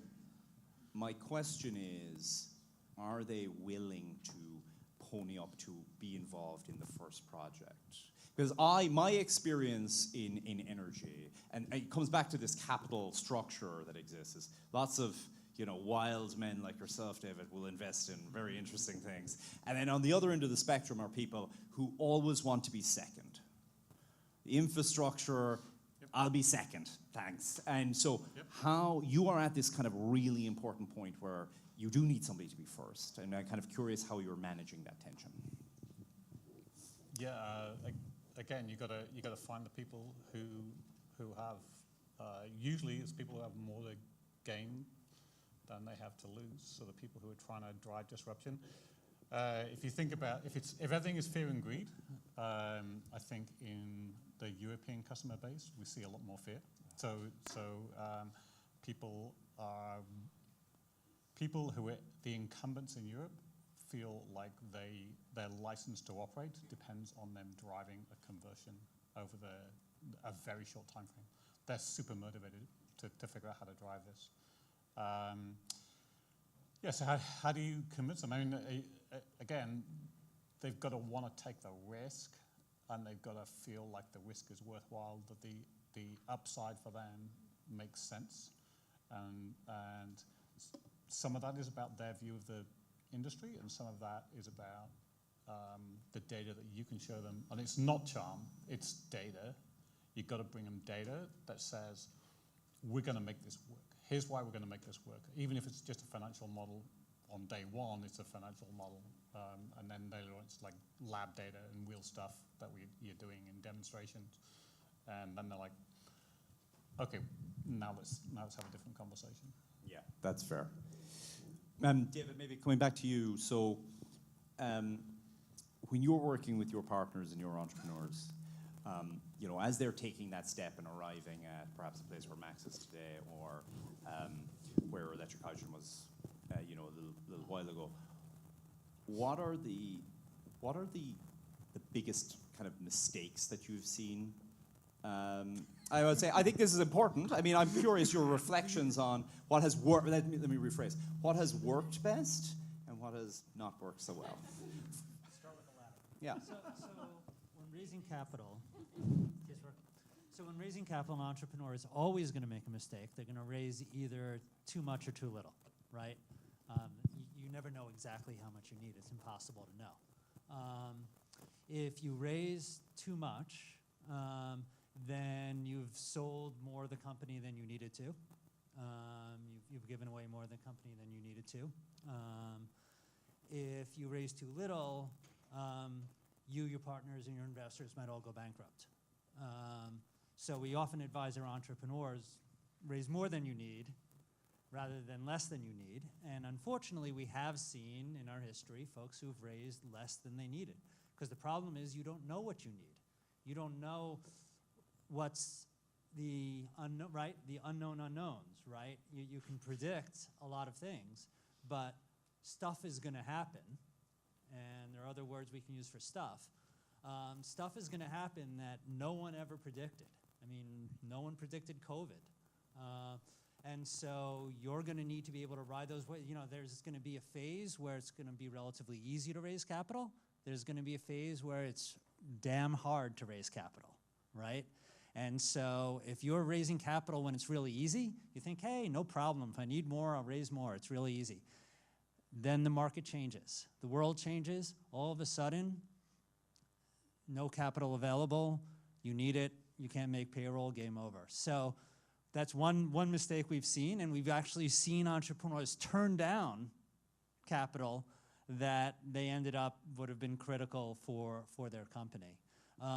Another mistake, and this is the most important attribute that we invest in, is people, of course, team. And so not having the right team, not hiring the right people, hiring the wrong person, sometimes that's hard to ascertain. Not hiring the right person soon enough, right? So you might identify, okay, you know, here's a chief commercial officer who's going to, you know, get us be on the map, but then you don't give them enough of a runway to do that, right? You know, so you want that person on board soon enough. So team, again, in our history, when we look at, you know, companies that didn't do as well as we hoped for them to do, very, very often it comes down to not the right mix in the team. And that's something we very much focus on with our portfolio, and not only investing in the right people, but helping those companies develop their team in such a way that they can be successful. Yeah, no, that's helpful. As an aside, I would say Dave has never feared raising too little capital anyway, but that's an aside. Max, how would you no comment. I was just going to say, look, you're scaling hardware. You've got to get to a scale where you're going to build a demo that's half the size of this room. It's going to be expensive. Take the money, because a smaller piece of a really big pie is better than owning all of nothing. Or raising around in a bad time. Yeah. Or raising a down round. Yeah. Max, you're in the midst of this now, and I would say probably not the most you know, effervescent fundraising environment. How are you approaching this? So no, first of all, probably not the most effervescent fundraising environment, but still, so there are several investors who are still interested in what we are doing. So I talked about my companies.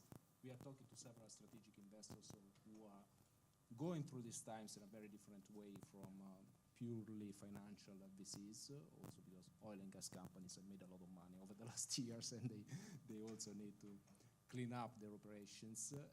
So this is the way I'm going through these times. But if I can comment on what he just said before, no? So because we talked about scaling up. Scaling up, so it can mean bigger stuff, but it can also mean make more stuff. So it's a very different thing. It's a very different thing because if you have a modular technology, you can scale up in a much easier and a much less risky way. To me, modularity is the key to pave the way to scaling up stuff. So when I invested in, because when I was an investor, I invested in the company that I'm leading right now, and the key thing and what convinced me to invest in the company was exactly the modularity. They say, okay, this thing can be made relatively quickly. When I can make one of these, I can make probably 100 of the same stuff. It means that the production can be standardized. If it can be standardized, it can be mass manufactured. If it can be mass manufactured, it can be built at cost, and then it can be scaled up. This is, for me, is one of the key triggers to make sure that technology is scalable. It is not always possible because it depends on the technology, on the problem that you want to solve. From a purely technical standpoint, I'm talking.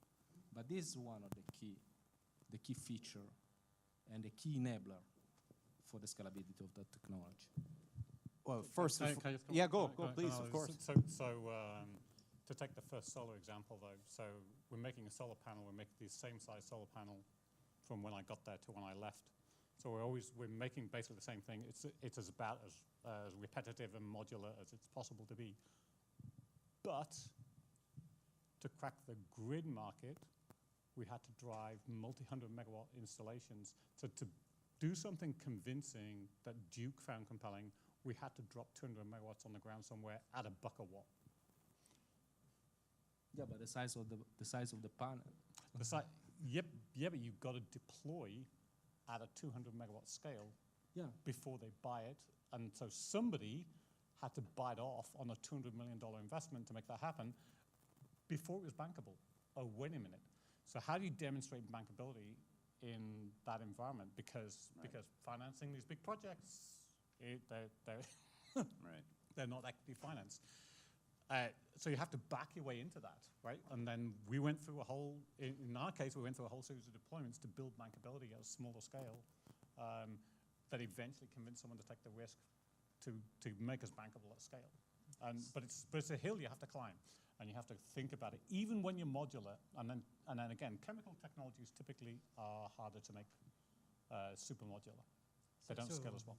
So another quick, because I completely agree with you as an investor. So we just invested in a long-term energy storage company called New Energy, and this is a company that has potential to enable 100% renewable energy globally by providing extremely cheap, extremely energy-dense energy storage. Carbon, oxygen are their materials, so we have a lot of that. But what we liked is they don't have to start at grid scale. Right? It's extremely modular. They could start at residential scale if they want to, and then build up to any size they need to. So exactly to your point, it de-risks their scale-up strategy. And it may not be bankable, but it's backable at that stage by corporate, by somebody else. Yeah. I was going to ask that question actually to Jim. You know, that completely resonates. However, that resonates for venture funds. Oftentimes, it's kind of, I like this, the check size works for me, and so on. Is that something that you guys, in terms of the longer term big vision, feel is like a viable mechanism for driving to the kind of the scale of enterprise that you ultimately want to bring through the technology ventures entity? Yeah, absolutely. And so if we think about Chevron's ambitions, I mean, it starts with all hydrocarbons are going to be needed. All energy forms are going to be needed. All hydrocarbons have to be lower carbon. But certainly, it's a multi-billion-dollar commitment that we've made. And a year and a half ago, we formed Chevron New Energies. And Chevron New Energies is specifically designed in the later stage gap to scale technologies. And to that point about bringing them forward and taking them to size, they've already partnered with 4 of our companies. They're investing several $100 million across that portfolio to take them to the next level and to build the pilots.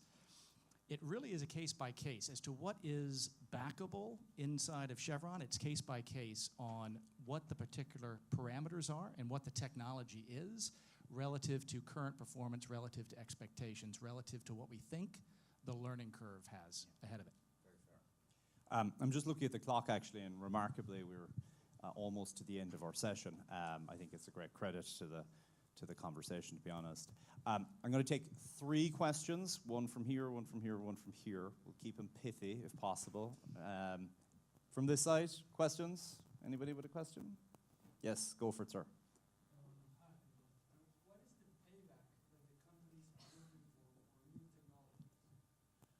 Is there a range, maybe less than 2 years, more than 2 years, from 2 to 5, more than 5? I'll speak from Chevron's perspective. It's really more of a portfolio approach, and we apply those to perhaps our base business, those type of metrics, those type of screening criteria. For us, it's an elaborate mechanism about how do you judge early stage risk and what's scalable, but we try not to apply those mechanisms in too much detail. We really lever that portfolio approach because some are going to win big and some won't. We're scaling to $1 trillion scale, so that's the scale of the market that we're looking to attack, and we're in no hurry to get out of this. We're going to scale this all the way, and we think it's pretty tough for someone to come in later and have that same level of passion and commitment that we have, right? So we're trying to change. We're here to change the planet. This is a big lift to meaningfully impact the CO2 emissions of the planet. You've got to build a humongous company, and that's what we're here to do. All right, let's take a question from this side. No questions in the middle? All very shy? All right. This side? No? Oh, yep, go for it. Yeah, I know, it's terrible.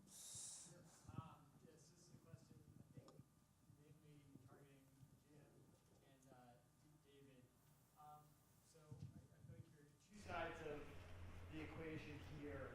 I guess what is the middle point where you guys can meet in the middle? David, you talked about spending a ton of money to build a demo plant the size of this room. And Jim, right, you're looking at that demo facility to say, hey, you're ready to scale up at Chevron. What does that exactly look like? And can we narrow that gap between those two things? You want me to go first? I'll go first. I mean, so think about the perspective of what the integrated oil companies, what the energy companies can bring, and that would be around the capabilities, the scale up, the engineering, as I talked about earlier, and also the capital to pull forward a lot of these technologies and use them at the end of the day. The fundamental change, I think, I'll speak to Chevron the last 20 years, it applies to the industry as well, is the need to partner. Is the need, if you think about corporate America downsizing its internal R&D organizations the last 40 years, you used to do everything internally. And now you've got to do things with partners in the ecosystem just because important things are being invented outside of your hallways. And there's a lot of exciting and interesting ways to coordinate and collaborate with early stage innovators. So I think for some things you do have to go to scale before it's compelling, and I think you can't spend that kind of money until you have a risk profile that makes sense to spend that kind of money, and you've got to go through a methodical de-risking of the technology, demonstrate it. So first you demonstrate it in the lab, you show that you have something that's really compelling in the lab, you build cost models around that, use that to raise enough money that you can build something that's halfway to scale. And then you use, assuming you make that work, now you have something that's halfway to scale, it looks like it's manufacturable, you have all the pieces, and that gets you to a place where you can raise enough money that you can build something that actually has meaningful scale for a customer that wants to do it at the gigawatt level. And so you have to work your way down those successive curves. And again, I'm going to say it again, realistically, you have to take quite a lot of dilution. You've got to be willing to take dilution in order to build something that's humongous in scale. And then you've got to have data that's going to be compelling to an incoming investor who's going to be pretty hard-nosed, right? They're super hard-nosed and they're super skeptical. So. Well, I think that's actually a great place to wrap. This was really remarkable. I really appreciate the insights here. I mean, I think for me personally, the takeaways were pretty clear. Immense opportunity. I think a tremendous amount of appetite to go after that opportunity. Real challenges, but if you can bring the enthusiasm, and candidly, you all have that and a lot more, that ambition to bear, real impact, real change can be achieved. Let me just ask you all to join me in thanking Jim, Dave, Max, and David. This was wonderful.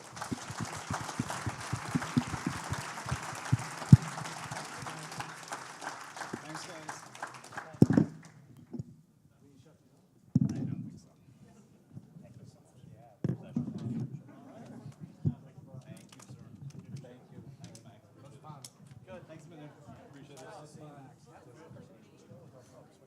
I talked to Luis last time at CERA. I was still talking around with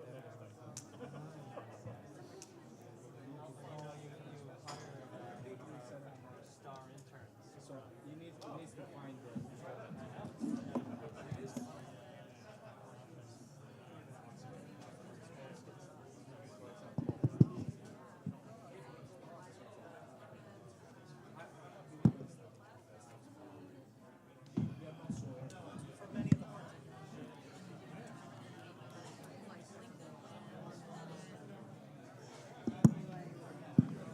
another wind developer and it became something else, and then it was acquired by Ørsted, and so then he like ran strategy for the wind group at Ørsted, and then oh sorry, thank you,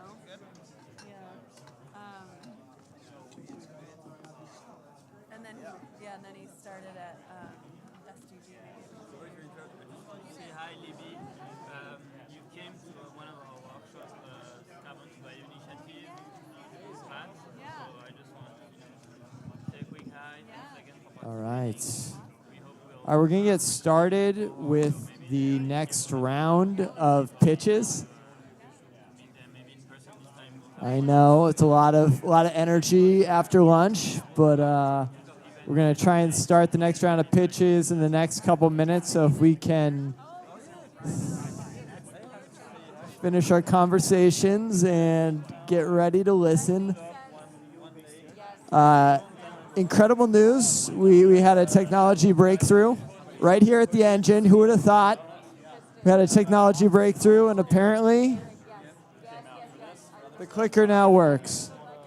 Is this not working?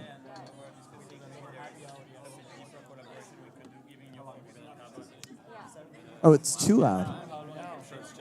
Oh, okay.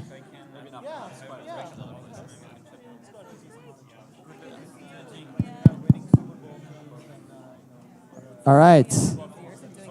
Everybody, we're going to get started in 5, 4, 3, 2, 1. Okay, welcome back. Who's ready to hear some climate pitches? Woo! Love it. Love the energy. Great panel. Excited to have the final 4 pitches of the day. We're going to start off with a team from Paris, France. Prono is an ocean CO2 removal company.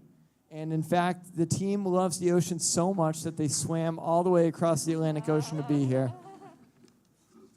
Please welcome to the stage, Prono.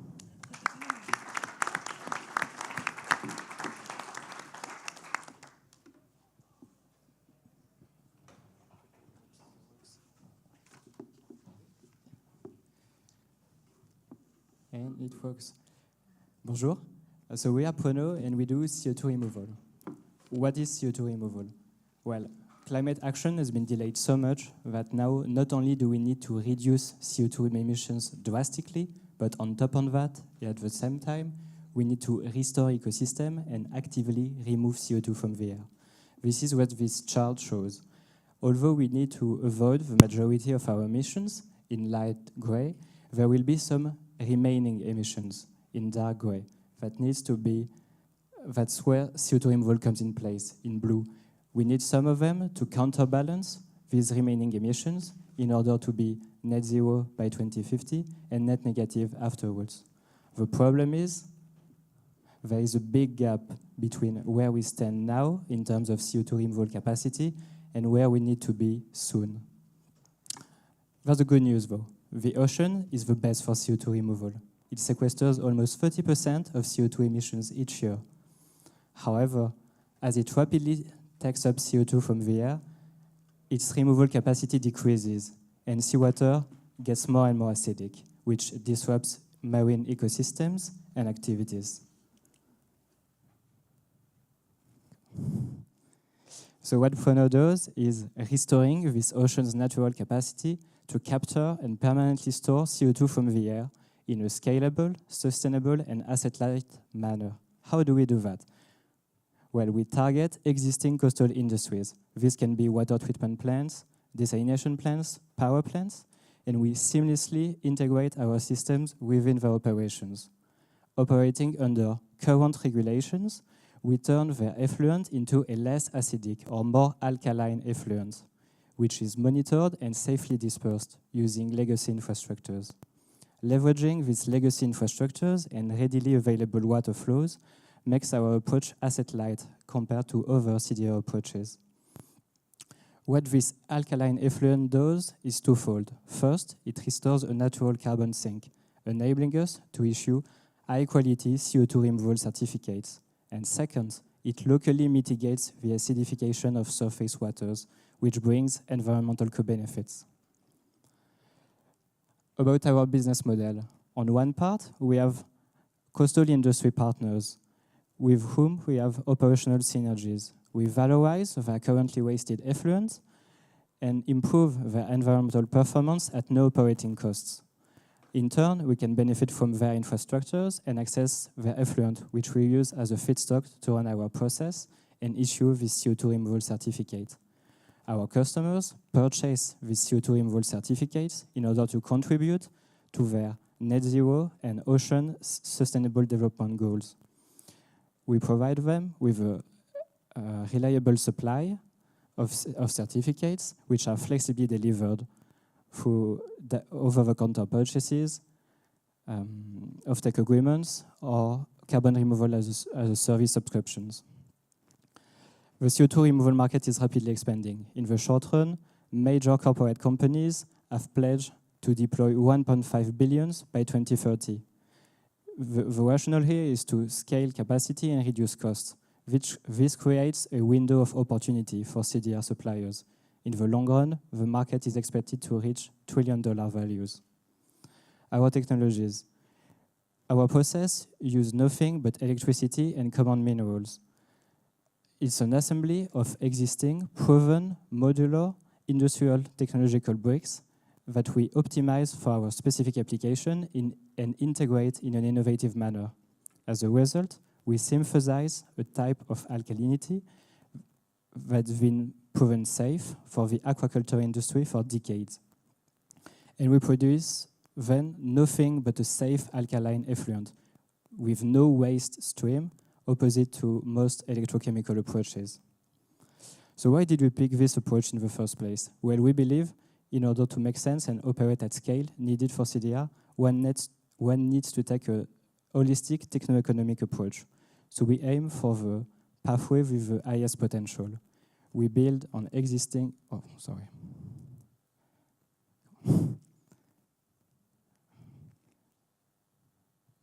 interesting.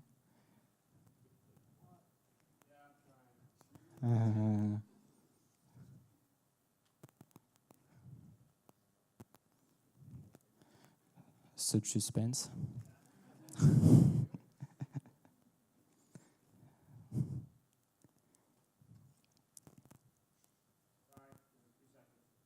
Sure. Okay, wow.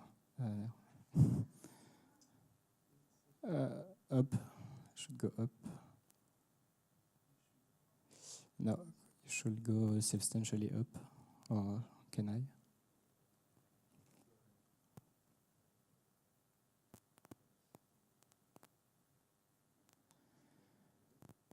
Ah, okay. Here we are. Okay.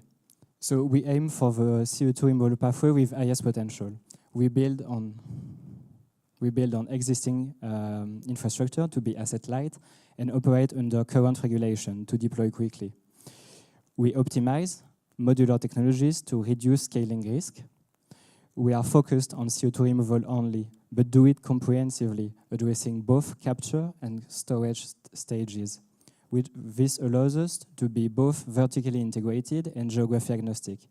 And finally, we generate no waste, but generate environmental co-benefits, which makes our approach sustainable.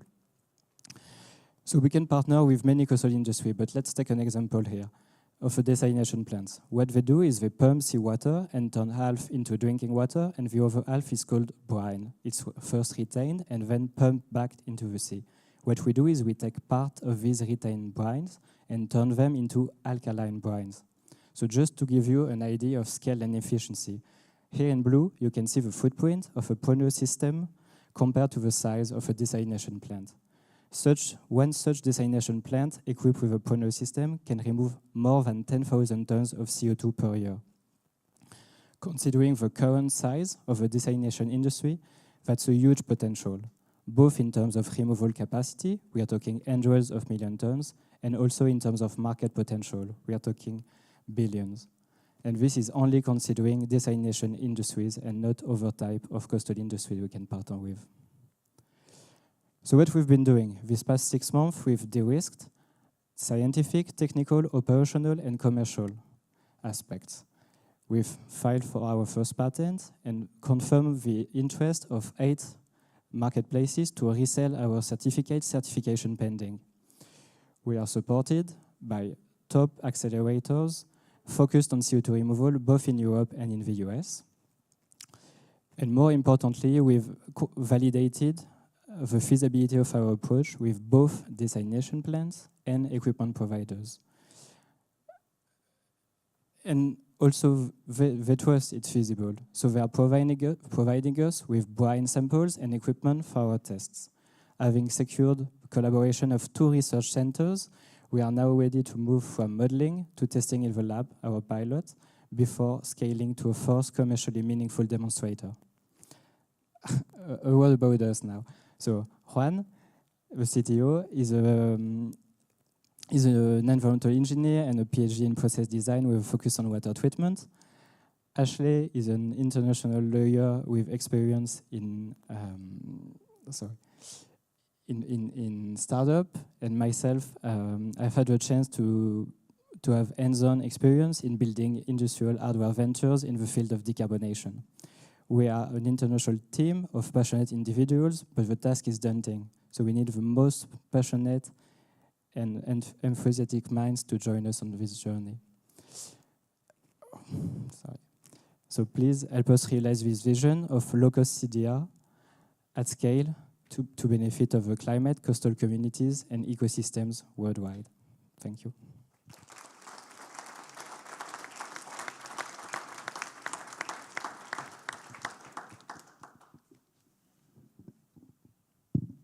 Hey, great work, and love ocean alkalinity enhancement and CDR in general. Would you mind talking through your cost and energy projections, especially as compared to competitors? Yes, absolutely. Shall we start with energy? So maybe from an energy perspective, now that's one of our main pillars on the research. We're talking about, at our scale right now, about 1,500 kilowatt hours per ton of CO2, to be very straightforward, which is comparable with most stack that are going around, like Climeworks, etc. And then we need to include also the idea of benefits of scale, especially because even though we're talking modular here, the scale allows us to work in different operating conditions that are more energetically favorable. That's from an energy perspective. Then from a cost side, basically we're trying to adapt our cost to the advanced market commitments so far, so we could reach a price of less than $300 per ton of CO2. Of course, there's actually more room for improvement right now. It's just that it's a technology, particularly the electrodialysis part, that it's in development. So, but there's still room for efficiency, right?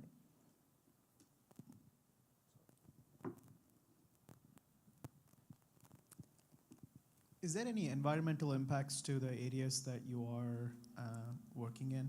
Is there any sort of geoengineering or anything like that going on?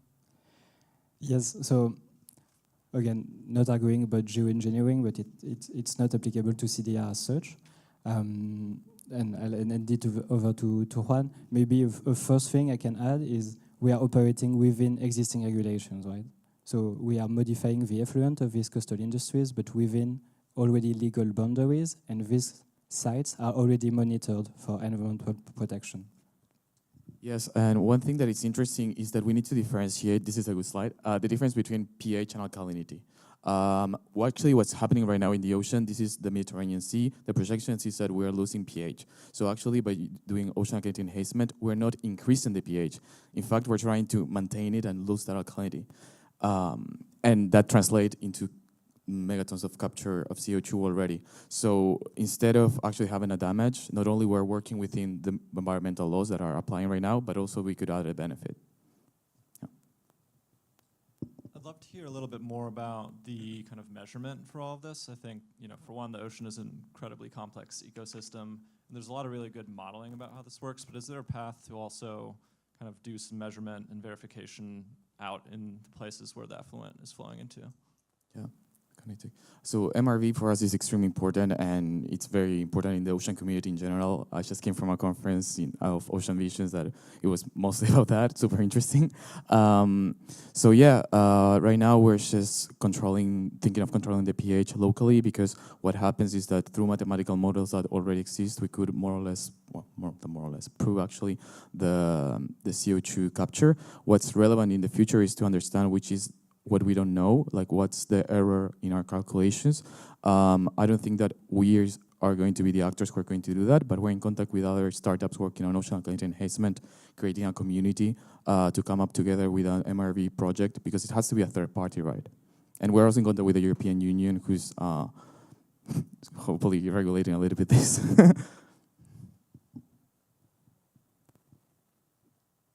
What's the total potential impact if you think about putting this on every desalination plant around the globe in terms of carbon removal, and how would it look if you expanded to other coastal industries? Yeah, maybe if we can go back.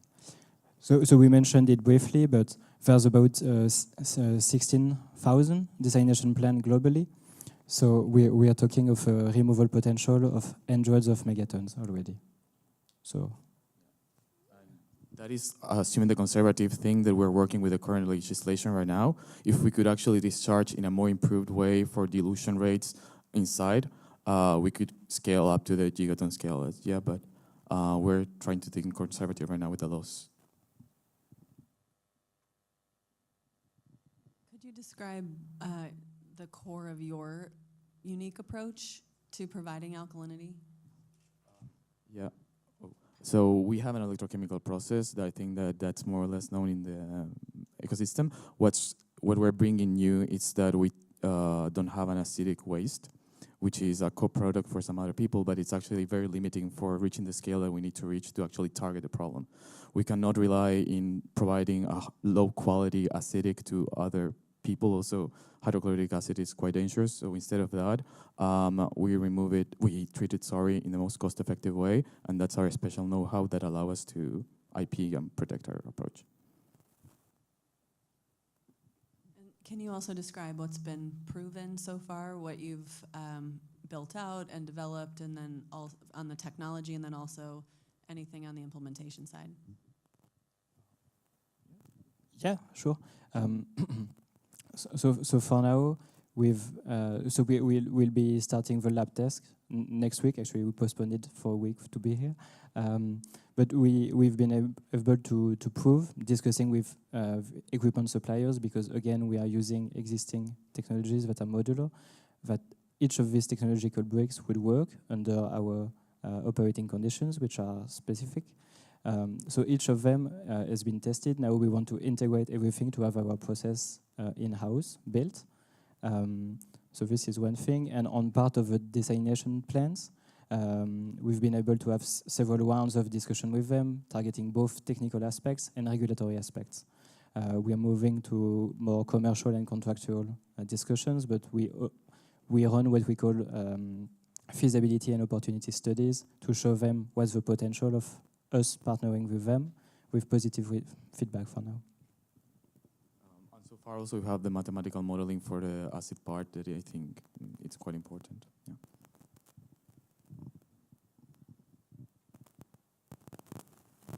I have another question if we have time. You mentioned desalination plants as an example. Can you describe other kind of operations with similar effluent where your technology may be able to integrate? Yeah, power plants, for instance, they also need to take the minerals from the water for heating, etc. So that's also brines that we could use.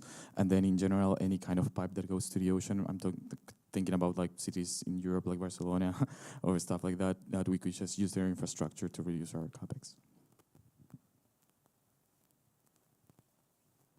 We're out of time. Yeah.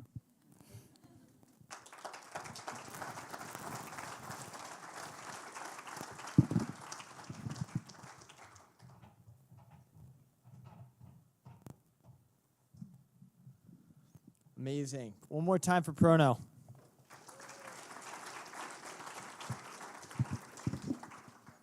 All right.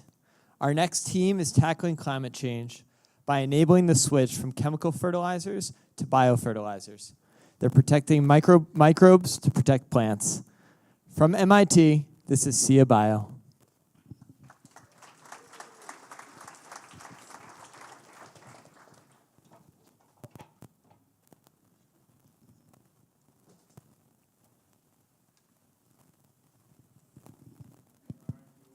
No worries.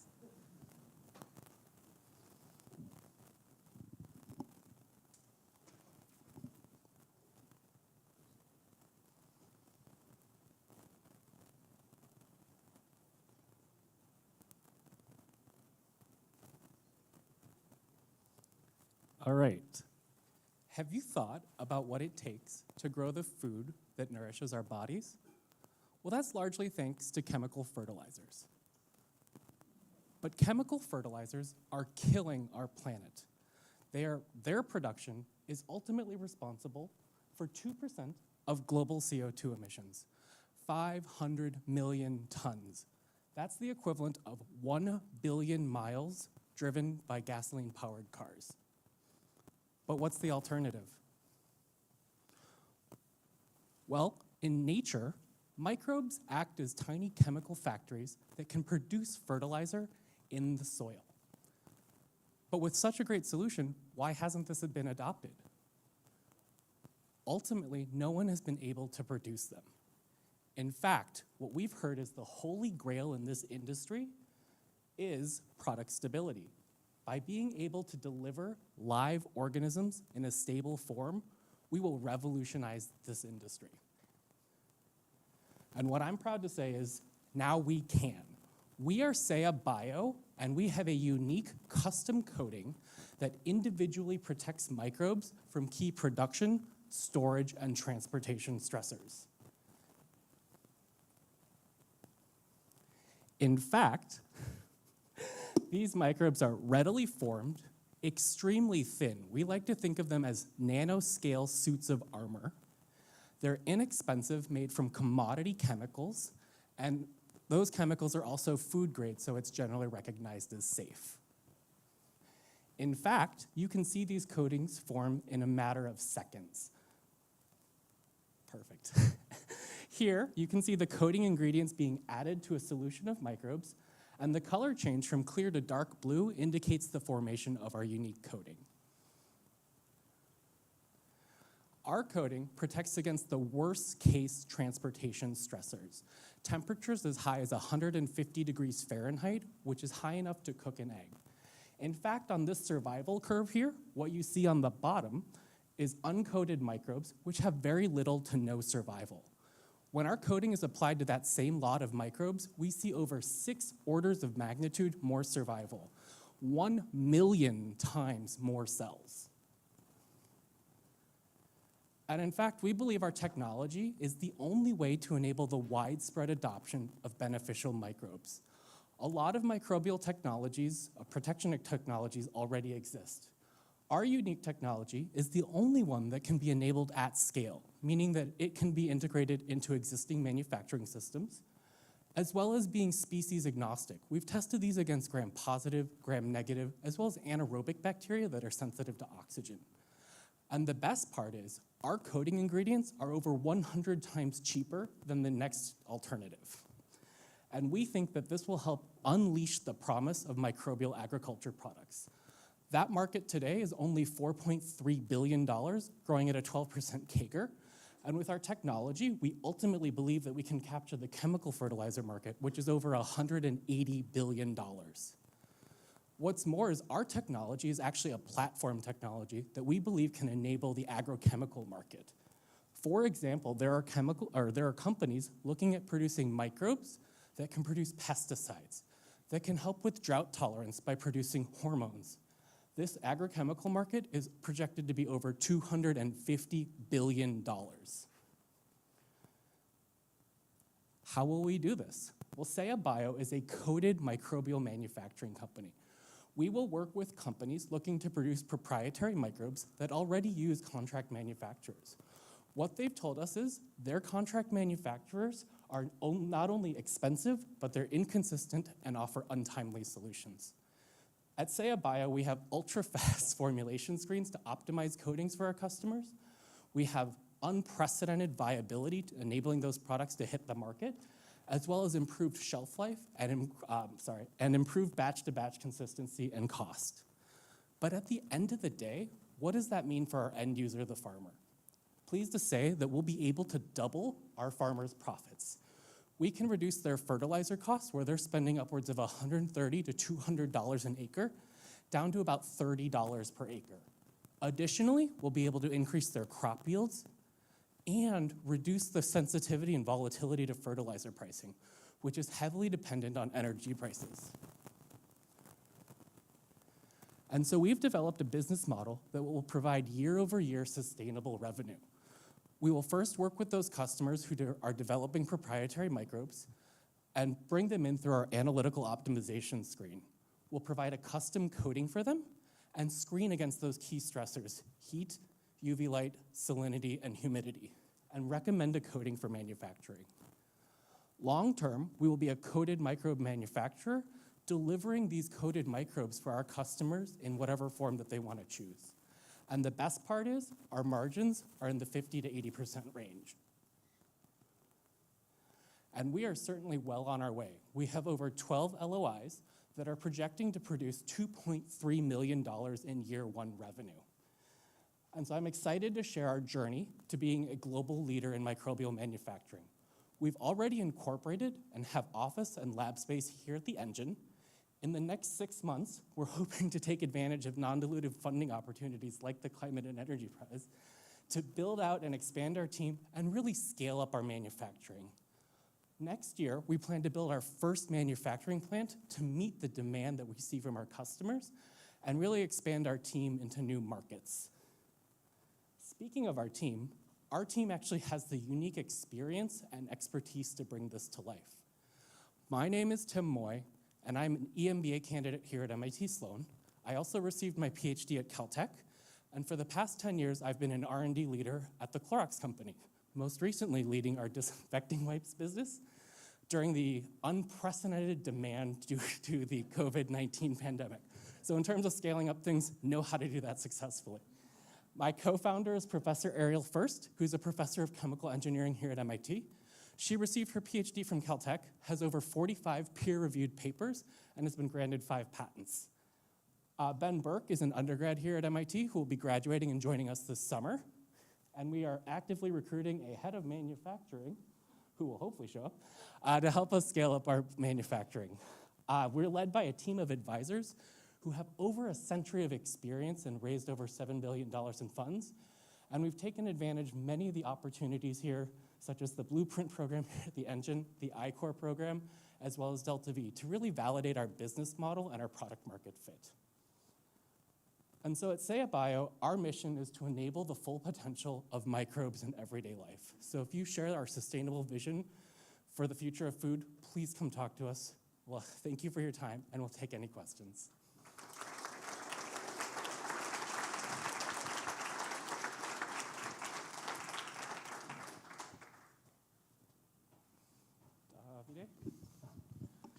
Yeah, hi. Thank you very much for that presentation.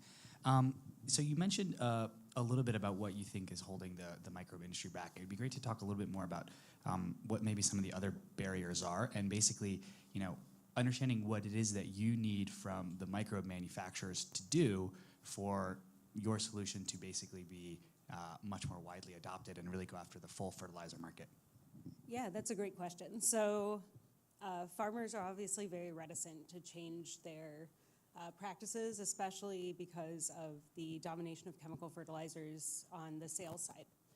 There's really kind of two game changers in that region. So the two main fertilizer manufacturers are actually developing microbial fertilizers now. They're stuck at the same problem as all of the smaller companies we've talked to. They can't manufacture them. So we anticipate buy-in from farmers as those larger companies develop these products further in collaboration with us.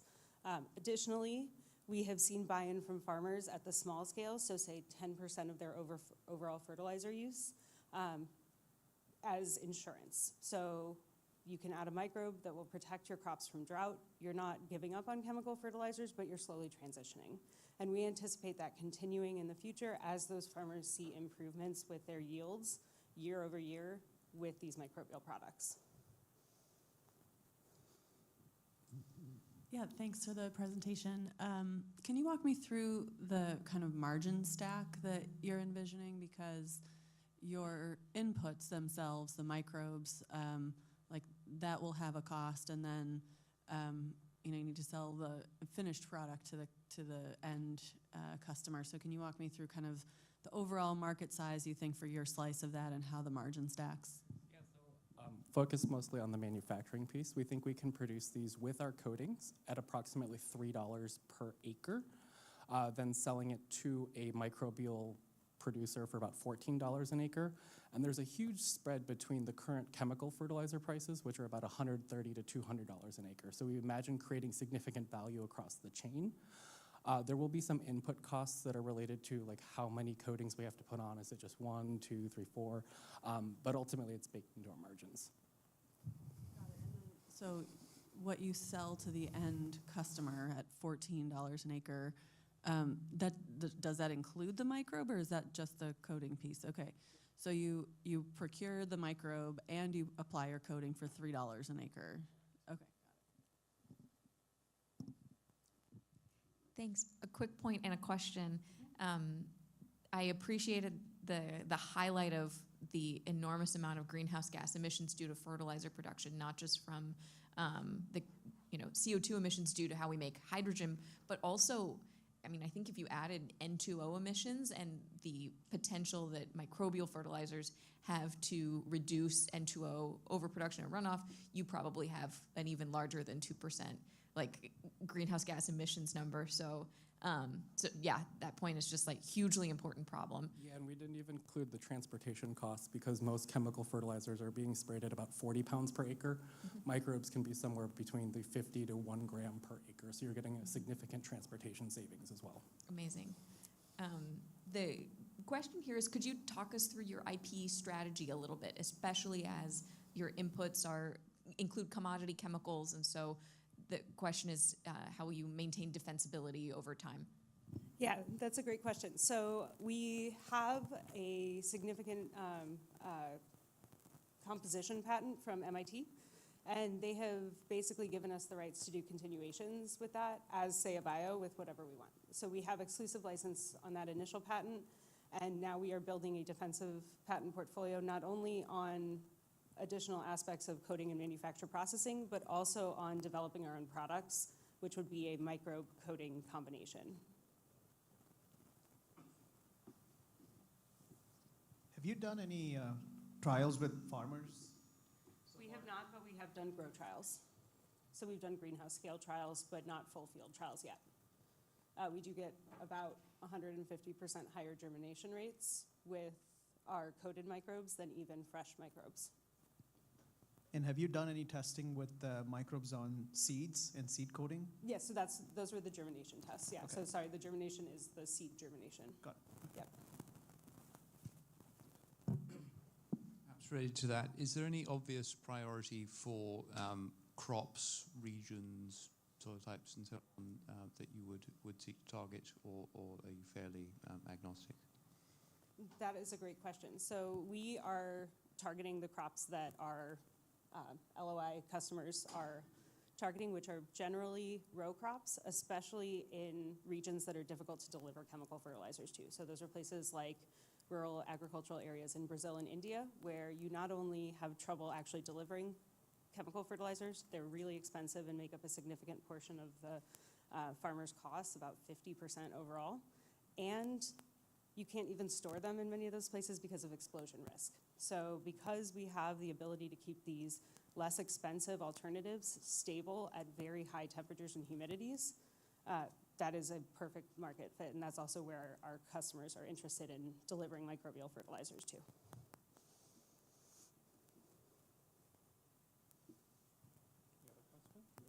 Yeah, I've got one question. You gestured at a number of different stressors that the coatings can protect against, which is great. And I imagine that perhaps the coatings might also have to vary based on what microbes are going around. Is there a limit to the number of potential different coatings that you think your eventual manufacturing process would lend itself to, or pretty much anything that comes your way, you'll be able to do it? Yep, so we've worked with about 25 sensitive strains, and by varying the coating components, we can protect against any of those stressors. So very high heat, very high UV exposure, high humidity, salinity, and additionally, we didn't go into this specifically, but these also protect against the drying process, which is one of the key stressors that can't be overcome right now. If you can't dry your microbes, you can't transport them or deliver them. So that is the one initial barrier that we've definitely overcome. And I think we're just in time, so thank you.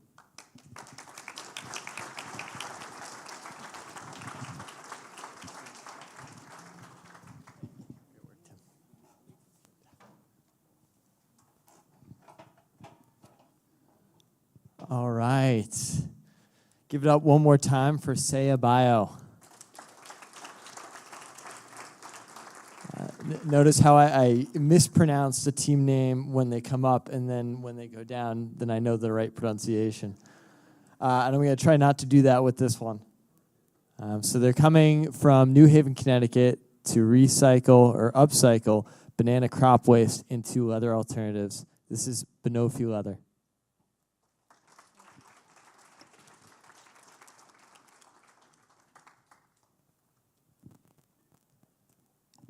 So hi everybody, I'm Janali, and I'm excited to share our venture Benofi Leather with you all. So I want to begin by telling you a little bit about myself. So I completed my undergraduate degree in chemistry in India and then went on to work at McKinsey for 3 years. I came back 2 years ago to grad school at the Yale School of Environment with a vision to change the world of sustainable fashion and the materials of today. And that is what we do at Benofi Leather. We create the materials for the future, materials that will make you go bananas. So what do we really do? We've developed a novel technology that converts banana crop waste, which is what you see on the left. This is the part of the tree that is left after the fruit has been harvested. We convert this material into what you see on the right, Benofi, our banana fiber leather. And we're the first and only company to have developed a technology to do this.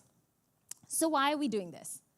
Today's leather industry is extremely harmful to animals, workers, and the environment. One cow leather handbag requires 10,000 liters of water to produce and the carbon equivalent of charging 18,000 smartphones. But emissions is just one part of the problem. 90% of leather is tanned using toxic carcinogens like chromium that are then deposited into rivers. In the Ganges in India, chromium levels are 300 times the permissible limits, and 80 million people bathe in this river every year, and that's 1/4 of America's population. The worst exposure to chromium is actually to the 2.5 million tannery workers, and public health studies show that 20% or higher are likely to be diagnosed with terminal cancers due to this exposure. In comparison, Our Benofi leather has a 95% reduction in water used, a 90% reduction in carbon emissions, and a 100% reduction in this toxic waste. So Benofi is not just tackling the leather problem, but we're also trying to curb air pollution. India is struggling to breathe. Breathing in Delhi is the same as smoking 10 cigarettes every day. And 70% of this air pollution has been attributed to crop waste burning. One such crop is the banana crop, where 80% of this crop, by weight, is burned and wasted. What we are doing at Benofi is tapping into the 100 million tons of banana crop waste to create an alternative material. So we're going to pass around some samples of our material right now so you can see what it looks like. The material in front of you is vegan, cruelty-free, looks, feels, and smells like animal leather, upcycles waste, and as you can see, is available in a variety of colors and textures. We filed a provisional patent last year, and we're submitting 3 patents this April. So there's also a social impact to Benofi. We have partnered with farmers, many of whom live their lives in economic hardship. 50 million farmers in India earn less than $2 a day. And so by providing them with additional income for their crop waste, we've been able to boost household incomes by over 30%. So we've gone through hundreds of iterations to develop this product, and it's taken a lot of creativity and persistence.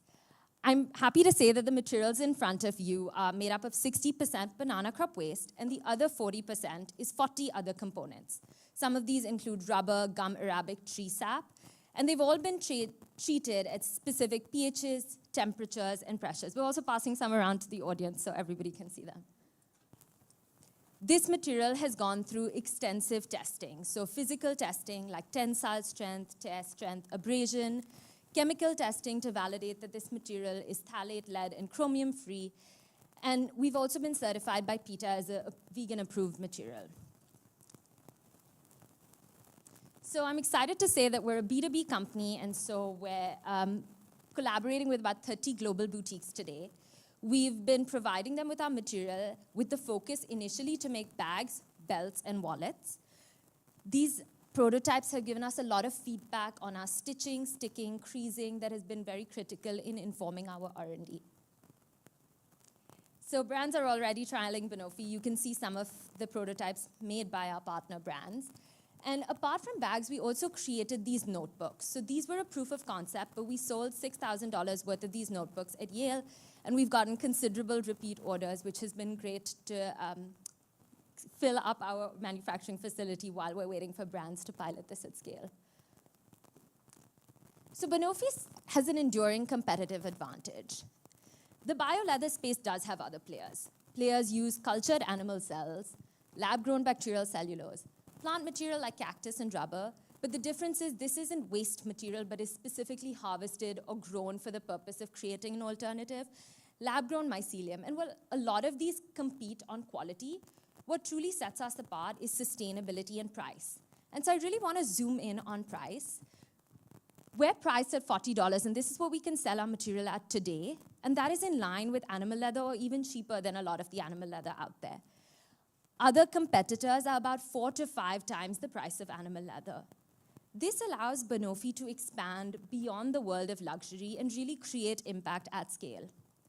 And the beauty of Benofi is in our simplicity. Local plant-based ingredients, oversupply of accessible raw materials, our low-cost, scrappy setup in India, our use of waste, and our unique location in a global leather hub. So we've made a lot of progress over a very short time. Our real funding came last year in Feb when I pitched at the Yale Sustainability Venture Prize, and we won $40,000. And with that, in April, I was able to start finding a team of material scientists, polymer scientists, and leather technologists based in India. In May, in the summer of last year, I went back to India. We registered the company, found a small setup. This is what our first setup looked like. We figured out the supply chain for banana crop waste and bought some small machines. In June, our infrastructure was up and ready, and from July, we started active prototyping in our pilot scale facility, and we started sending samples to get feedback. We also started getting our certifications, and in December, we got our first order for notebooks. We also got incubated by the Ministry of Agriculture in India for our work with smallholder farmers. In March this year, I'm excited to say we got our first material order for about 100 meters of material, and we got interest from a global top 3 automotive player. So at scale, Benofi has significant environmental upside. At just 0.1% of the total leather market, we would be saving the carbon equivalent of planting 36 million trees and the drinking water consumption for 150 million people. So the MIT CEP prize comes at a really critical time for Benofi. As you can see from the setup on the left, our process is largely manual, and it would be crucial for us to upgrade this facility, especially to ensure there is product consistency around color, thickness, and to really cater to the demand and interest we've been getting. The other 50% would be spent 25% on R&D to improve material elasticity to move beyond the world of bags to shoes, furniture, automotive, and then the other 20% would be an R&D investment into banana fabric, a space where we've already had tremendous growth, an alternative to polyester and nylon. So we're a 16-member growing team based in India. I'm happy to say that our team is 60% women, and most of our team has actually worked extensively in the animal leather industry in India. I moved back as soon as I graduate in May to do this full-time as well. So thank you so much, and I'm excited that we got to share Benofi with you, materials that are going to make the world of fashion go bananas.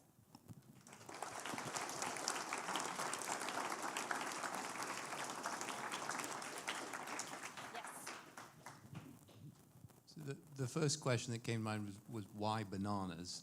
And you touched on this briefly in your competition slide, I think, but is there any sort of technical advantage to those over other fibers, or is it mainly availability of cheap waste products near where you want to manufacture, for example? Yeah, it's a little bit of both. So when we started, we said that any cellulose or fiber material should work.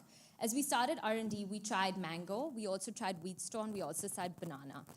The reason why banana worked was on a quality specification. It is higher quality than wheat straw in terms of tensile strength.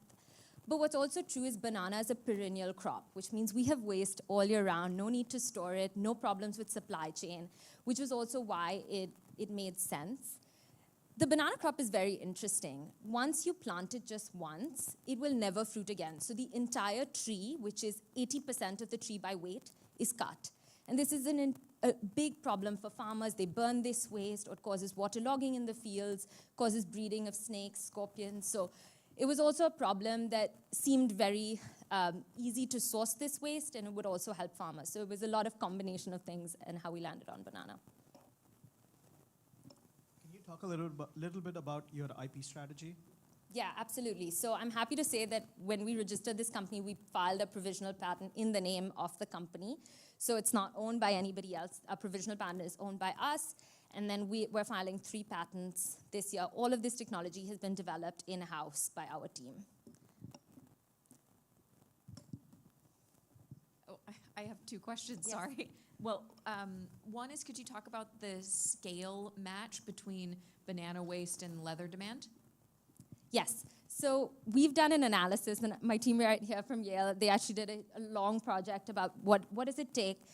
If we just use the banana crop waste in West Bengal, one state of India, we can replace 10% of the global leather market. So in terms of waste availability, there is so much. What also ends up happening is one tree is about 20 kgs, and 1 kg of banana waste gives us 1 meter of leather, which is the same that you had from one cow. So the scale at which we can utilize banana crop waste is just higher. Second question, and it's the same that I asked the Mimbiosis team. You know, what does the end of life look like for a product like this? If it ended up in landfill, does it become CO2, methane, microplastic, or just, sit there? Yeah, I'm glad you asked. So unfortunately, today our material is 60% banana, the other 20% is natural ingredients, but we have 20% which is synthetic. That includes paints, lacquers, antifungal coatings, water-resistant chemicals, chemicals that today haven't been innovated. They're used in the leather industry that make it non-biodegradable. They're used by all the other bio-leather players. So unfortunately, nobody has been able to find a solution for some of these chemicals to make it 100% bio-based. While that is no excuse, our team is very focused on getting us to that 100% bio-based. We do have samples that are 100% bio-based, and we've started sending them to brands. They just don't perform as well. We do realize that at this point, Benofi is scalable. And it does have a 95% reduction in carbon emissions and a 90% reduction in water emissions. So while we will try to perfect it on the side, we don't want to stop scaling it because the alternative is just much worse. Yeah, I guess my point is if it becomes methane, right? If it's bio-based and does become methane, then you undo, like, you maybe more than undo your carbon input. So maybe you don't want it to be bio-based. We'll see. Yes, that is a trade-off that we have been dealing with. The samples that you see, actually, there are two types. One where there's a backing fabric made with recycled PET bottles, and one where the backing fabric is made with cotton. Brands today are extremely hesitant to use a material that has any amount of plastic in it because consumers are more aware. So whether it's recycled or not, brands do not want to be able to want to spend time educating the customer, saying, don't worry, it's just a little bit of plastic, even though it's just waste upcycled. So we've really had that challenge when we say, honestly, recycled plastic better than cotton, less water used. It's still very hard to convince them, and so that's why we have both options, and then that's how we hope to scale with brands that are more sustainability conscious and some that aren't. I hope that answered it. Can you talk a little bit about your margins? You're starting to get commercial agreements now, so you've probably found pricing that will start to work for customers, and you're probably starting to discover your costs. Yeah, so the order we did in March for 100 meters of sample, our margins were 60%, and those were our gross margins. At scale, we know our margins will improve. Our raw materials are actually very cheap, and our facility is in the middle of banana farms, which means that transportation cost, which is the main cost for crop waste sourcing, is really minimal. And so we have great margins, and we can still price our material in line with animal leather. We do see this, we do see a little capital investment required in the near term, but that would only help our margins longer term. So thank you very much for providing the samples. That's always helpful with a company like this. I guess I just want to hear from you how you feel the quality of the product in your hand compares to the other ones that you have maybe experienced that are out there in the market in terms of synthetic leather. And so one, I just want to hear from you. And two, have you gotten any feedback from some of the brands that you've started working with in terms of how this might compare to animal leather or other synthetic leathers that they've used? Yeah, we have gotten a lot of feedback, and that's why we've reached to this point where definitely starting to look a lot more similar to animal leather. There's still some way to go. In comparison to other bio-based leathers, we do have better tearing strength and better tensile strength. So that means that it can be used for bag handles, a lot of areas where other plant-based leathers are struggling to be used. What we've also learned is because our material smells like animal leather, that's a big advantage. So for example, mango leather, a big struggle is that it smells very fruity like mango, so a lot of brands are a little hesitant to use it. What we've also learned is that from the brands that we're working with, we've also started talking to top 3 automotive players. So they've tried Cactus, they've tried our material, and what truly sets it apart is that tensile strength where we excel. And banana fibers, we didn't realize would be this great for that purpose.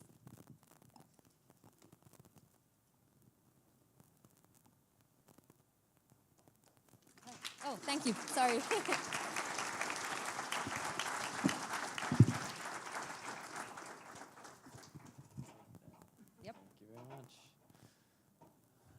Great presentation. Thank you, Benofi. One more time for Benofi Leather.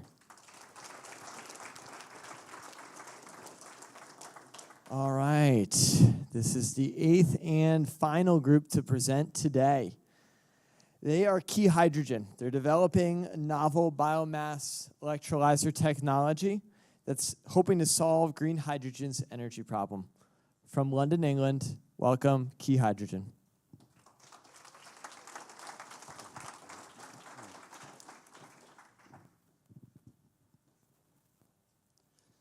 Just going to check the clicker. Oh, perfect. Hello, my name is Koji. And together with my co-founders, Carl and Michael, we are Key Hydrogen. So despite all the hype around hydrogen, I think it's really important to keep in mind that hydrogen is nothing new. The world already produces 94 million tons of hydrogen every year. Most of that's used for ammonia-based fertilizer and essential fuels and chemicals. The issue is over 99% of that hydrogen is from fossil fuel-based sources, or what we call black or gray hydrogen. And that leads to direct emissions of over 830 million tons of CO2 every year, which is comparable to the emissions from the entire aviation sector. The clean solution is green hydrogen, which today the only commercially available way to make that is a technology called water electrolysis, which uses renewable electricity to split water into hydrogen and oxygen. And while it's clean, it's much too expensive. It's about 3 times more expensive than gray hydrogen. And the majority of it is because it's so energy intensive, which accounts for about 70% of the levelized cost of hydrogen production. But the incredible thing is, most of that energy is actually being used to produce the oxygen, which is not very valuable, and most of the time it's vented out. So imagine if we can replace that side of the reaction with something that's not just value generating, but much less energy intensive. And that's exactly what we're doing. Our patented technology is called biomass electrolysis, where instead of taking water as our feedstock, we take liquid biomass, and that can be waste from breweries, paper pulp manufacturing, even down to woody waste. And we feed that through a direct electrolysis process. So essentially, we replace that oxidation step, and instead of producing oxygen, we break down the biomass into useful chemical co-products, which are green chemicals now being sourced from biogenic sources. And those are short-chain carbon acids like acetic acid and formic acid, which hold commercial value. But most importantly, that process is much less energy intensive, about 75% less energy to produce each kilogram of green hydrogen, down to about 10 kilowatt hours per kilogram. And that means we can produce cheap green hydrogen down to a levelized cost of $2 a kilogram. Since we're no longer producing oxygen, we aren't concerned about the dangerous kind of hydrogen-oxygen explosive mixtures. And also because of that, we can rely on intermittent energy sources. And it's scalable because we are relying, or our technology will be compatible with off-the-shelf alkaline electrolyzer technology, not relying on rare earth metals, and which are inherently modular, and it allows us to rely on global supply chains.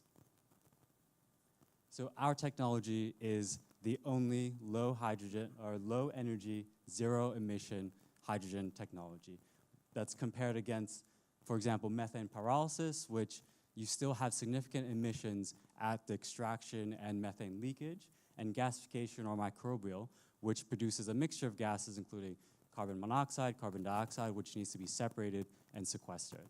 Whereas for us, hydrogen is our only gaseous product, and all the carbon stays in liquid form. So as I mentioned, gray hydrogen today, massive market opportunity, but really important for us is a massive carbon opportunity, where if we were to capture 10% of our addressable market, we would directly be mitigating 30 million tons of CO2 by displacing gray hydrogen with our cost-competitive green hydrogen. But that's looking at direct, scope 1 and scope 2. If we then look at scope 3 emissions around the methane extraction and also the green chemicals that replace, that's an impact of 200 million tons of CO2 equivalent every year. And we have just the team to bring you this technology. We have Michael, who's done his undergrad at UPenn, PhD at University of Cambridge, and he's continued on doing his postdoc research on novel waste-to-hydrogen technology.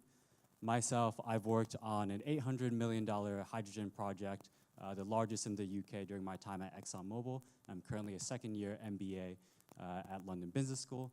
And we have Carl with over 10 years of startup experience, specifically kind of focusing on bringing technologies through IP, MVP, and deployment. And we have an amazing set of advisors covering management, regulatory, research, and investing. So our team was formed out of the Carbon 13 venture builder based in Cambridge. We've since joined the Undaunted Greenhouse Accelerator in London. We had patented IP, we have world-class expertise in biomass electrolysis technology. We've held over 50 customer discovery calls, getting really strong interest and traction for our technology. And in fact, now we are testing our technology with some of the world's largest biomass producers who represent over 3.4 billion in combined revenue. So our business model is straightforward. We want to sell green hydrogen and green chemical co-products at fossil fuel parity, but really important for us is without being dependent on subsidies. And we're breaking that out into 3 different phases: lab prototype, on-site pilots where we'll prove our technology, and eventually scale up. So let's focus in on our lab prototyping phase. So we are actively fundraising 1.5 million pounds for this 18-month runway where we'll accelerate to technology readiness level 6, during which we will develop our MVP and expand our IP portfolio and start engineering for our on-site 3 megawatt pilot, which will then allow us to start scaling industrially. And I want to just leave you with a few numbers, because a question we often get asked is, can biomass scale? And our answer is yes, we know it can because it already does. So in the UK, in North England, there's an existing biomass power plant that's been operating for decades, and they consume 7 million tons of biomass every year. If we were to make a similar size plant, but for biomass electrolysis, we would be producing enough green hydrogen to cover 50% of the UK's total hydrogen demand, and we'd be generating $1 billion in revenue every year. And that's just one plant, and that's when we would only be getting started. We are Key Hydrogen. Thank you so much for listening, and I'm happy to take some questions.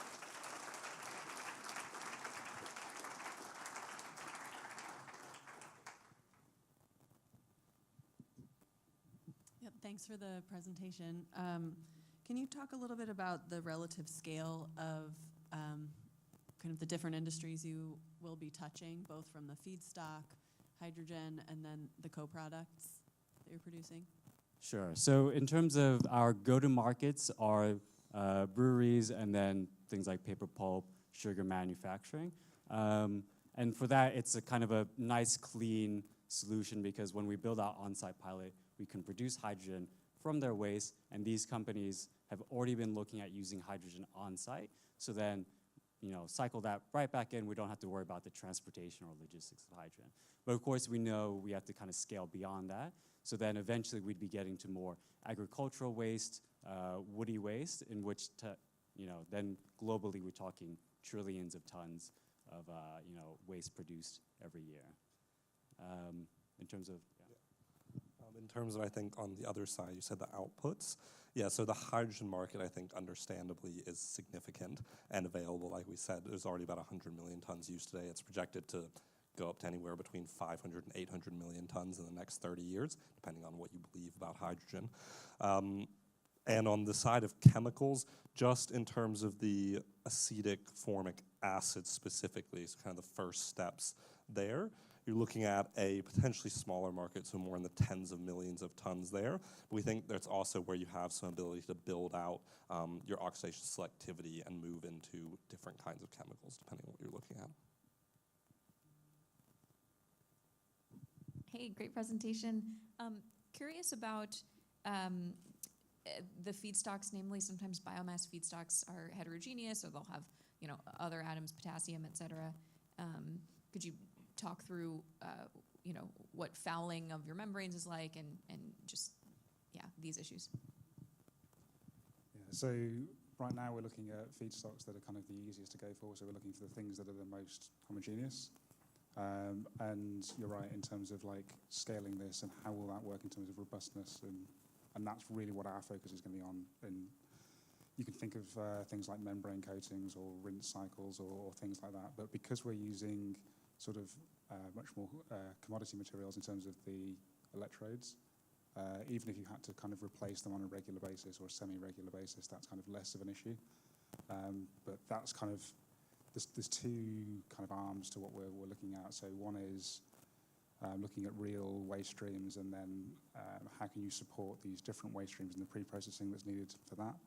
but then how can you maximize the compatibility with existing electrolyzers? So we're looking both at alkaline and AEM technologies. And I think specifically in terms of the, let's say, membranes and electrodes, so like Carl already mentioned, there's some flexibility there, especially not using precious metals. Also, we're not as particular in terms of the really high quality. So PEM, for instance, uses exceptionally high quality membranes they need to get this separation. And a lot of that is gas separation while allowing the passing. So since we don't have the gas separation problem, we have a little more flexibility there in using lower quality. That means you don't have as much problem with the small pore sizes that can get clogged as easily. So there's some compatibilities there. Also, the voltage you're using in the whole system is lower in general, which leads to potentially less side reactions. So in things that foul, or like if you said, if we have some metal additives that would then oxidize and deposit on your electrode and foul up some of the sites. But because the whole reaction runs at a lower voltage, which is the reason for the lower energy demand, you don't have as many of those problematic side reactions.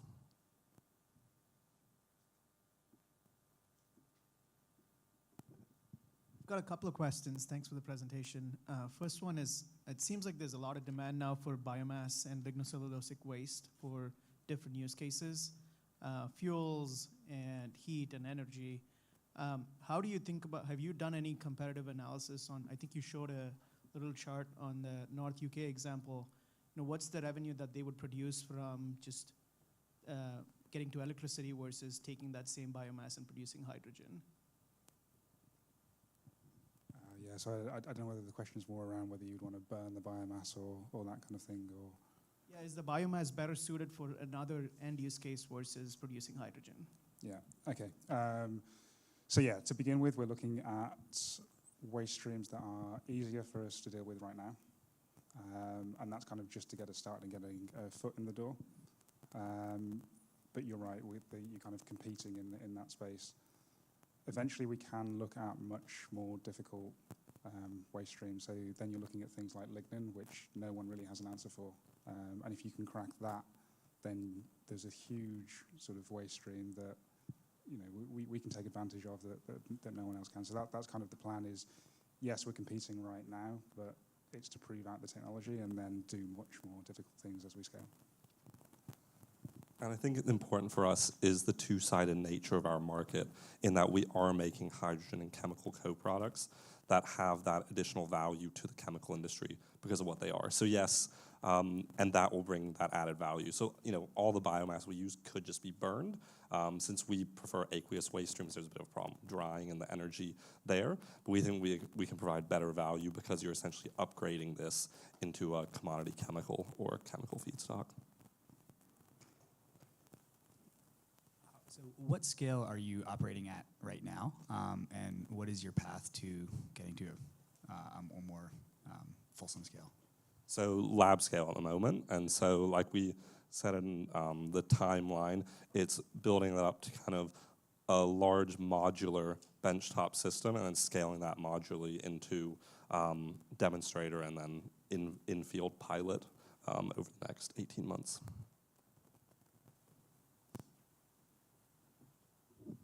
One more small point. Are your patents here assigned to the company or are they university owned? If the latter, have you sorted out your licensing and all that? They are university owned and the license has been signed. One more small point for me. In some of the more financial kind of business sections, you said you don't want to be dependent on subsidies, which is well and good, but are there places where there is an opportunity to leverage subsidies to make even more money? I mean, yeah, absolutely. We don't hate subsidies, especially to start. So, of course, the US is great, very clear. The EU's now kind of playing catch up. So they've recently announced kind of comparable, if not even higher subsidies, depending on the carbon impact. And then the UK is also now actively implementing. And I think every week we see a new hydrogen strategy from a different country, and a lot of them are trying to get into this space. So we'll definitely take the subsidies, but for us, it is very important that has to be a short-term measure, and you have to kind of have a long-term vision and pathway of how you will get to cost parity. Thank you very much.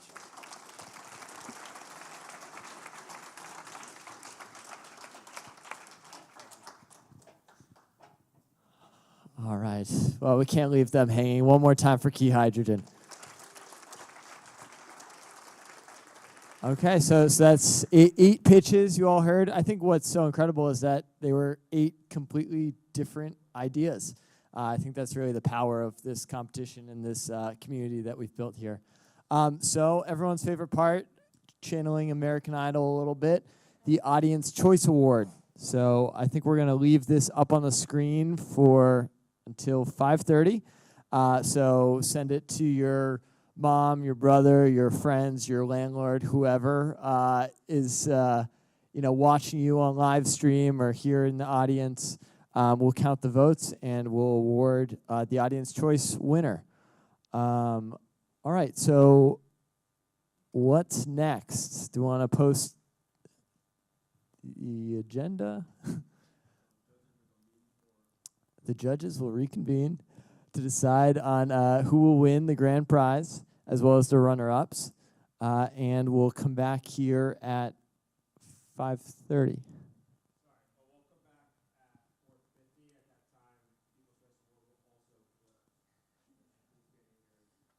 Would have been helpful if I saw this slide beforehand. All right, 4:50, everyone get out of your seats, and we'll get back here to crown a winner. Thank you.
everyone, just want to let everyone know we are getting started back up at 5:10 for awards and closing remarks.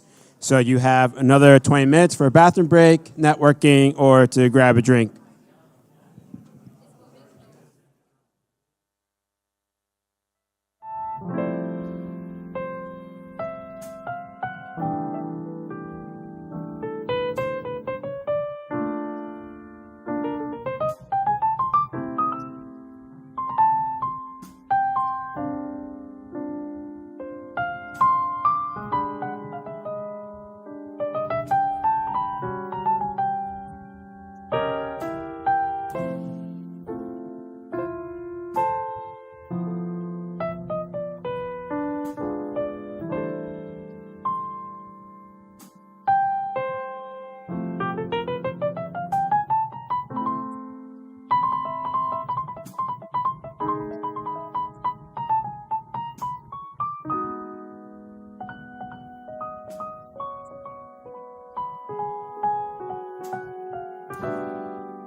right.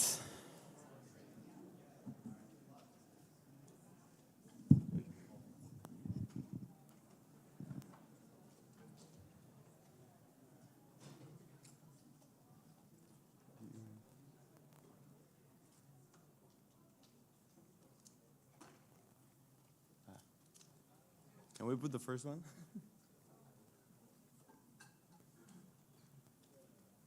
There we go. Aditi, you want to come out?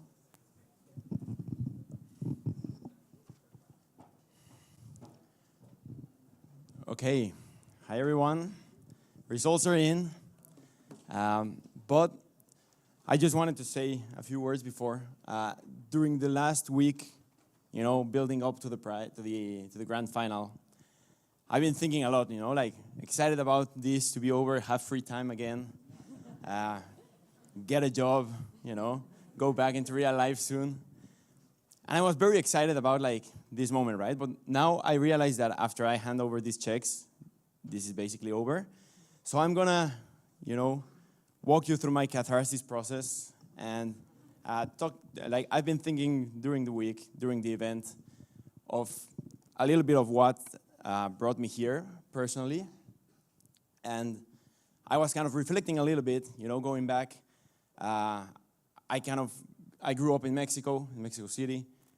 I was, you know, raised in a very conscious family, you know, we do recycling. So it was kind of always built in. And I always knew that I wanted to do something about climate. And I wanted to do something about sustainability and renewables. And it was always there, you know, the idea, the goal. I studied chemical engineering, and then I got lured in by consulting because I wanted to learn about, you know, how businesses actually work. And I was kind of always watching from the sidelines, right? I spent over 5 years of my life working on consulting, always keeping up with you know, market developments, with updates. And then I would get mad because things weren't happening the way I was hoping they would happen, right? Which is kind of what kind of pushed me to come get my MBA at MIT, because I wanted to kind of do that pivot and really, really focus in energy and climate, because at the end, if we're just, you know, being passive about it, if we're just staying on the sidelines, things are not going to change, right? So this is kind of my weird invitation of telling everyone that it's like, if you make an analogy with any sport, it's more fun to be inside the field than on the sideline. So for those who are on the fence, deciding whether you want to dedicate your life to sustainability, energy, climate, or whatever you do, take the step and take the leap, and I think it will be rewarding. So having said that, the way we're going to do this is, well, yeah, we're just going to hand the big checks, right? Yeah. So, first up, we got our third prize. Before this, I do have to say, these big checks, you know, they really cost about $40, but the real money is, comes from the sponsors, comes from the team that was kind of raising all this money so this event could actually happen.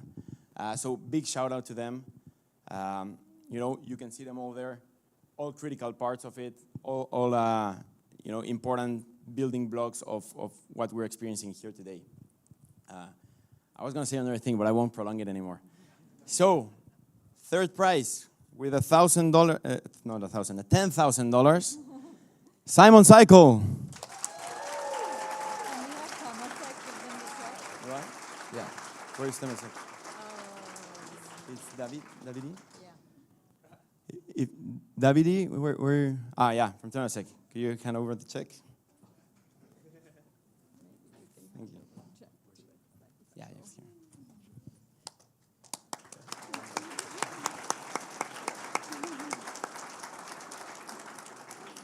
Thank you.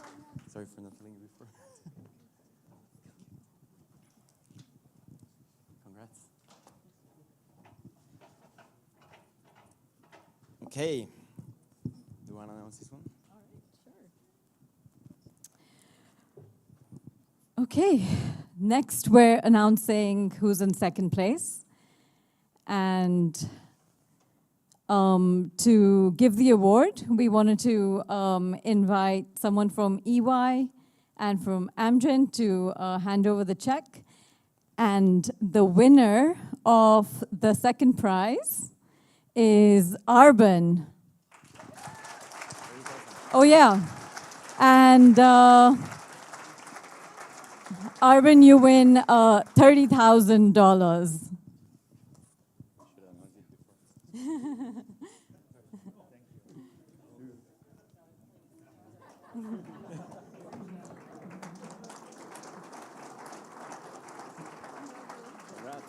Thank you.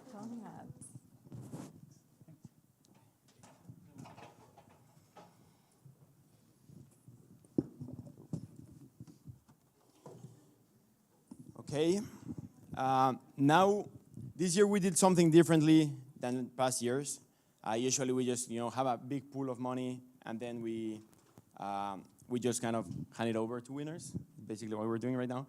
But what happened this year differently is that a sponsor approached us wanting to do a very, very specific kind of prize for a special category.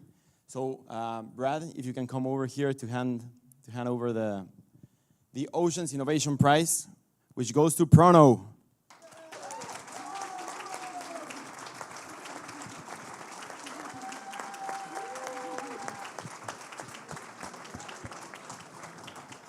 Congrats.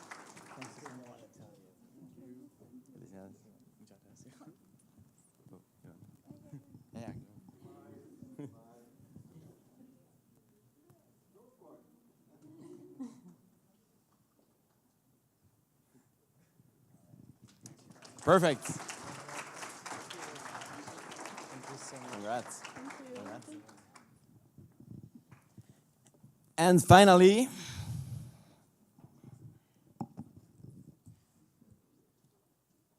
with this is actually over, so now it's time for catharsis. No, few seconds, just to say that the teams that didn't win, I mean, it's not that you didn't win. You're all winners. You're already here. You got through to the semifinals.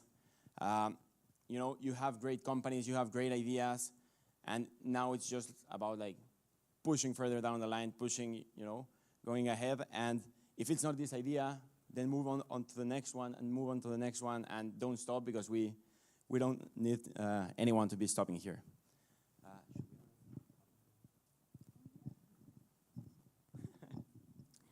So yeah, before we announce the first prize, we also had an Audience Choice Award. And the winner of the Audience Choice Award of 2K is Mimbiosis. Congratulations. They're extremely popular because they won the Audience Choice Award in Europe as well. So congrats, Mimbiosis. And yeah, we're ready to announce the winner. We're ready. So, for the grand prize winner, and I'm gonna do a drum roll. Seiya Bio. Yeah. Can we get someone from Garrett and yeah. Yeah, and Gert and Ksenia from McKinsey. And is someone from Massey EC here? Because we also have, thanks to Massey EC, an additional 5K award for a Massachusetts winner.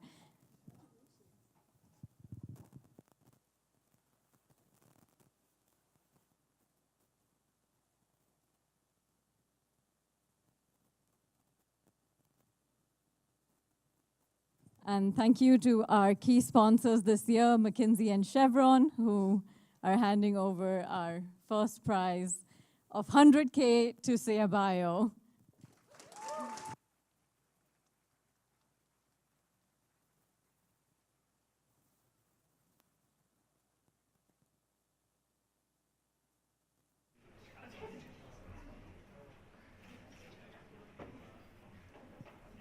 Sorry.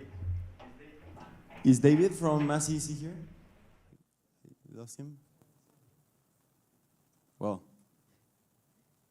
you forgot your other check.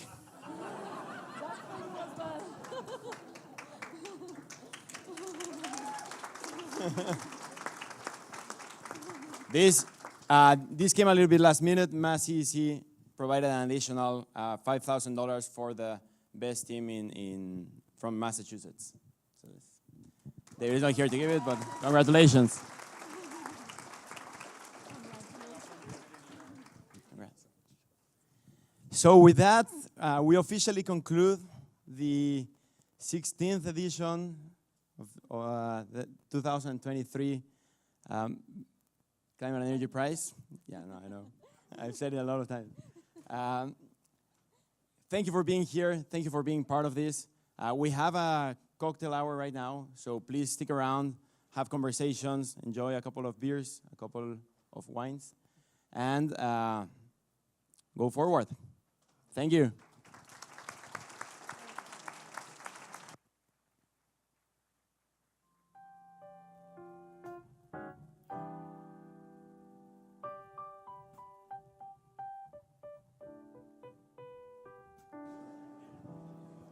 Sorry, 1 second. I forgot something. Hello, hello.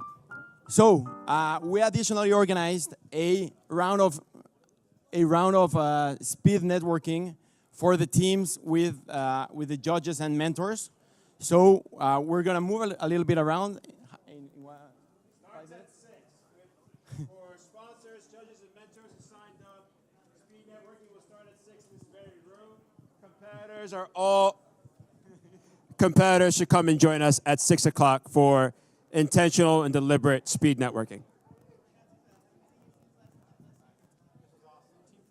Thank you.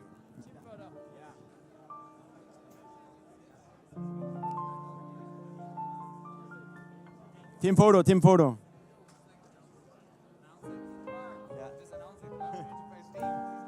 CEP team, can you come over for a photo?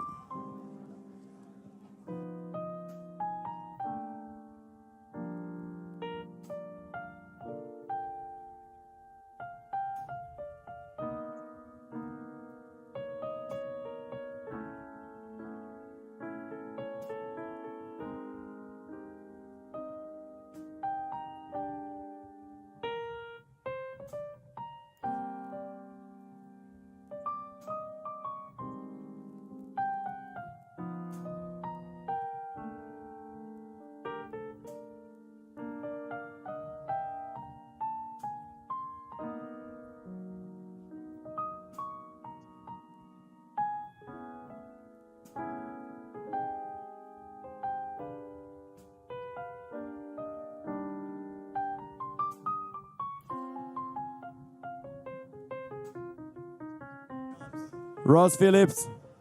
Ross Phillips. Ross.